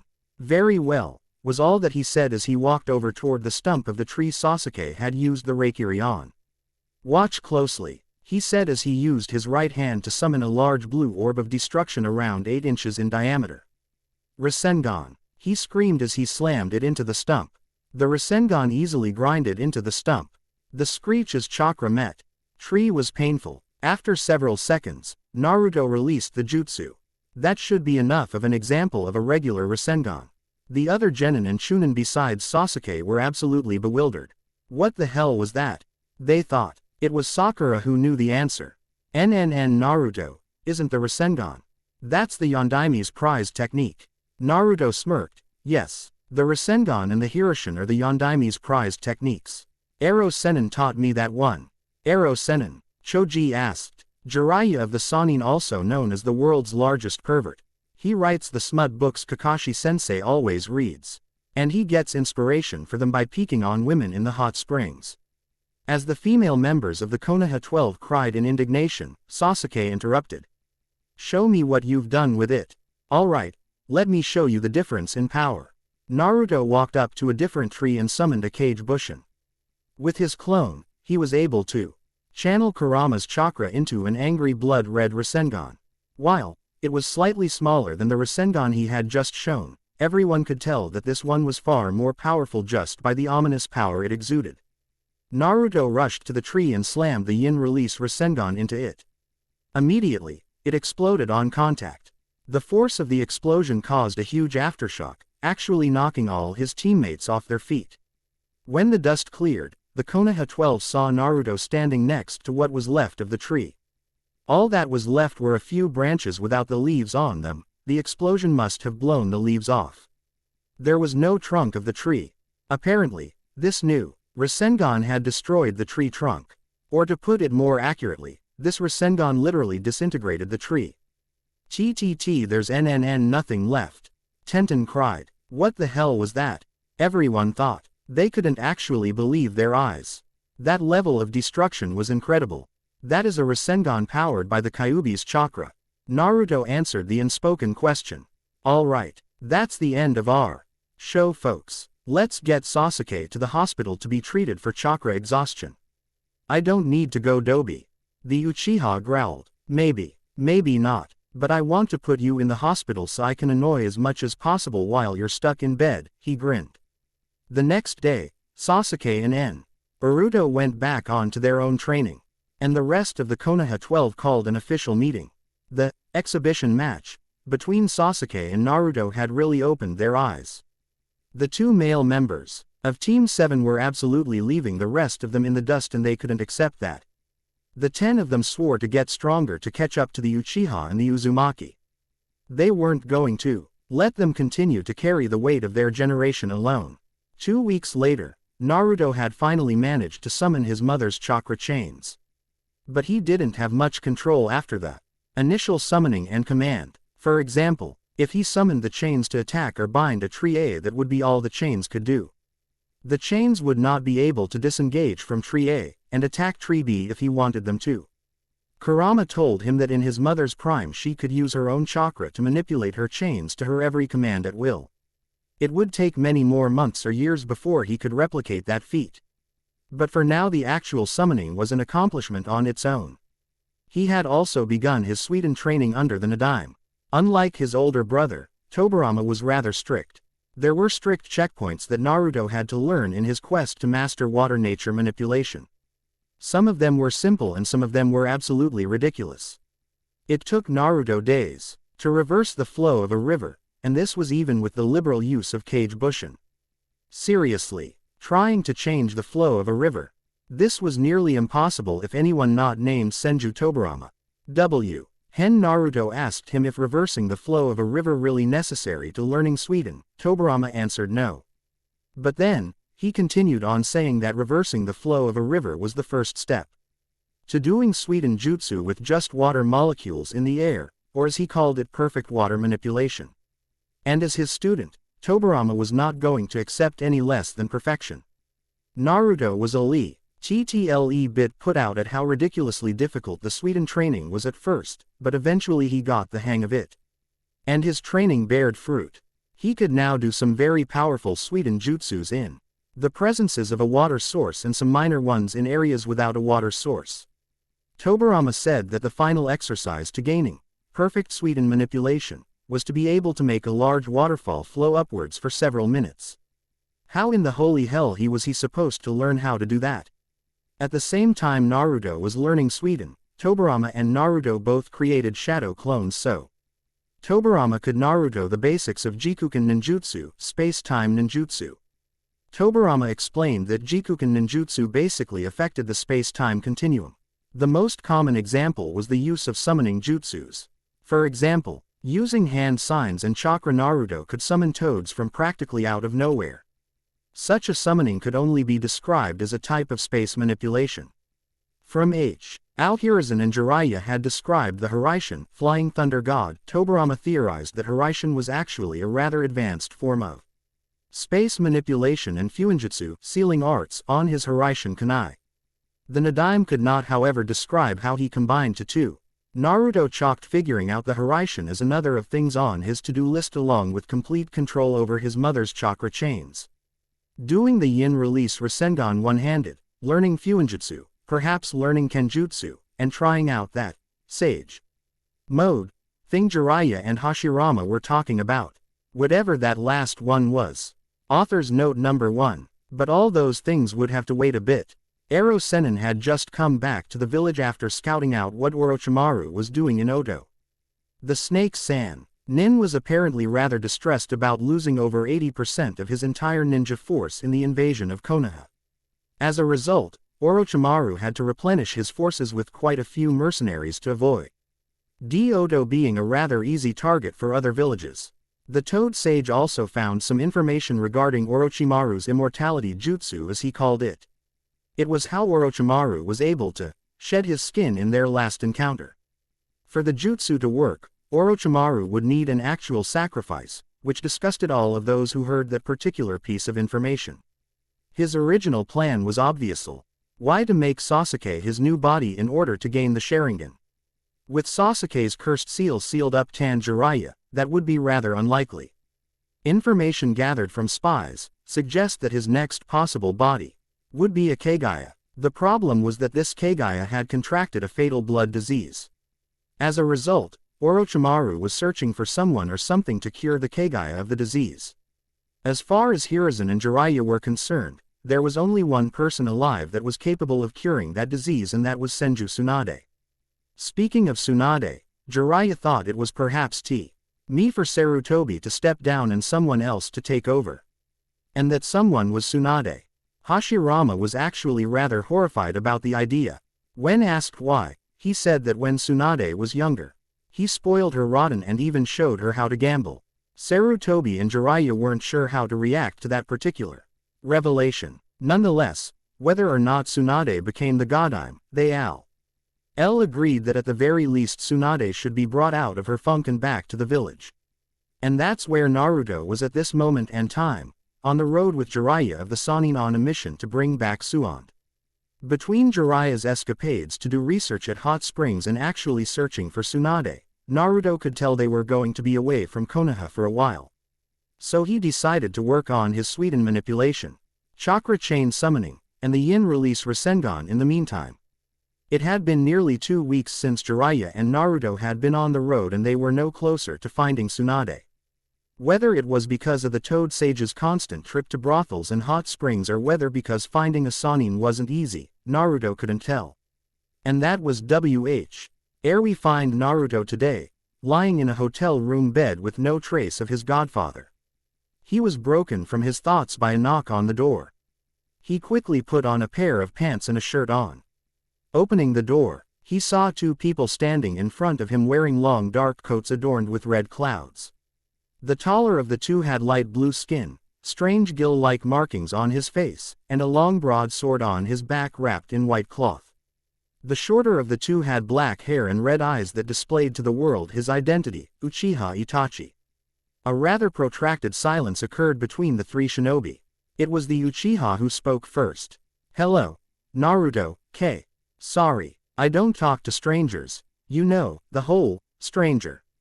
Danger thing. Have a nice day, bye." He smiled, slamming the door shut in their face. The 2 Akatsuki members stared at the door in shock. Itachi, did that brat just shut the door on us?"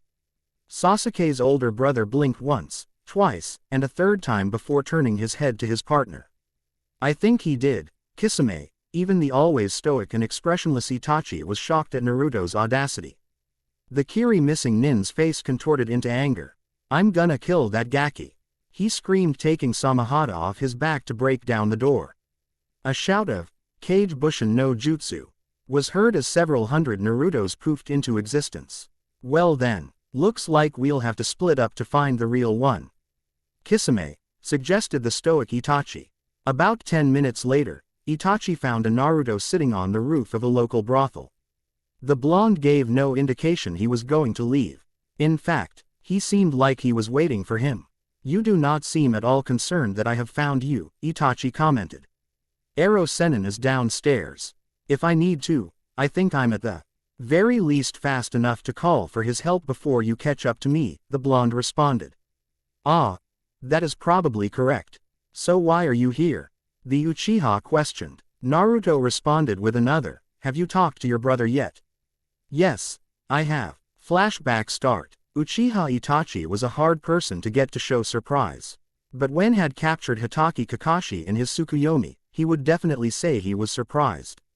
Kakashi went on to tell him that he, Sasuke, Jiraiya, and both of the revived Hokages knew the truth about the Uchiha massacre. Apparently, Hiruzen Sarutobi thought it was time that secret was to be revealed. The son of the White Fang then went on to tell him that Sasuke was training himself into the ground for the day that he could look him in the eye, fight on level with, and talk to him one-on-one. Itachi couldn't hold back a smile when Kakashi talked about the progress Sasuke had made, and most importantly when Kakashi talked about how he had made a friend in the Kyubi Jinchuriki. After being advised to meet up with Sasuke at their clan home, Itachi let Kakashi out of his Tsukuyomi. Kakashi would be unconscious for a few hours, but there would be no mental damage done. Itachi told Kisame to hold off the Jonin in front of him, so he could find information on the Kyubi. Knowing Kisame could not turn down a fight, he knew the swordsman would not resist the order. Itachi simply sat down in the lotus position in front of his sleeping younger brother. No long after, his younger brother awoke to see his older brother sitting in front of him. Kakashi was right. I should slow down on the training a little bit. I'm seeing things, he groaned, thinking his older brother was an illusion.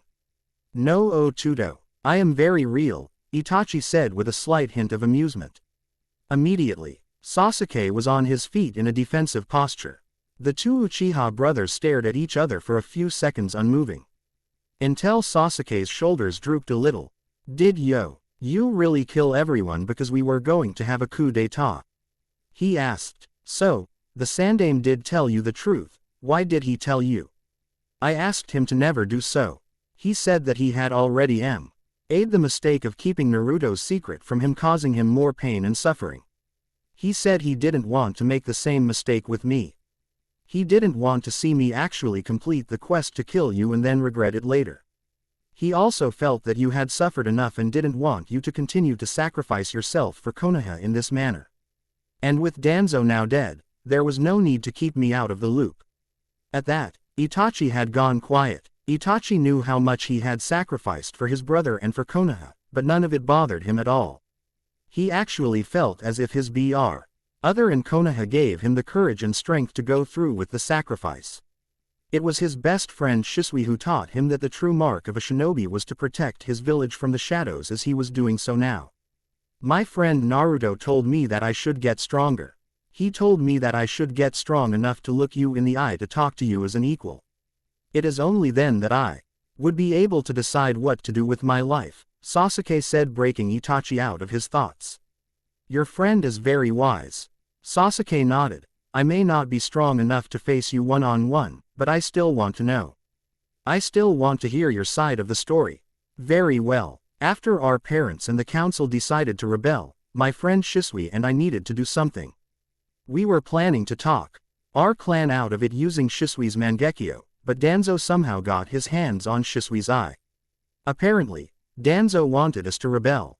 He was most likely going to use our rebellion to usurp Sandaime-sama for the Hokage seat.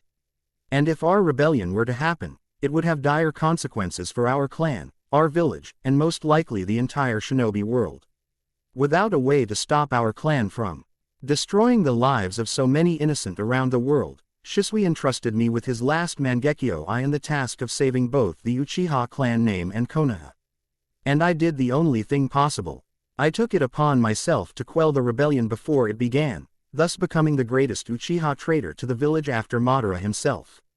My plan was for you to one day become strong enough to defeat me so that you could revive our clan and become of Konoha's greatest heroes in the process, thus letting the story of our rebellion die with me. Neither brother said anything for the longest time. They watched as the wind around them around. Ever since the night of the massacre, my life's ambition was to avenge the deaths of our clansmen. Do you still wish to do so? Itachi asked. I don't know, to be honest. About a month ago, Naruto beat me to the ground and then asked me what I planned on doing after I killed you. And I had no answer for him.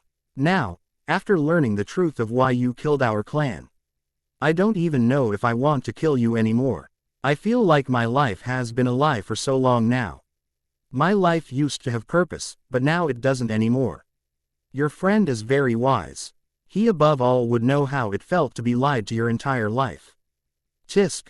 He used to be the class dobi, but our run-in with Orochimaru really changed him. He told me up until that moment, he never really acknowledged the fact that he was the Jinchuriki of the Kyubi.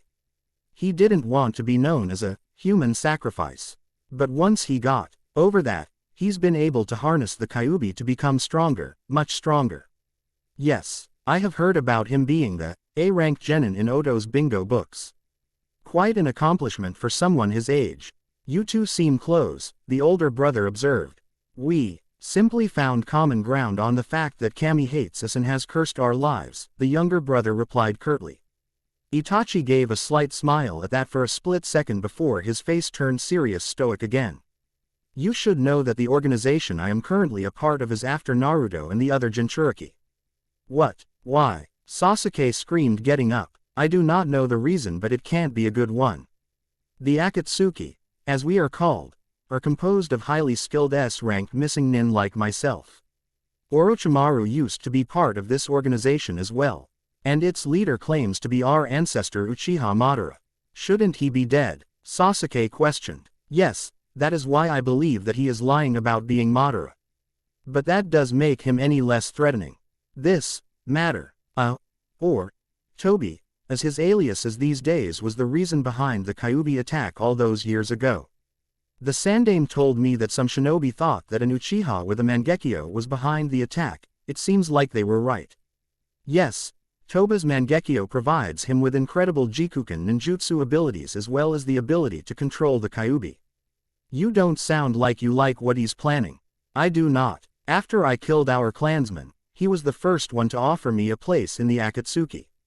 For that sake of the village, I couldn't let the chance to spy on such an organization go to waste, so I took it. So what are you going to do now? I don't know. I was planning on gathering as much information about the Akatsuki, its members, and its purpose while I bided my time for you to become strong enough to kill me. What are you going to do, yourself, Sasuke? Naruto's going to need all the information you can provide us if your organization is coming after him. As long as you keep providing that information, I really can't find a reason to kill you. Until then, I'm going to get stronger. Strong enough to beat not only you, but also this, Toby. And I guess I'll have to learn some politics as well. The Sandaime told me that once I become a Jonin, I'll be able to take up the Uchiha seat on the Shinobi Council.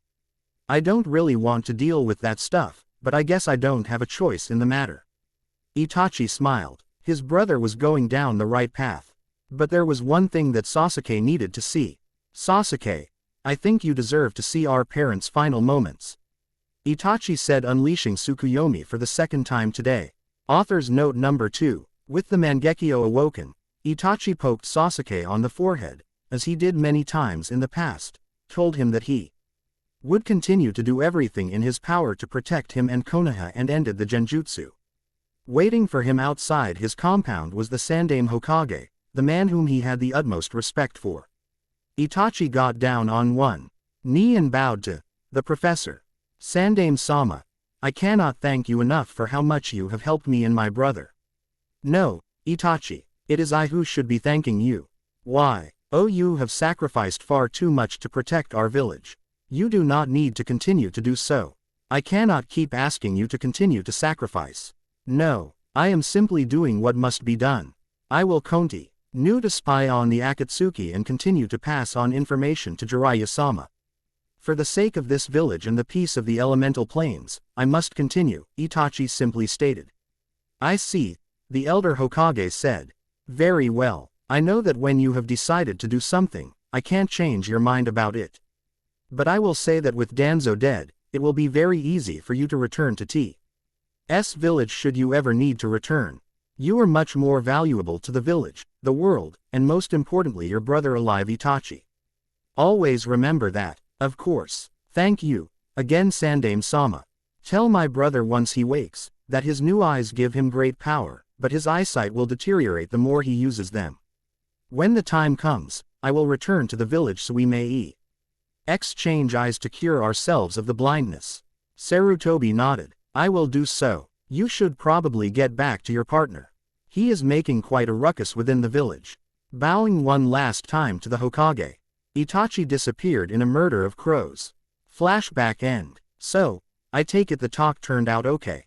Naruto asked. Yes, my brother has gone down the right path. He has freed himself from T.'s hatred that has cursed our clan for so long thanks to you. Itachi replied. I didn't do anything. I simply beat the shit out of him and told him he was an idiot for being an avenger like he was, Naruto grinned. Nonetheless, you have helped him and for that I am eternally grateful. I can tell that you are strong, Naruto-kun. Very strong. I have no doubt that one day you will go on to surpass your father. So before I go, I have a gift for you, he said, creating a murder of crows. Naruto's eyes widened. Before he could react, a crow rammed its way down his mouth, nearly choking him. What the fuck? He coughed. What kind of thanks was that? He continued to cough. Itachi smiled. That particular crow contains the Mangekyo eye of my best friend Shisui. Shisui dreamed of peace for Konoha, and most of all peace for all of the elemental planes. You are the only one worthy of carrying his eye. You are the only one worthy of carrying on his will. You are the only one worthy of carrying on his legacy, he said, disappearing in another murder of crows. Author note number 1. Those are only some of the things Naruto will be learning during the 3-year training trip. Author note number 2. This is basically the same scene as Naruto. Chapter 590, where Fugaku and Mitoko both understood Itachi's reasons for doing what he did and told him that he was proud of him no matter what. Yes, I am fully aware that I have given Sasuke a massive power boost compared to his canon self, Reikiri, Chidori variations, Doden, and even the Mangekyo. But that is nothing compared to what I have in store of Naruto. And yes, Shisui's eye will be important to this story. How it's important, and why it's important, you will have to wait and see. Next chapter will be the confrontation with Tsunade, Orochimaru, and Kabuto. And all I'll say is that by the end of the Sannin battle, the snake will be rather displeased. Kukukukuku. Thanks for reading. Savvy 0R. Tsunade. Hello, everyone, and welcome to Chapter 10 of Complete. I'm sorry for the long wait. But real life got in the way a bit. Also, recent Naruto chapters have thrown a major monkey wrench into my plans for Naruto going forward, which partially delayed this chapter. Also, for those of you who asked, Sasuke is not aware that he has unlocked the Mangekyo yet. It is the same situation as when Kakashi unlocked his. While he unlocked it early in his life after killing Rin, he wasn't aware of it being unlocked until much later. Sasuke is currently unaware that he can use the Mangekyo. On a side note, I want to thank all my readers he 500 review threshold. I really appreciate all the feedback you guys give me. That's all for now. I hope you all enjoy the chapter. Naruto was rather angry at Jiraiya after his encounter with Itachi and Kisame. Stupid. Great Toad Sage had abandoned him to spend time at a whore house. Seriously, what the hell? What if he wasn't able to run away from Kisame and Itachi? Or what if someone who didn't have an alternate agenda was sent to capture him from the Akatsuki instead of Itachi? He'd be screwed right now. For those reasons, Naruto stalked into the brothel, right up to his sensei, who was grinning like the pervert he was, and kicked him in the balls, again. He was also probably mad at Itachi for force-feeding a crow down his throat, but he couldn't really find the elder Uchiha brother at the moment, so Jiraiya had to do. A gifted Mangekyo Sharingan was cool and awesome, but was stuffing it down his throat really necessary? What the hell happened to that crow anyway? After he swallowed it, he couldn't feel the lump of mass enter his stomach because he was still relatively hungry, having not eaten breakfast due to be woken up by the pair in black cloaks. Furthermore, how was he supposed to gain access to use said Mangekyo? These were all questions were pondered as Naruto left the brothel in search of food after being satisfied with his handiwork and pain he had inflicted upon his godfather. About 15 minutes later, his godfather limped, into a local noodle house where he bought and was currently eating some ramen. "Alright brat, what was that for? I was having the time of my life." Jiraiya groaned. "What else? You left me to go to a whore house.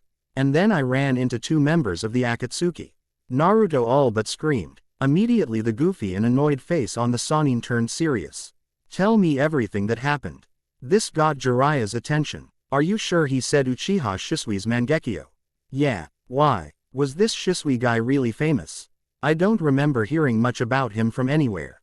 Uchiha Shisui was the second best Uchiha prodigy of the last few generations, right behind Itachi, his best friend. Not many know this, but Shisui's Mangekyo was perhaps the most prized Mangekyo to ever exist. This particular Mangekyo possessed an incredible genjutsu known as Kotoamatsu Kami, distinguished heavenly gods.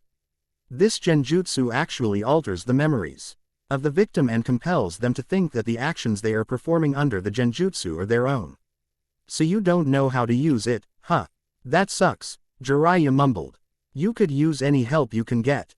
Naruto nodded in agreement before bringing up the other point of inquiry. "And what the hell we're doing at a whorehouse anyway?"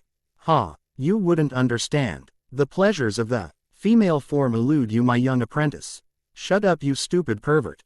I don't want to hear this from you. Do you not understand what could have happened if I hadn't been able to run away from the Akatsuki? Or what would have happened had it not been Itachi who was my hunter?" Relax, Gaki. You got out of it all right.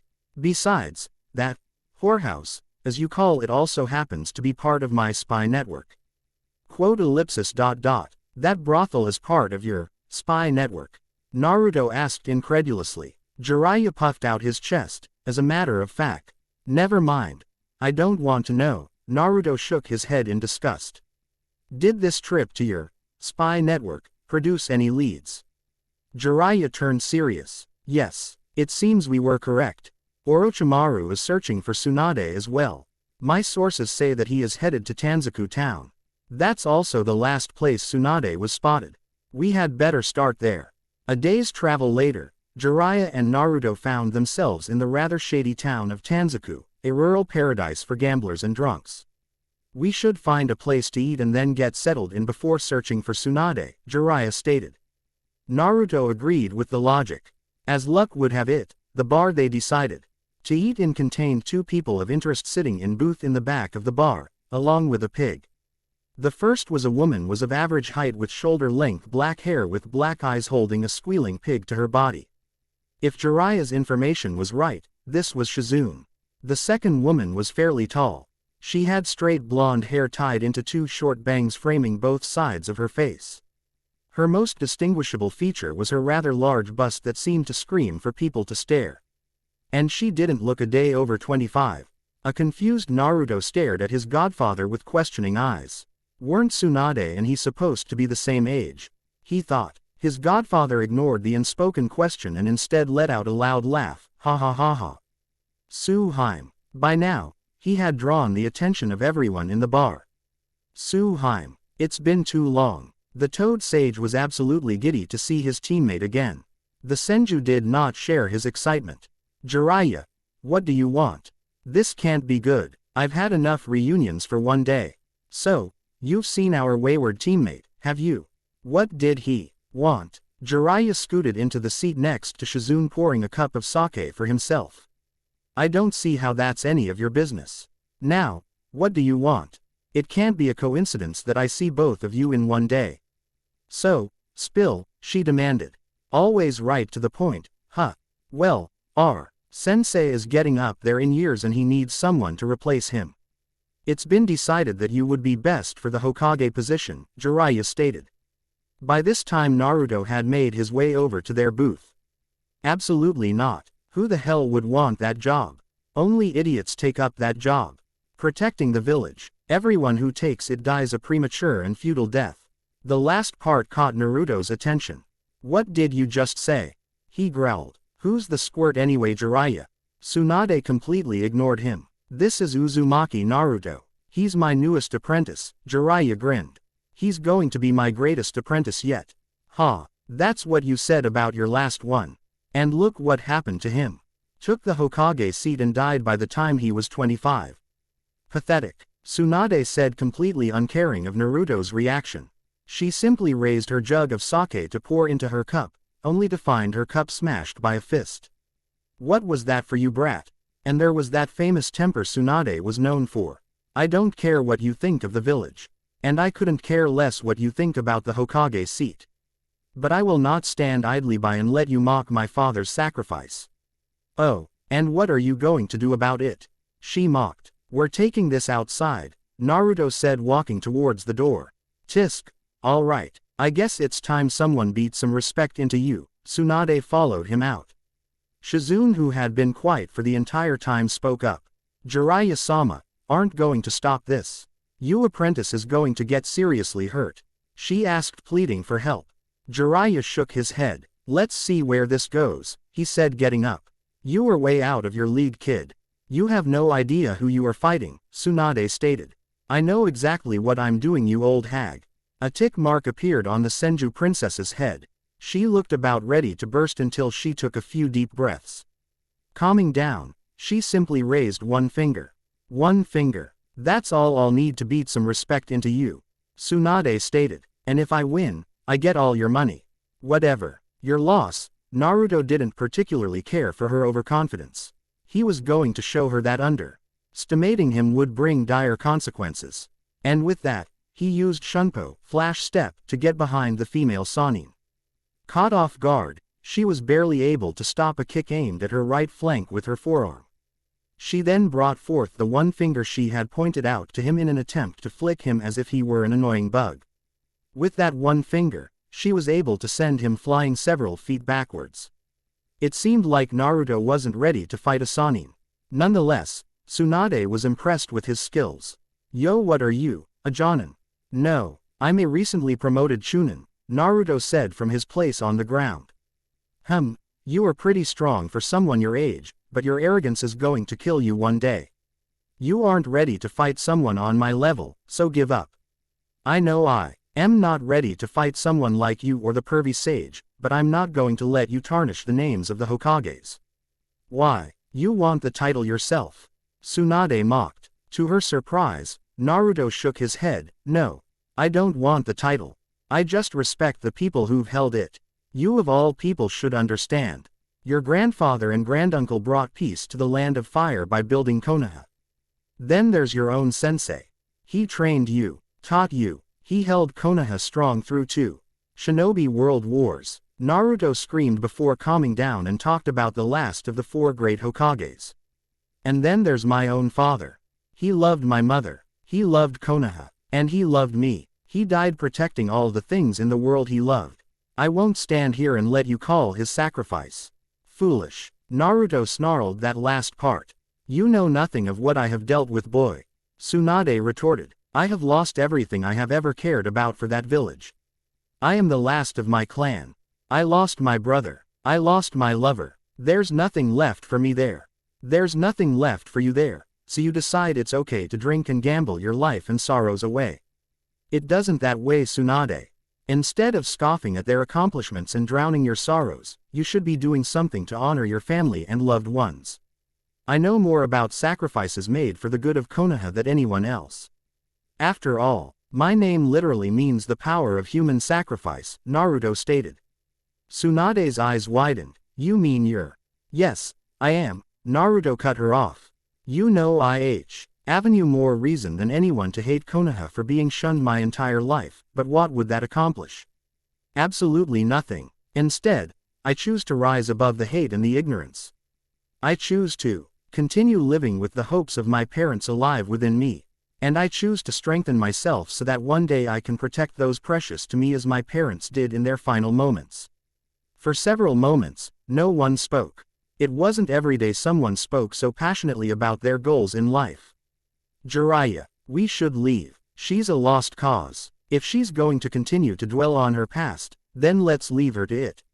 I'm going back to the hotel room, Naruto declared as he eased himself out of his fighting stance and flashed away towards his hotel room.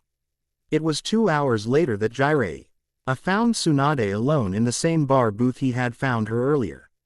Her eyes were red with unshed tears. It seemed Naruto's words struck home. I hope you don't mind the company, Suheim, he said, bringing over a jug of sake. We got a lot to talk about. Where do you want to start? Who is the kid? There aren't a lot of people with the Uzumaki name anymore, Tsunade trailed off. Well, as he so eloquently put it, his father's the 4th, Jiraiya stated matter-of-factly. Tsunade narrowed her eye. You said his family name was Uzumaki though. From his mother, Uzumaki Kushina. A faint smile appeared on the Senju princess's face. I remember her. She used to be such a tomboy. She had terrible temper, beating up all the boys who teased her.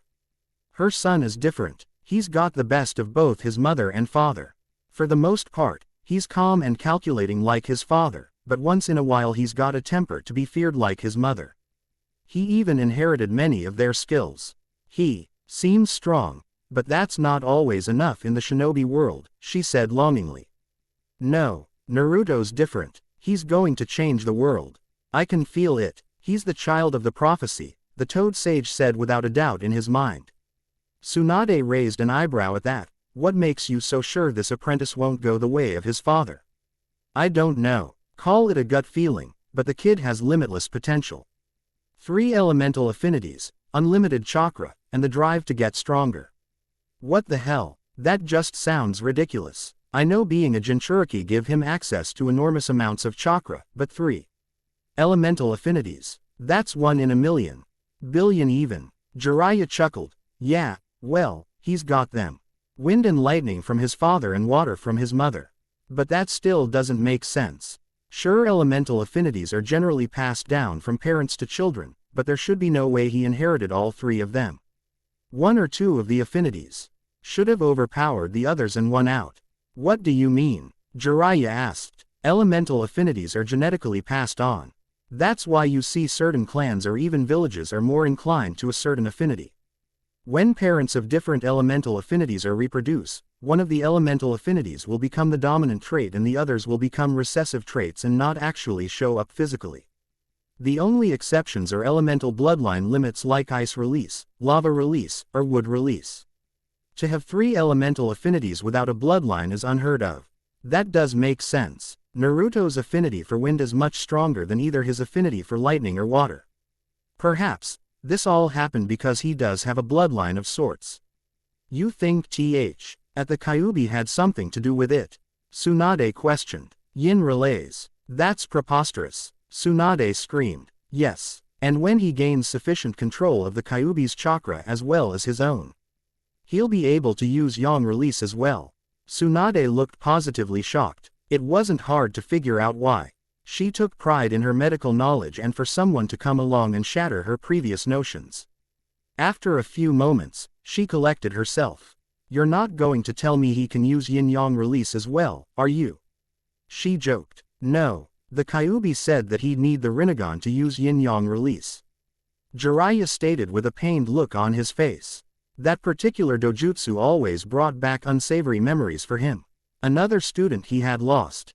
It's very likely that an infusion of Biju chakra could have provided the necessary stimuli to make those recessive elemental affinities show up physically. Who knows, he might even develop an elemental bloodline limit down the line, Tsunade mused. Maybe he can actually surpass your grandfather one day, Suheim, Jiraiya grinned.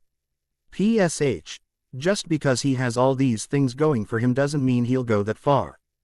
Hashirama Ojiazan was the strongest shinobi to ever exist.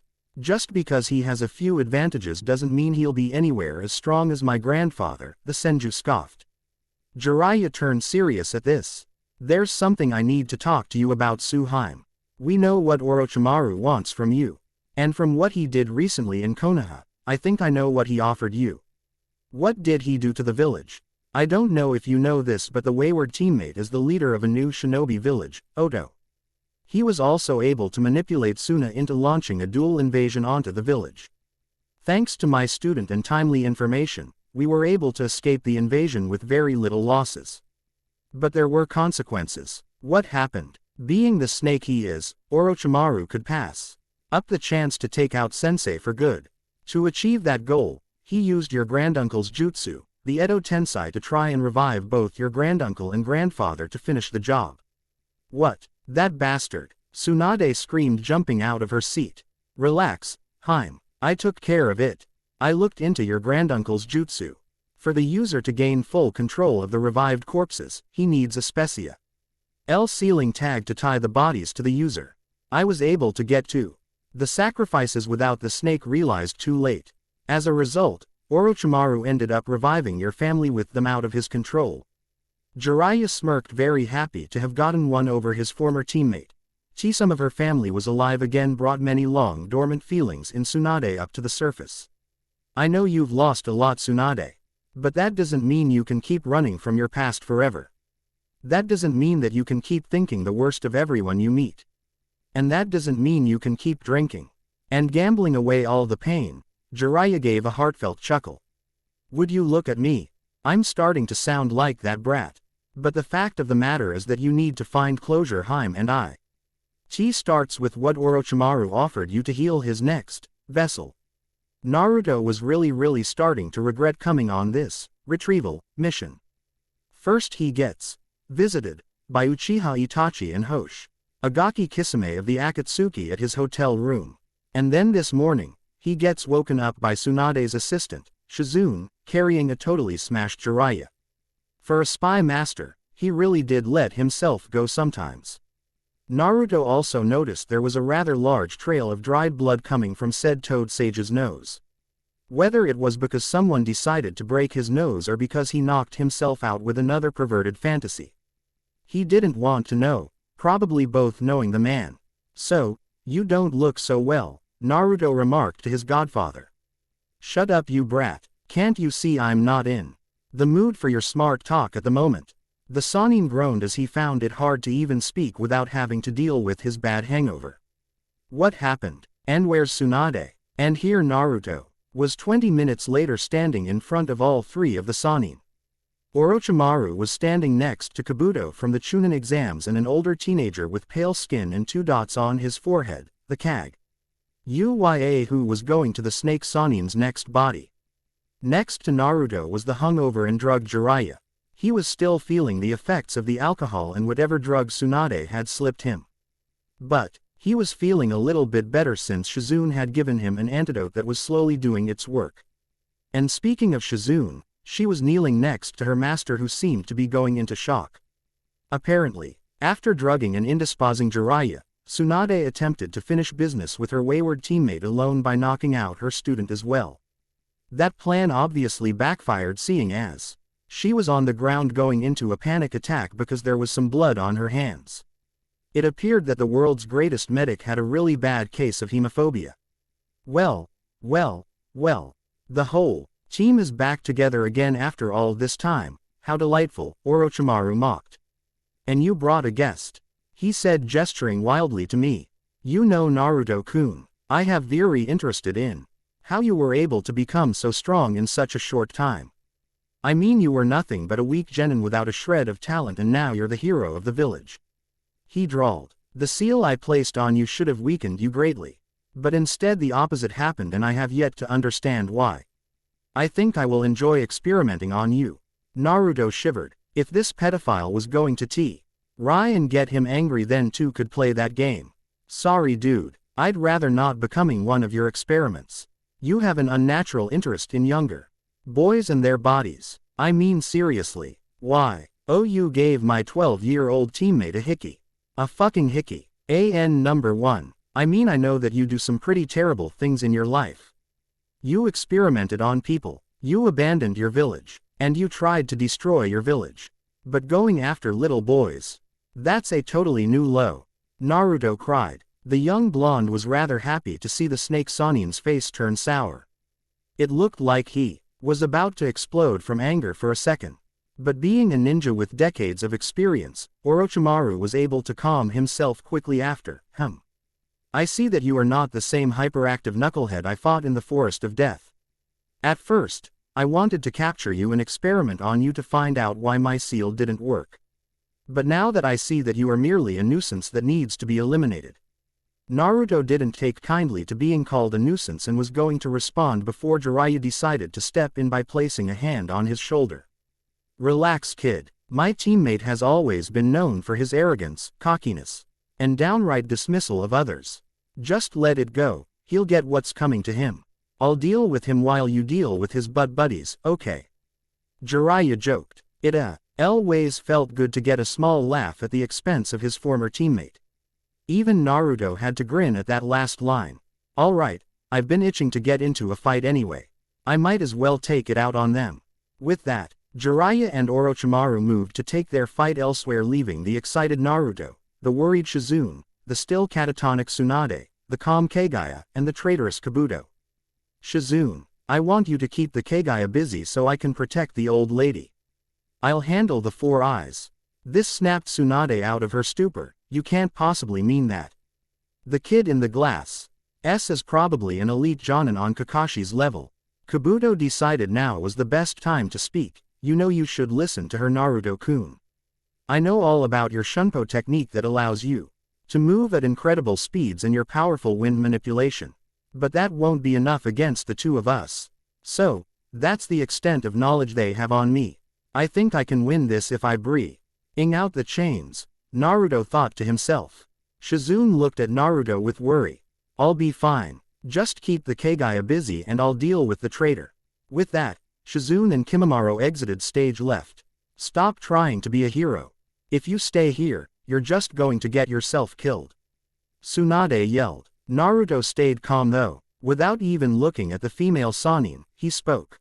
You know, you and I are actually very similar. The village we both are from has caused us a great of pain, taking our loved ones away from us. But do you know what's the difference between the two of us? You decided to let the dreams of your loved ones die with them. But I, on the other hand, have kept the dreams of my parents alive and I will fulfill them, the blonde said with utter conviction. Tsunade's eyes widened at her fellow blonde's words. Kabuto mockingly clapped his hands. What a touching speech. You almost made me shed a tear. The medical ninja wiped away a fake tear for dramatic effect. You shouldn't bring up someone's parents, Kabuto. It could be hazardous to your health, Naruto threatened. And with that, Naruto was gone in a flash. Immediately, Kabuto jumped out of the way of one of Naruto's swift kicks and readied his chakra scalpels. Careful to not let those chakra scalpels hit his naked skin, Naruto resolved to only try to hit Kabuto without getting in range of suffering damage from those scalpels. Kabuto saw what Naruto was doing and changed his focus and aimed for Naruto's unprotected sternum. Before he could connect, Naruto flashed away. I'm very impressed, Naruto-kun. You are as fast as they say you are, kamikaze. So much so, that I can even land a proper hit on you. But your problem is that you can't land a good hit on me as long as I have good form. And stay on the defensive with my chakra scalpels. Otherwise, you'd risk suffering major damage yourself. As such, it seems we are at an impasse. Unfortunately, Kabuto, you were wrong about that. Oh, and how exactly am I wrong in my assessment? Do you remember what I said about how dangerous it was to mock someone's parents? Naruto asked. Well, this is why. Naruto screamed. Inten. Rakuchin Yin release. Binding chains. Slamming his hands on the earth below him, Naruto was able to catch Kabuto completely off guard as multiple large black spiked chains erupted from the ground underneath. Him each aiming for a different appendage. But he was unable to escape all of them as one last chain was able to wrap around his right ankle. With a heavy thud, the chain dragged Kabuto back into the dirt. Tell what the punishment for traitors who turn on their village? Naruto asked as he summoned a shadow clone next to him. Instead of answering, Kabuto tried to use his scalpels to destroy the chains. But they wouldn't break so easily. Something was definitely different about these chains. At Kabuto's refusal to answer him, Naruto continued speaking. No answer. Pity. The punishment for treason is death. You made the wrong decision when you decided to aid the snake pedophiles' plans to hurt the village and my friends. Naruto held one hand out to his shadow clone. If Orochimaru wanted to try an experiment on him, then he was going to experiment his Inten, Rasengan Yin release, Rasengan on the snake's second in command. It was time to see what this jutsu could do to the human body. For the first time in his life, Kabuto was afraid, very afraid. The amount of dense chakra that was forming around the young blonde's hand was not good news. The blood-red color of the sphere didn't make him feel any better. There was no way he would be able to get away from the chain in time. Kabuto wasn't the only one to notice the jutsu. It can't be, Tsunade said in awe. It was astounding. For someone his age to be able to perfect that jutsu. Maybe his dream to be the strongest shinobi ever wasn't all that far-fetched. So, he's going to test that Rasengan on the traitor, huh? Jiraiya thought. He, like Naruto, was interested to see the power of the Yin release Rasengan. Orochimaru, however, wasn't willing to let his second-in-command be a test dummy for that jutsu. To think that brat had managed to master a jutsu he couldn't even master. That simple fact alone spoke to the potential pain in the ass the young blonde would be to his plans should he survive this day. Making up his mind, he regurgitated a long black katana blade first, the Kusanagi no Tsurugi, the grass-long sword, and launched himself at the young blonde before the boy could complete the jutsu. Number 2, Naruto's senses picked up on the approaching danger in the form of the snake Sannin and a katana sticking out of his mouth. And I thought this guy couldn't get any weirder. If he thinks that's going to intimidate me, then he's got another thing coming. Naruto thought to himself as he prepared a counterattack.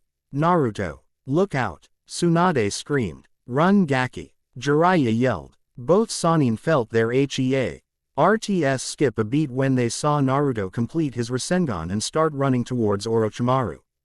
The entire battlefield seemed to slow as the spectators watched as Naruto and Orochimaru drew closer and closer. Just as the two were about to collide, Naruto aimed his Rasengan down towards Orochimaru's stomach. In doing so, Orochimaru was able to stab the Kusanagi right through Naruto's neck. Uru expected Naruto's jutsu to immediately dissipate. From what Orochimaru understood about the Rasengan, it required the utmost chakra control at all times. Surely, a sword through one's neck would cause a momentary drop in control. Should it not? Unfortunately for him, Naruto did not lose control and slammed the Inten Rasengan right into his stomach.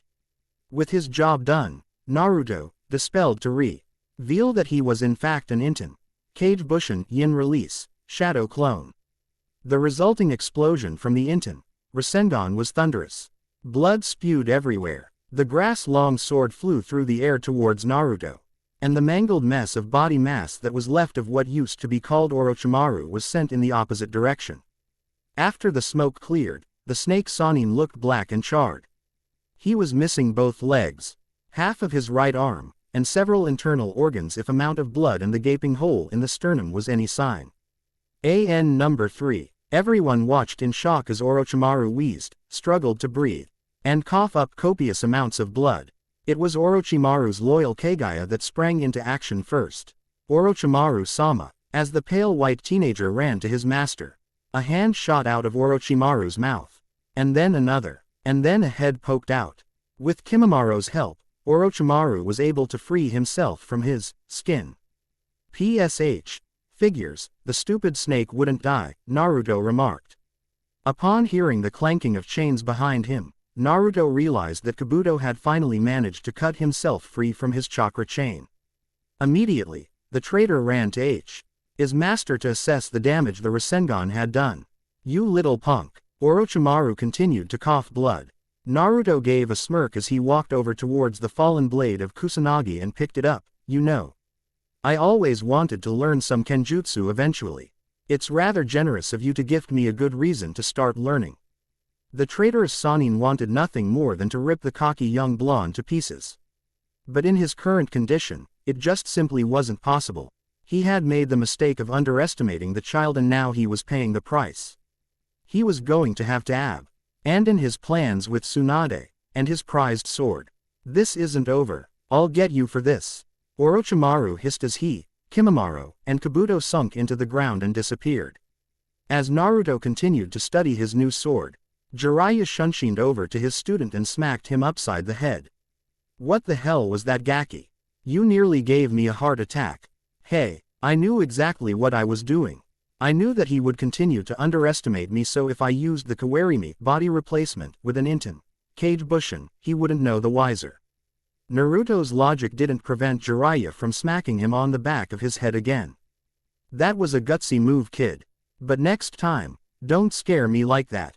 It's not good for my heart to see Orochimaru stab you through your throat with his sword. Hazune and Tsunade then approached the pair. The most notable thing was that Tsunade was no longer having a fit due to the blood on her hand. Tsunade-sama, your hand, are you okay? Shizune asked in concern for her mentor. Tsunade studied her hand and didn't flinch. And for the first time in a long time, the Senju princess smiled. Yeah, Shizune, I'm fine. Hey, brat. Naruto and Jiraiya turned to Tsunade. Yes, I wanted you to know that that was pretty dumb move going at a Sannin like that. You just lucked out because the snake was too overconfident and arrogant for his own good. If you had gone up against either Jiraiya or me, you would have gotten destroyed. Naruto's eyebrow twitched a little bit. And also, you were right. I shouldn't have scoffed at Dan's and Naoki's dreams after their deaths. I should have kept those dreams strong. So, thank you. Naruto's face immediately softened. You're welcome, Ba-chan. Suddenly a more demonic killing intent than the Kyuubi flooded their surroundings. What did you just call me? Tsunade screamed and her face contorted to show her full fury. Jiraiya simply face-palmed. Just when they'd just gotten rid of one headache, his apprentice had to go and mention Tsunade's age. Well, on the bright side, the worst was probably over and now they could all go back to Konoha in peace now. Maybe now he could peek Tsunade. Better yet, he could peek on Tsunade while she was in the hot springs with other girls. Oh, the possibilities. Number 1. Seriously, approximately 50-year-old man bites a 12-year-old on his neck to leave a mark. That's just wrong. Number 2. The Kusanagi is different in the mange than in the anime. The manga it's a katana. In the anime it's a jien. I prefer a katana, so that's what I went with. Number 3. Yin release shadow clones are pretty sturdy, aren't they?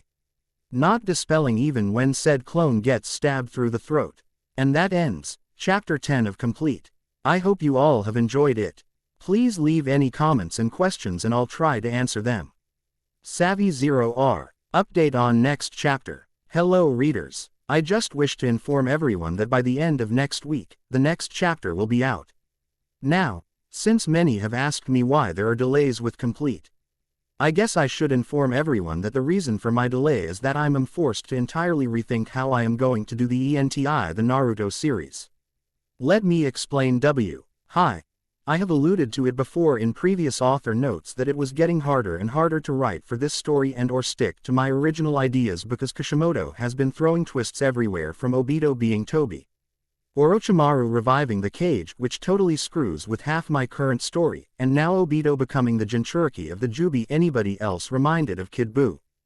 Before I even published my first chapter of this story, I had already planned out the final confrontation between Naruto and Madara. Now that things have changed drastically, I'm forced to rethink my next few chapters, because the next few chapters are the biggest chunk of my story.